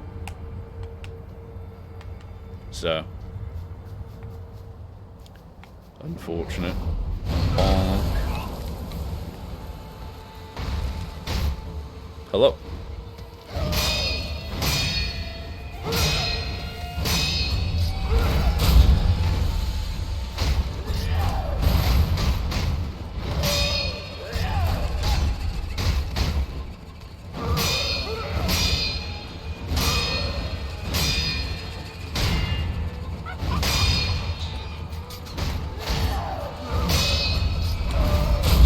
Almost pressed A there.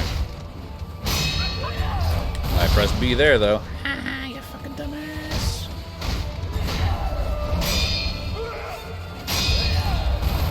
And bye-bye.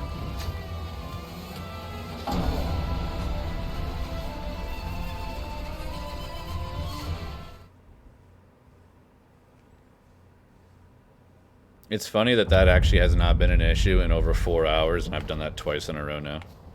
In 4 hours has not been an issue once.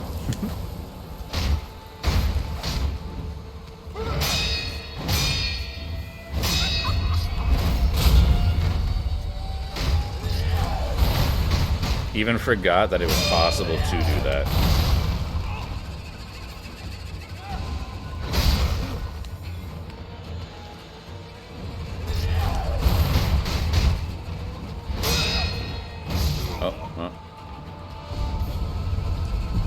Oh, it's not plugged in and it's yelling at me. Alright, let me grab...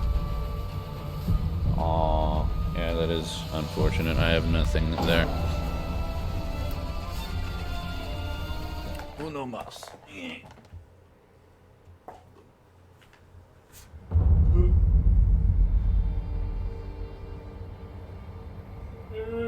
Oh, God. And lightheadedness, enjoyment. The actual changing of audio due to warping of perception.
It's like if you go for multiple punishes on this boss, it's really punishing you. Yeah.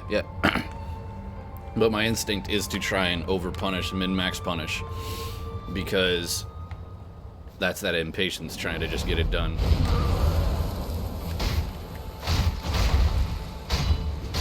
It's like, I've been doing it for so long, I already have a pattern that works to a certain extent. Why not stick to it? But I'm always trying to figure out, oh, well, can I get an additional punish here? Can I get it here? And then sometimes I really stop thinking, and that's whenever my instincts of, after he swings once, I try and trade with him. Like, boom, interlace, and then dodge. Because technically you can actually get away with that. But it's so... I'd almost argue pixel perfect, and if he decides to do a different moveset other than what he normally does, you're getting punished. But, like, technically you could over-punish like that, and, like, min-max your punishments, and that habitual muscle memory does kick in right there. So that's why, like, on final phase, for some reason, I just start doing the most dumbest fucking trades ever, where I'm trying to, like, interlace attacks in between his attacks, because that muscle memory starts taking over for some fucking god-awful reason. And honestly, it's probably partially to do with knowing its final phase, and then the music change, like, just, I guess, pull something out of my brain, being like, alright, now we fucking game on. And it's like, the game's been on this whole fucking time. What do you mean game on? Just continue what you've been fucking doing. You'll eventually win. The funny thing about a boss fight is, guess what? As long as you're dealing damage and your health bar doesn't touch 0, you're winning. Crazy, right? But you're always worried about doing it so quickly and so impatiently, and, ooh, I wonder this, I wonder that. Why don't you just go with the tried and true? Why don't you fucking do what you know fucking works? Like right there, why did I try and punish 3 times? That could have been punished really bad. Almost pressed the wrong button for that.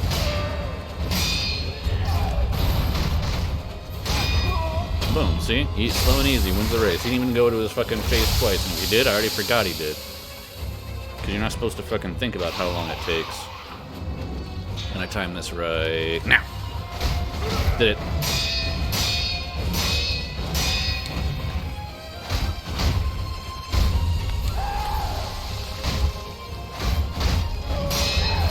I don't know why. That's a weird habit of mine that I really need to break. I'm not jumping when I see it all the time. The thing I'm trying to fucking dodge, which is really bad. That punish right there hurts. Alright, your attack buff is over. Stop trying to worry about over-committing damage. Just slow, and there we go. There's that weird muscle memory I just talked about. I see his sweep, and I go for a fucking dodge. I'm in no shape, form, trouble, risk, anything. Just jump. Why are you dodging?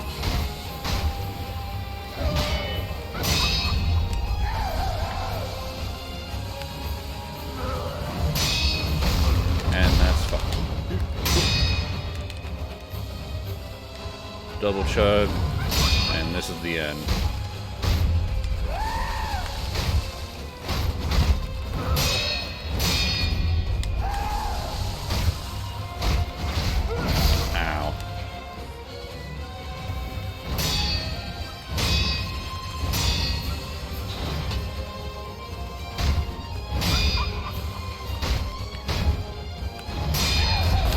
Why am I'm doing it again? That's literally ingrained in me for some reason. I always try and dodge out of that instead of jumping. It's literally an easy jump.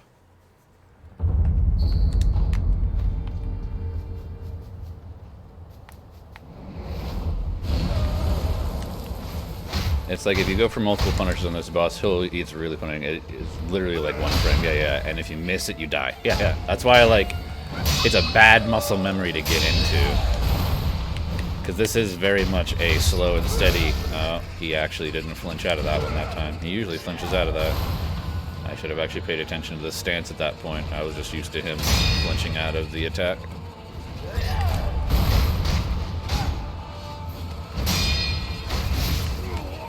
Oh, I thank you for bringing my frames back. I was gonna try and go for the fucking the interlacing punish, and then my game literally fucking frame rated. I might have gotten it off, for all the fuck I know.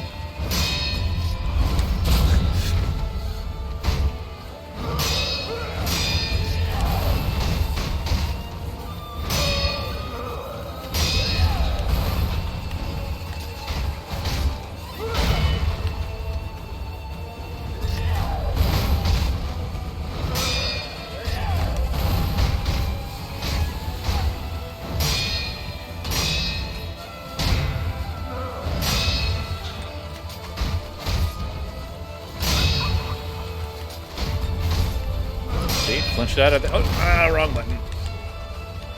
I deserve that.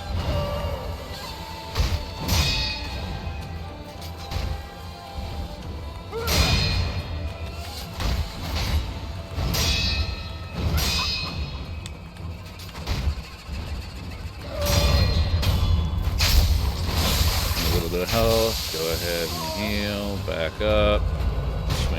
Swing. Okay, I should have waited on the heal. You get 2 swings, maybe 3 if you can lace it right.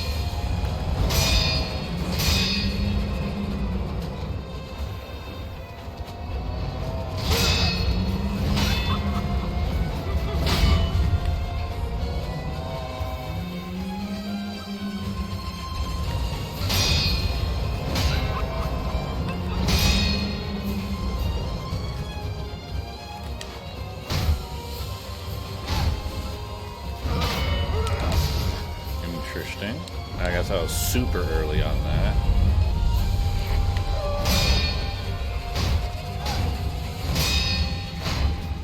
There's that weird muscle memory again.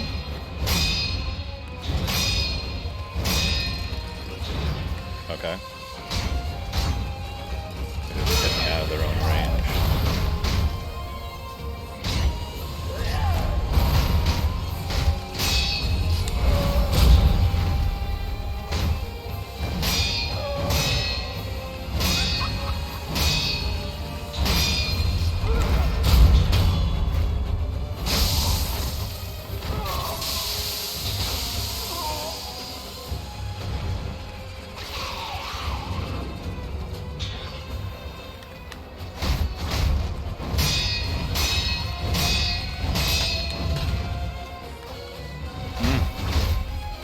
That hurts to watch. There's that muscle memory again.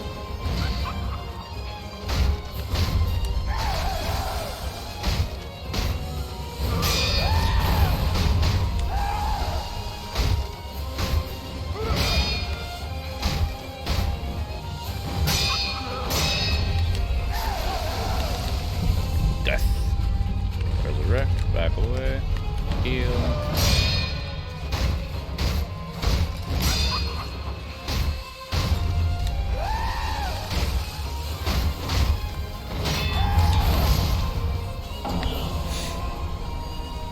You need to actually perfect into that because your next muscle memory is still dodging on that stupid swing, and I don't know why. It literally, you see the lineup, you see the swing up, you see the drag of the sword, you see the alert, and you still spam B. It is a weird muscle memory that I will not understand, and I had the same issue, if I remember correctly, the first time I played. For some reason, that animation in the sights dodge, not jump.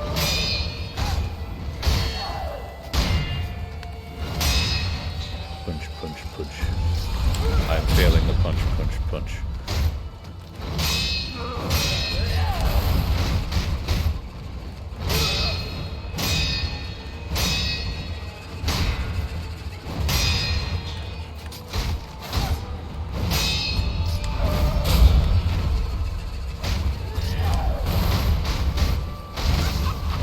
I don't remember doing another attack, but apparently I spammed enough for it to register it.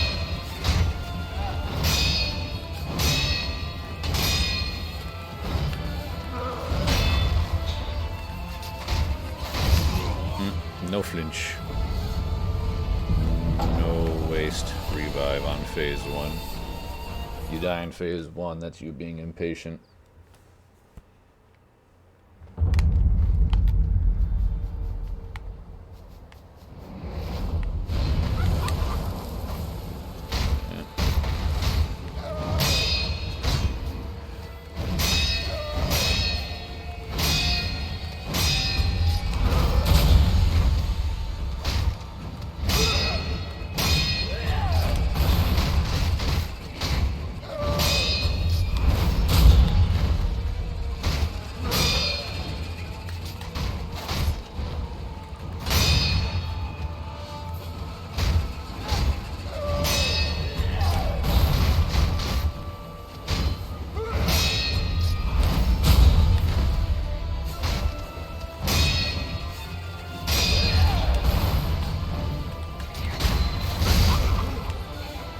trade is bad.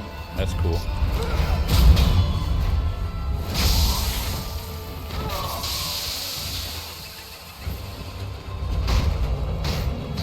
Yeah, just 2.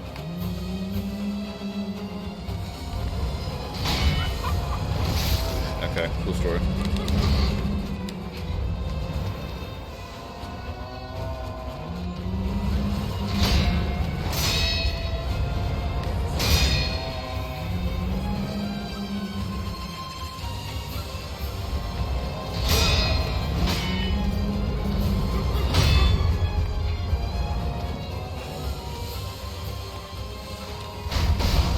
Okay. Appreciate that. Much love.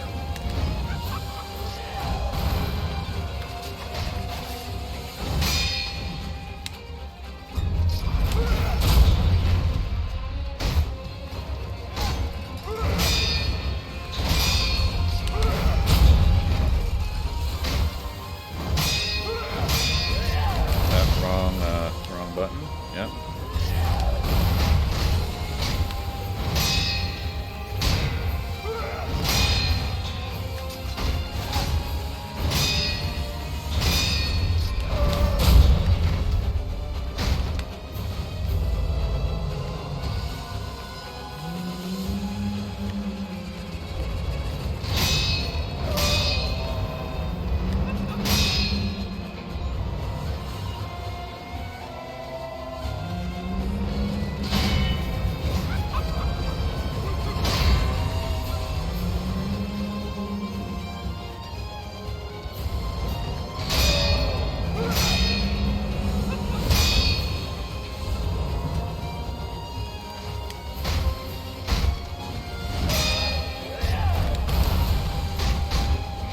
Weird muscle memory. I wasn't in range for it, so it didn't matter.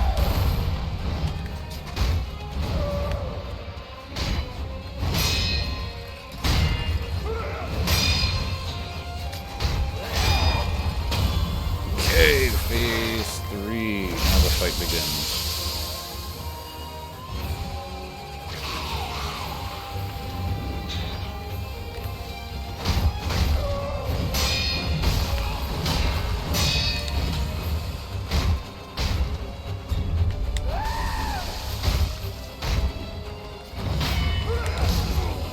Unfortunate.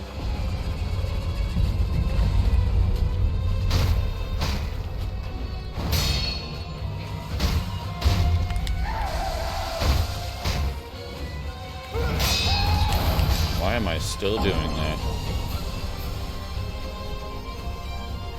I'm gonna die to that literally like 400 times before I finally learn.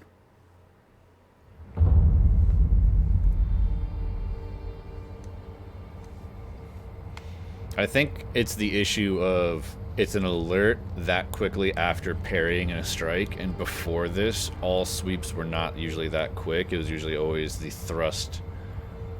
But I don't know why I'm dodging away and not dodging in. It's honestly doesn't make any sense why that muscle memory is happening. There's no logic behind it, so it's just some weird instinctual freak out.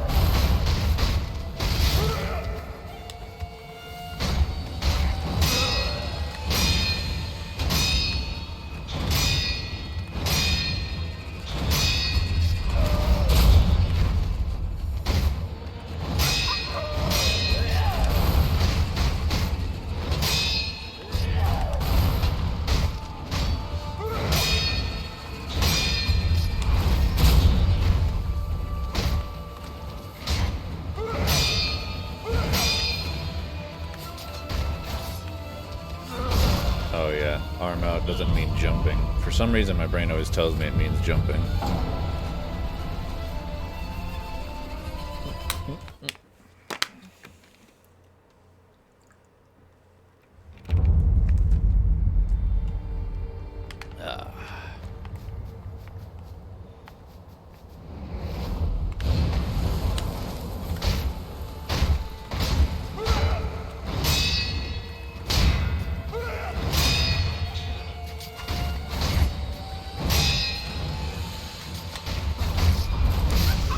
committed. Okay, I almost actually pressed the right button too. That's the funny part.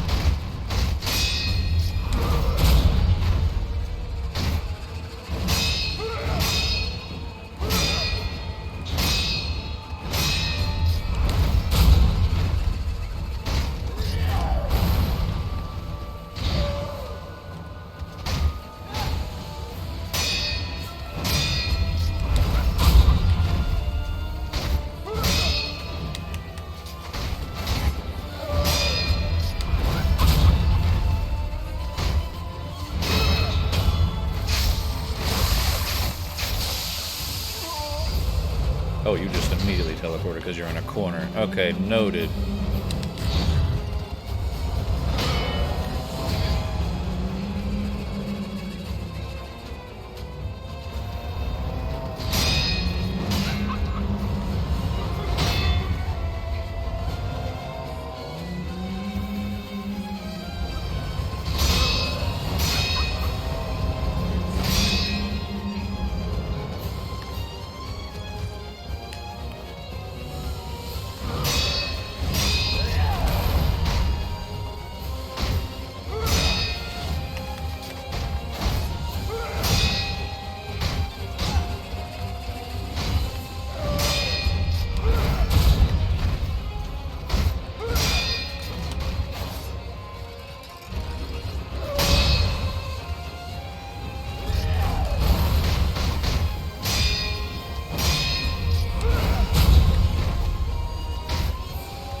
Weird.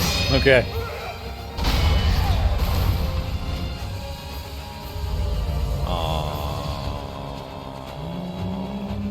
I hate when I have to do this more than once. My headset's gonna tell me, you know, I can. This is a single player game. I can pause this motherfucker every single time this beeps at me, and I'm like, oh, it's gonna die mid-fight. Well, it will eventually die mid-fight. I can fucking pause it whenever the fuck I want. Alright, there we go. Now it's gonna stop beeping at me.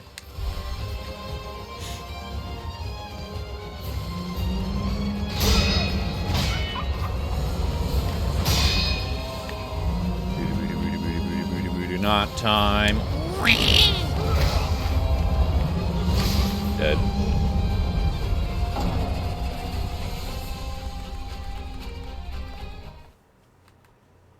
Anticipated. I thought it was 3. Could have been 3 and that might have been 4. It might just be an RNG duration.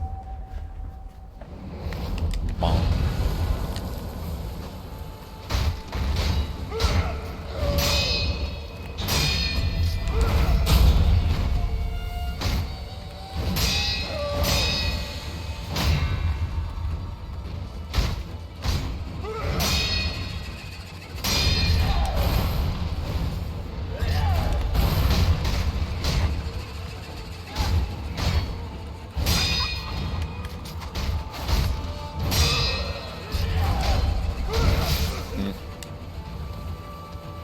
Wasn't expecting the flinch out.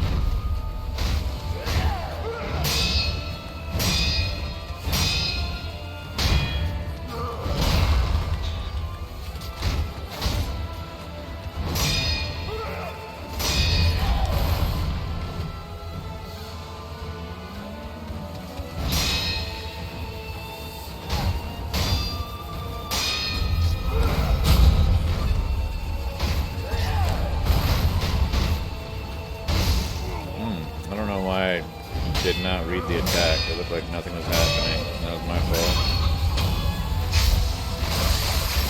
Step forward into it.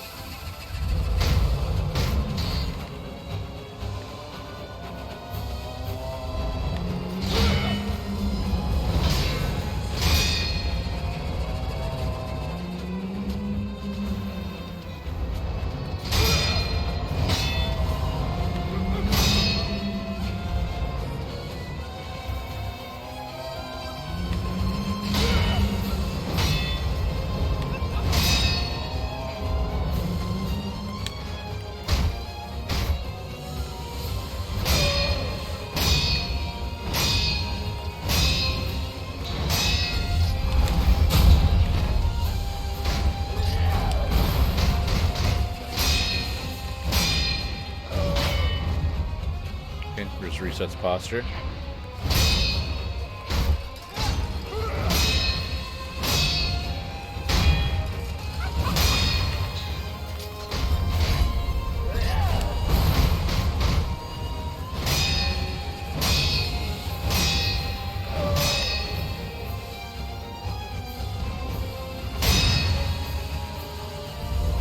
Oh.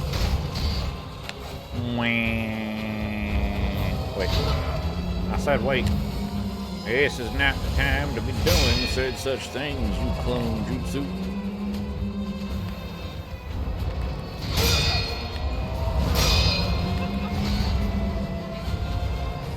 Calleth off your shadows.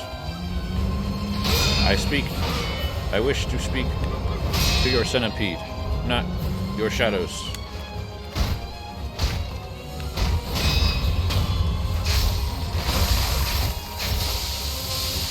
I have a bone to pick with you and your centipedes.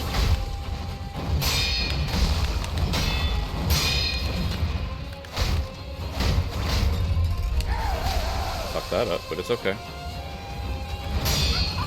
It was mostly just for the beginning.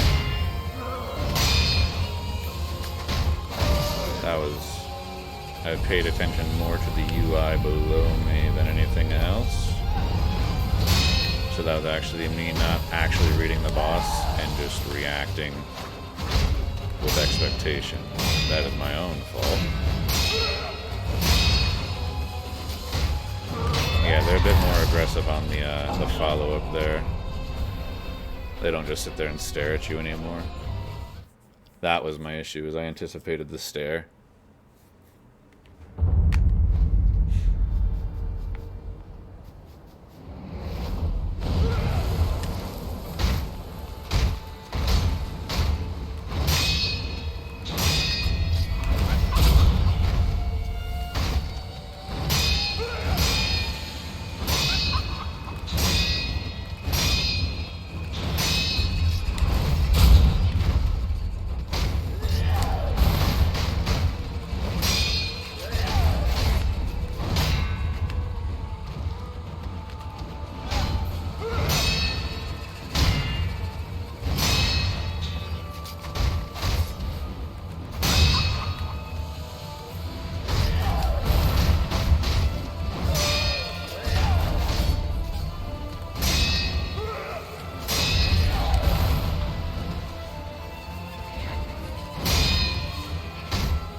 Definitely got lucky there with a few of my attempted punishes. Oh, you can get 3. You just gotta fucking literally start it.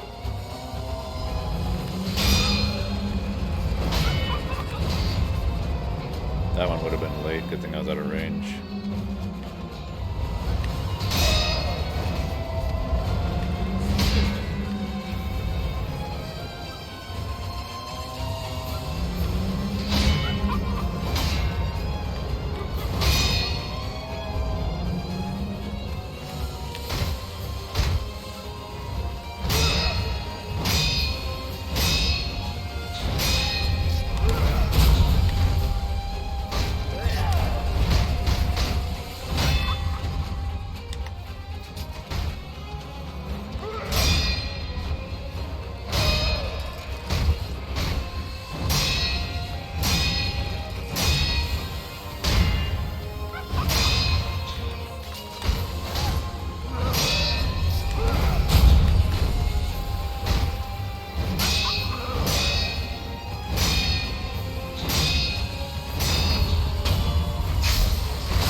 Let us greed.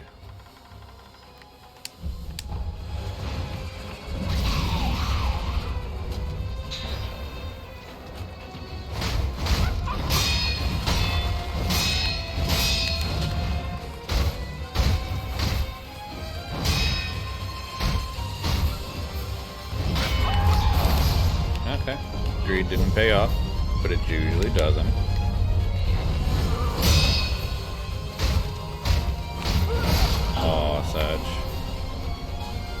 I needed to survive long enough for it to fall off, because when you revive, you still have the debuff.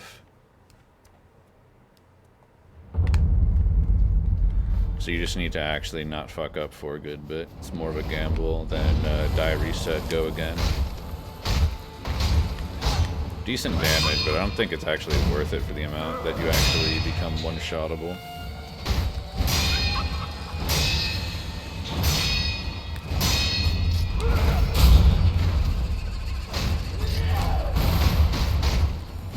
Could make for an interesting last-ditch attempt, where you're one-shottable anyway. Why not just increase damage?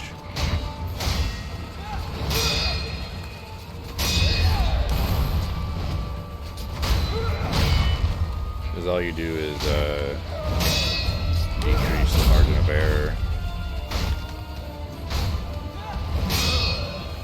So if you're going down anyway, and there's not a revive, because that one persists through revive.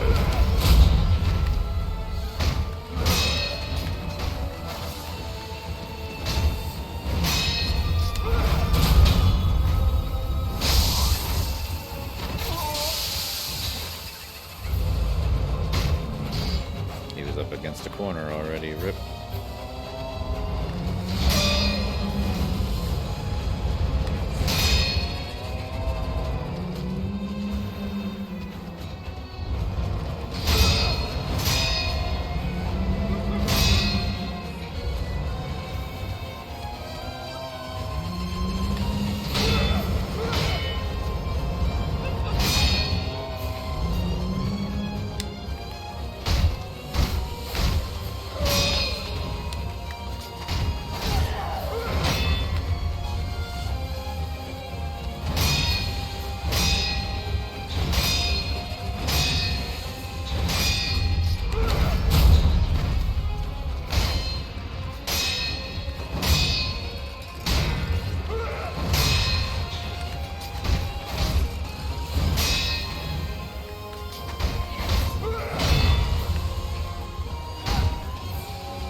Close. No! I pressed B too. I fat fingered.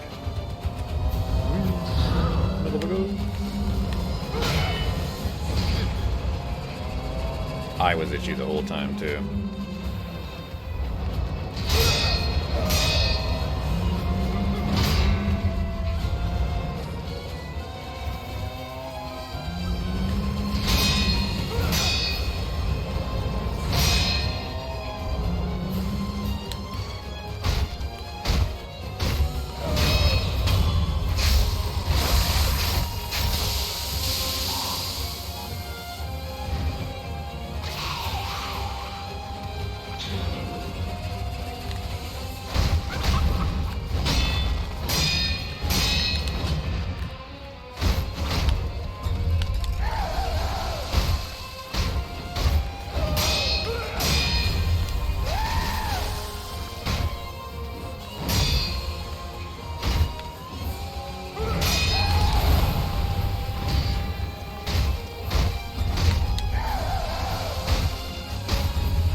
Weird fucking... Okay, I paid off. It paid off. Just heal. You're a dumbass. And there's weird fucking muscle memory again for not doing what you're supposed to do. That actually paid off that one time. Very weird.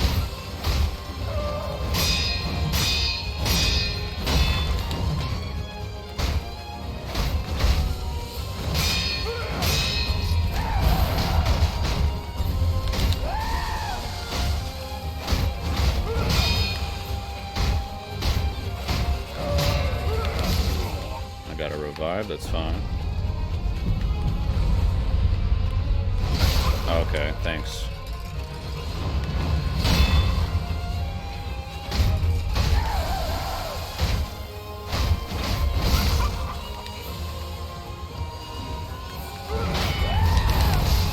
Sag, that was the closest I got. One fuck up could have been the difference between life and death. If I would have perfect blocked that final hit, he might not have even been able to do the sweep. It might have actually put him over the posture. But I actually, if I would have been able to jump, that would have been his death. That would have been able to actually punish. He was basically 2 or 3 shot away.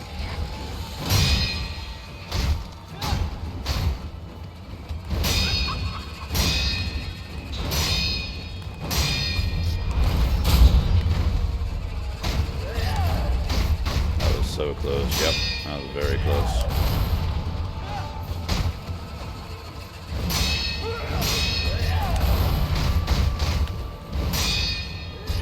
Oops. Oh, okay. I'll take it.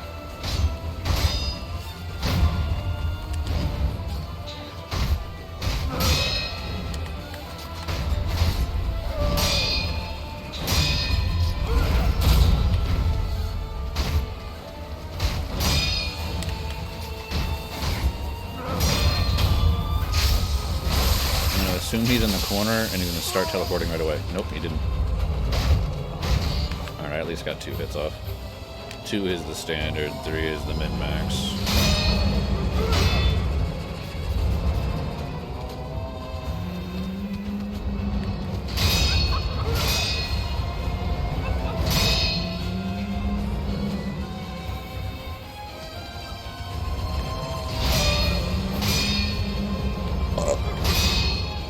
No, it's not it.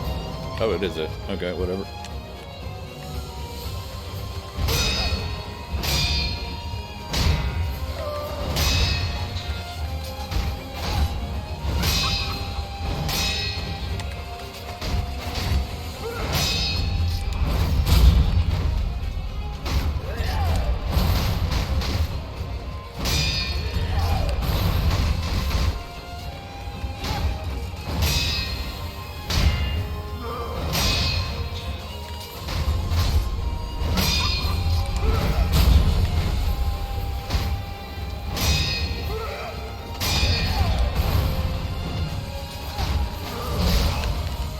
He does have the follow-up rewind in. I need to remember about that. I always forget about that and try and just punish.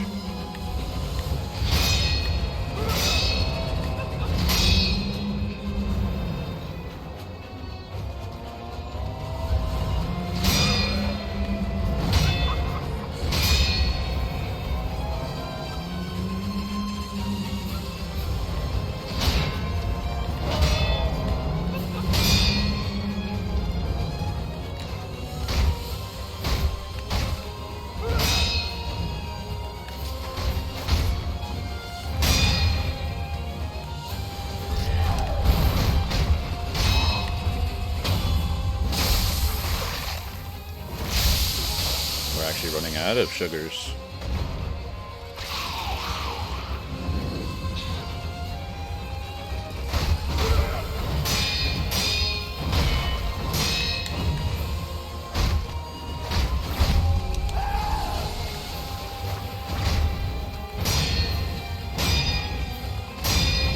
Oh. A bit faster than expected.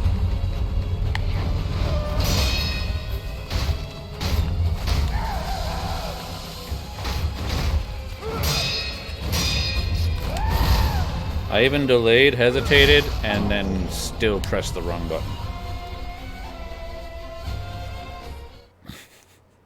I don't know why that attack just has every fiber in my being scream dodge when you're supposed to jump. I don't know why. Every instinctual fiber in my body just says dodge when that is the very incorrect answer. And has been. Literally 90% of my deaths have been due to that. Whether it be that move is what put me into one-shottable range, or that is the move that actually killed me. I have been caught by that stupid muscle memory of mine for no fucking apparent reason. There's no excuse why that muscle memory exists. There's literally none.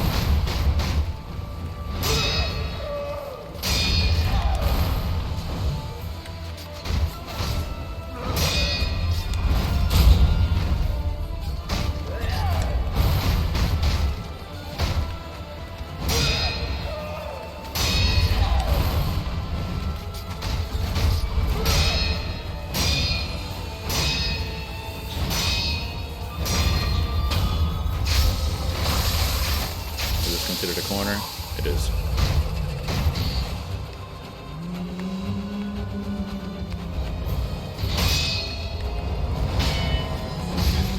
Okay, cool story, bro.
Confusion. Okay. The hilt was a hitbox, which staggered me, then the blade was its own hitbox, which then made me press run button there while explaining, but yeah. That was weird. Which confirms my one idea of one of the moves hitting me depending on proximity, because I think the back part of the hilt is its own hitbox and its own mind.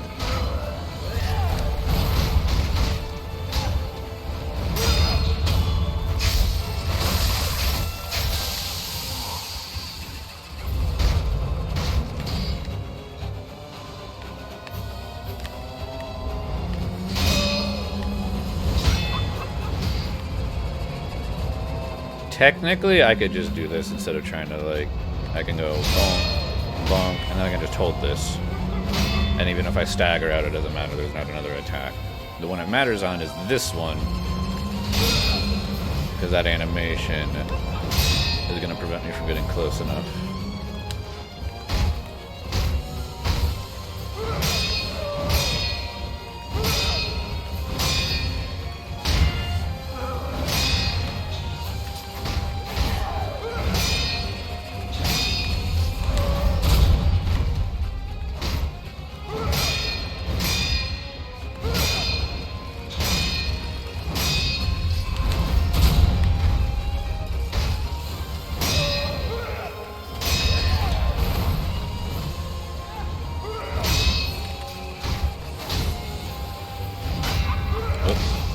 Fuck up. I'm still alive.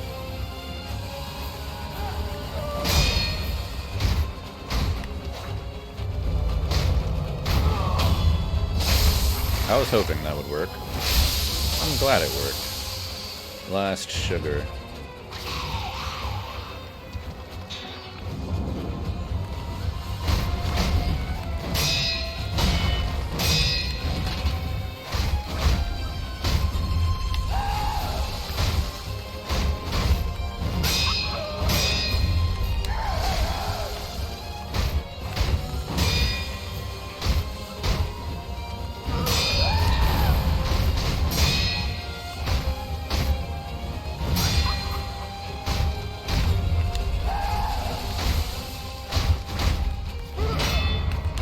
Ouch.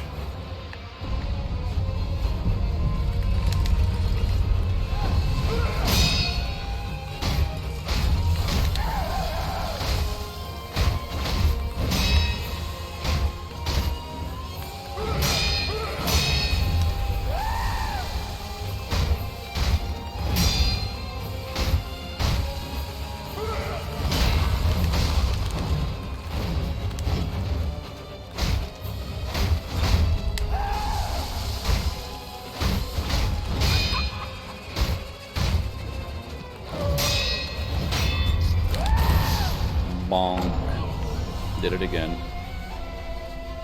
I don't think I would. I think because of the stagger, I wouldn't have jumped out anyway. But I was instinctively pressing B as well. That's like 5 times I would have beat him if the Demon Bell wasn't on.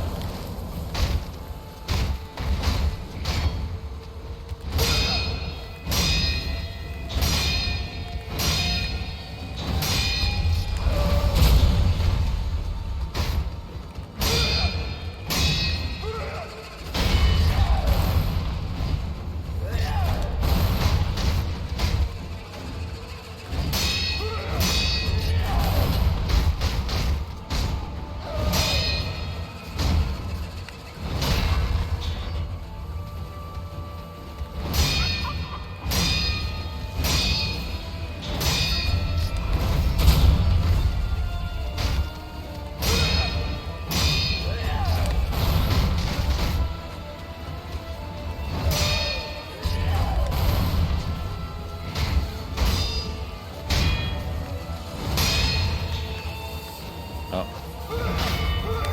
That was very unfortunate. Okay, cool. Still in animation lock when I inputted commands. Really fucked with tempo.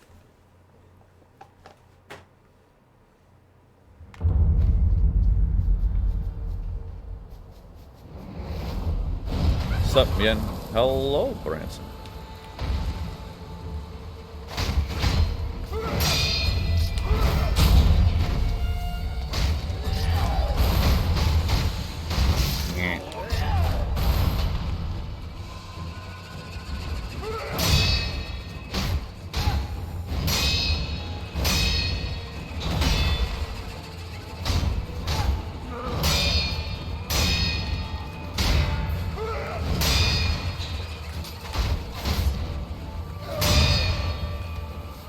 There it goes again. Always inputting commands during animation lock.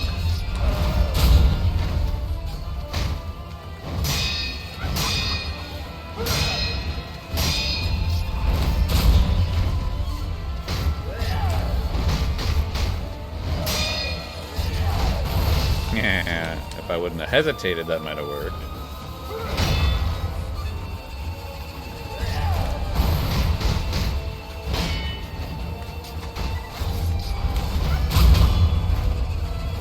Just got done training in Fighter Z. Tried out Tien. Ooh, how'd you like Tien? Why did I back up? Instinctual. Looking away from screen.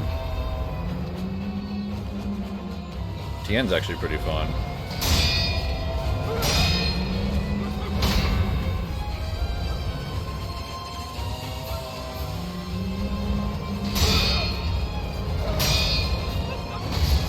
Oh, mistimed that one.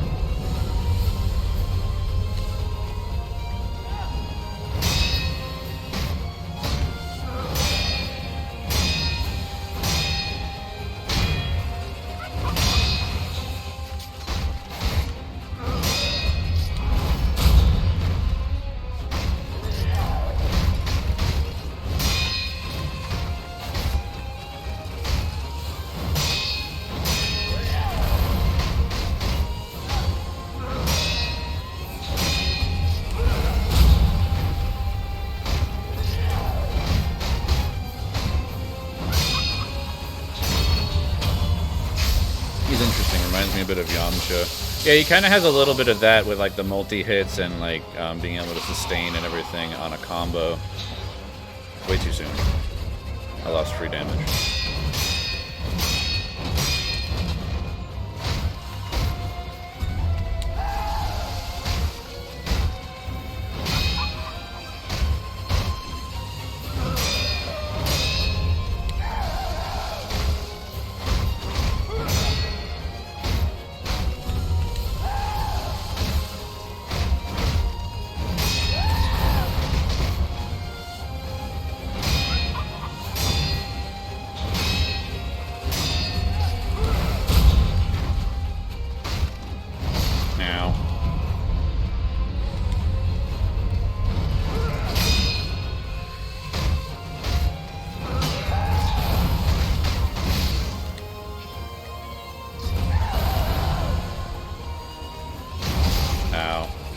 You know what?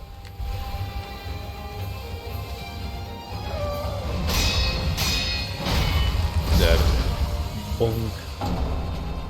Half health. Thought about using the other sugar, and then I was like, I'm not in a situation where I can actually even do that. I'm still on the recovery of, like, I'm not on a back foot of recovery yet. I'm still on the back pedal. I was thinking too many steps ahead, and I still never actually fully recovered in the tempo of the fight. I was still playing the boss's game, and not my game.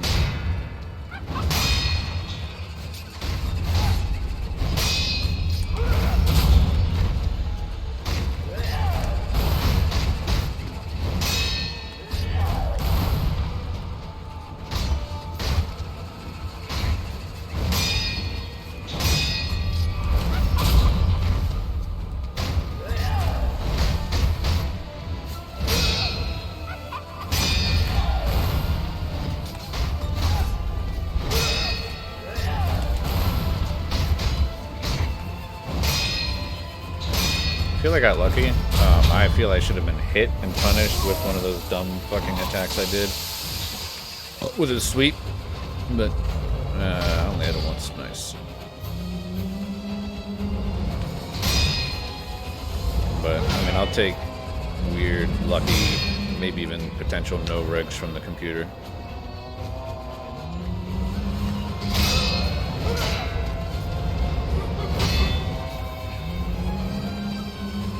Man, this is the only FromSoft game that intimidates me, like watching people play it though.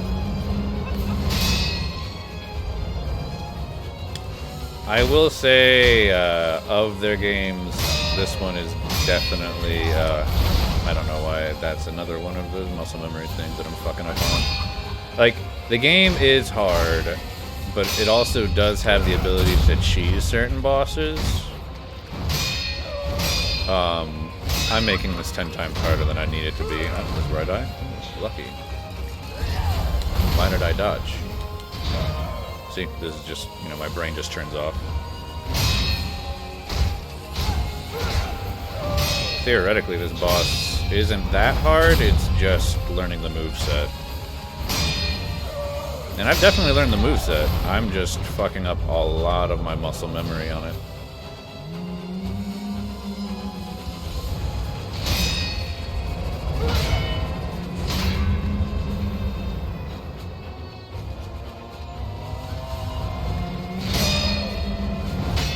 Like, technically, I've already beaten this boss about 5 or 6 times. I just have the Demon Bell on, which gives everything 25% more health.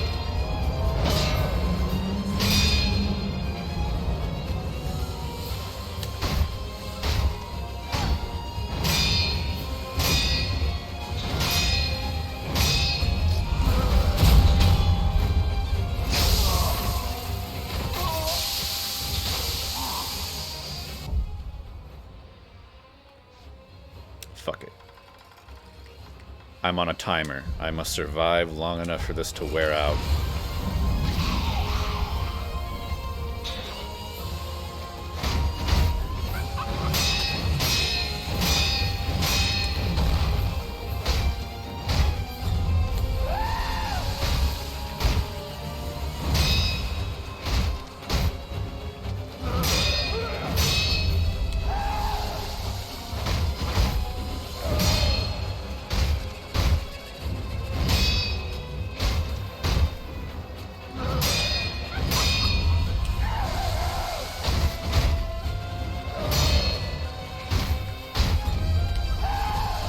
Survived the timer. Well done.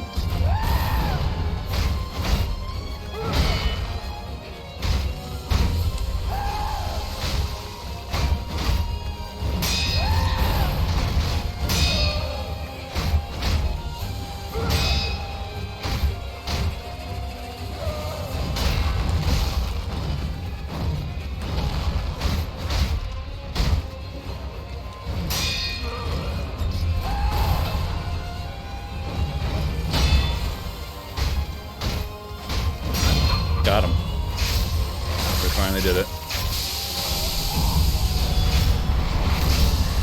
Let's go, centipede. You shall not inhabit this body ever again.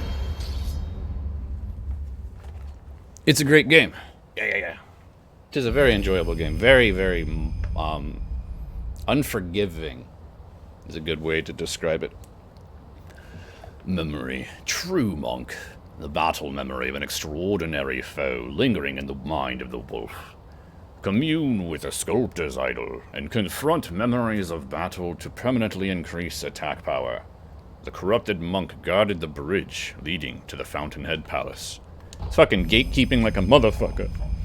Kept me here for 5 hours, holy shit! Dragon's Tallyboard. A tallyboard carved from a great piece of jade. Possessing this incense increases, holy shit, I can't read, the stocks that can be purchased in merchants' shops. Such a tallyboard is highly prized by the merchant's class. Old custom dictates that those of dragon rank are recognized as supreme merchants by the Imperial Palace, and should be given the best possible treatment. So I've just unlocked the next tier of merchantry. Treated a beady debut. The last time a game did that was Ninja Gaiden on the OG Xbox. That game was so hard. Yeah. You're not wrong. That game was hilarious, though, because if you fucking died a bunch on the fucking tutorial, you were able to put it on Ninja Dog difficulty. But after you go to, like, the Zeppelin stage and you beat that boss, the game literally tells you, hey, congratulations. You need to play the game again, not on easy difficulty, if you want to actually continue, because the game's not beatable on Ninja Dog. Like, I remember that shit as a kid. I was like, damn, I just got slapped in the face by these developers. Remnant, true monk. The battle memory of an extraordinary foe, although distant. Recollection of such a memory provided sustenance for the wolf. The corrupted monk was among the infested standing over the Fountainhead Palace. Indeed, immortality would seem a fitting quality for eternal watcher of the palace. Her true name is Priestess Yao. Well, tell her she's a fucking bitch. And she gate-kept me for fucking 5 hours. So I guess she did her job. Give her a raise? She can't count when she's dead. I don't know. The OG get fucked game. Yup. Yeah, the OG get fucked game. That truly was. This entire stream was just to get into the Divine Realm. Wild. I don't know what's more impressive. The fact that I didn't rage and I just threw my face against it, even though I know I'm capable of doing that, or the fact that I managed to beat a boss right before stream ends every single fucking time. I don't leave cliffhangers when I storytell, I tell you what. Fucking hilarious. Alright, good times. I can probably make it to one more sculpture before actually hitting 4 o'clock.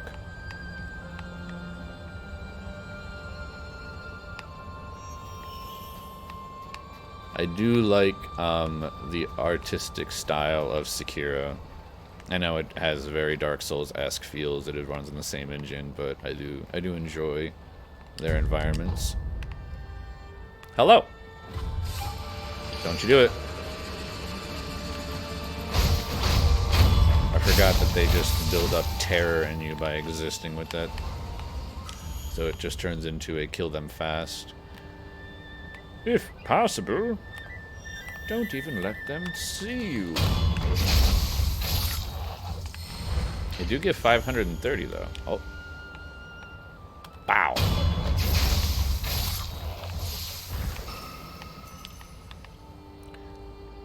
Ironic Ninja Gaiden was brought up because a bunch of them just got added to Game Pass. You said I will not leave you disappointed. Hey, you can't quote me on that. I'm just talking shit to myself. Ah, yes. Water is a thing you can do, but I'm not going to do. Yup. Pop. Pop. To the roofs with you. Oh, hello. Worry not. No, nothing to see up here. No, I don't. Just go back to sleep eternally. Yep. Don't mind me. Priestess Yao is still up and saving the world. Just go back to sleep. Nothing to worry about. No one made it past the gate. Oh, not what I wanted to do. It works. I'm sorry to intrude on your meditative dance. Oh. I was gonna give you a painless death. Now, you make me do this to you. You could have died dancing. Lump of grave more updated things. Yeah, Yeetimus, things of Deletimus. I don't really even use those things. Get in here, item there. Yes. Brain. You do work of brain. Yes. Hi. There's an in, right? There's an in. Hi. Hello. Ah. Quit that. Wah! Quit jumping above my sword and shooting arrows at me. Look. You're just lucky. I'll give you that.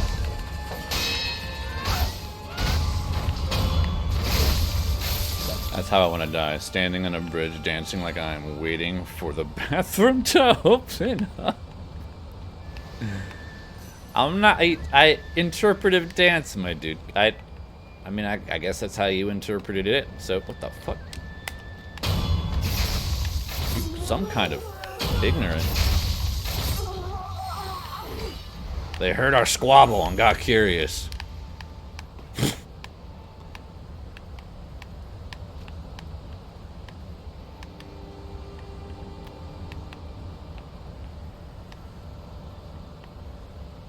Hello.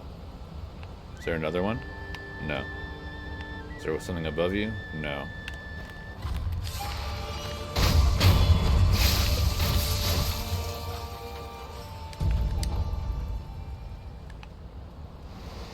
None of these are open. That's a lie. I want to die fist fighting an animal that shouldn't be fought barehanded. Yeah, like a bear. You first are going to give it a hug, and then you're going to punch it in the face.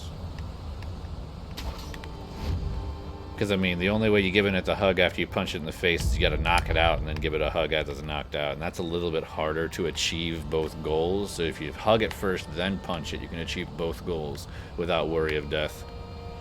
Now I'm going to fight it first, then hug it out of... If I survive. That's your reward for winning the fight, is giving it the hug.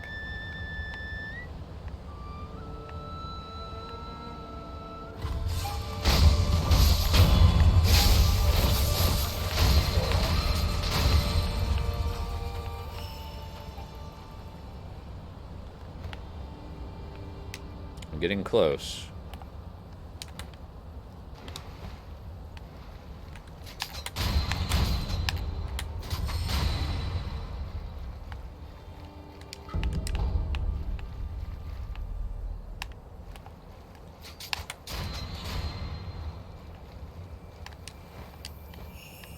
I don't use prosthetic tools much, but when I do, it's Doge. Or monkey.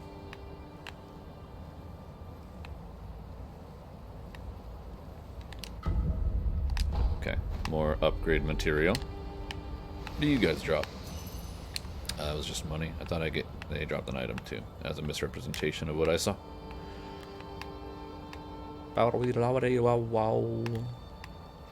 This is Grace. Yep. We are close. Yeah, we'll just go ahead and finish this courtyard. Technically, I can discover it and not rest at it and not fuck my respawns, but I think I just can go boop, boop, pop. And I don't think there's an additional ambush, and we're done. There could be one ambush that I'm not... Wait, is that the Uber defense one? I think that's the Uber defense one. I already had one. But I don't remember the description of Uber defense. No, I haven't gotten that one yet. Because there is a a defense equivalent of the Yashirikus, right? Or am I not remembering that correctly? And I think these flute folks actually drop the Yashiriku sugar, so I can actually farm that. Not that I really use the sugars much, but I mean, hell, the one I won. Actually, no, I did. I did use the sugar in that fight, didn't I? Yeah, and I survived the timer and then healed, and then I revived anyway, I think. Bro, I disassociate too much in life. This isn't open, right? No, it is not. This is a sequence that I have to go through that I will not start because we have 6 minutes till we end. So we'll just go ahead and say, yeah, Unimus. Actually, wait. We can go travel to Temple and upgrade these tools that I never use, or see what I'm lacking to upgrade these tools that I never use.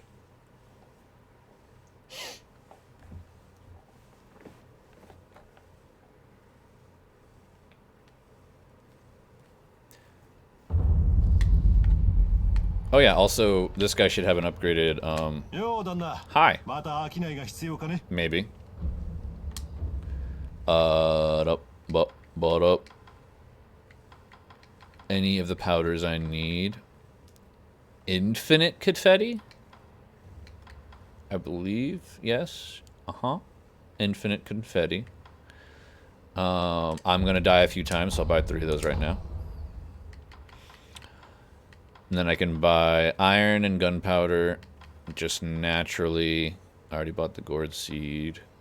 I can buy pellets. He only has 8 of them, though.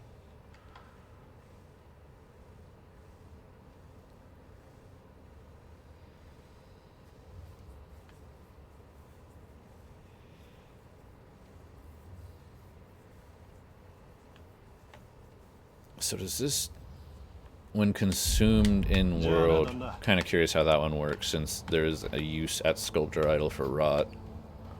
But whatever, let's see what we got here. It appears... Bro, that happened a while ago. But then again, you had rot this whole time. You know, you're not allowed to progress story. I get it. This was like day 2, 3.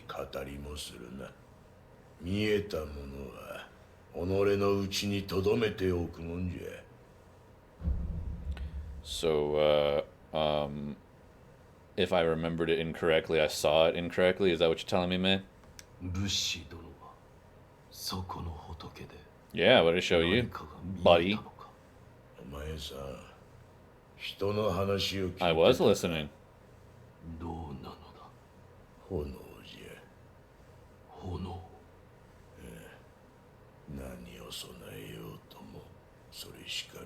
Foreshadowing.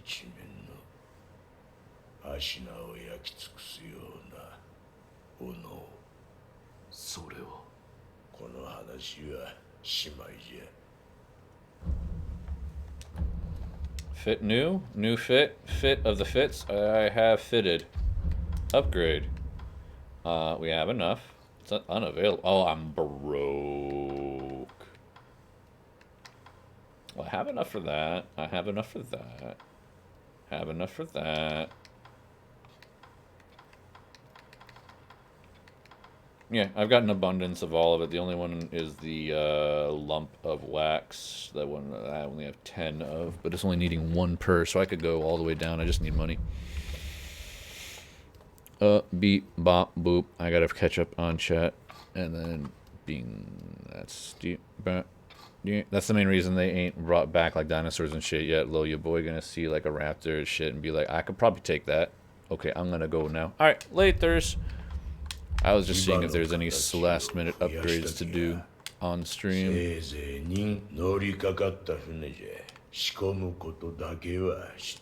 Yeah, you talkative bastard. You're not that talkative in your old self. Haha. XD.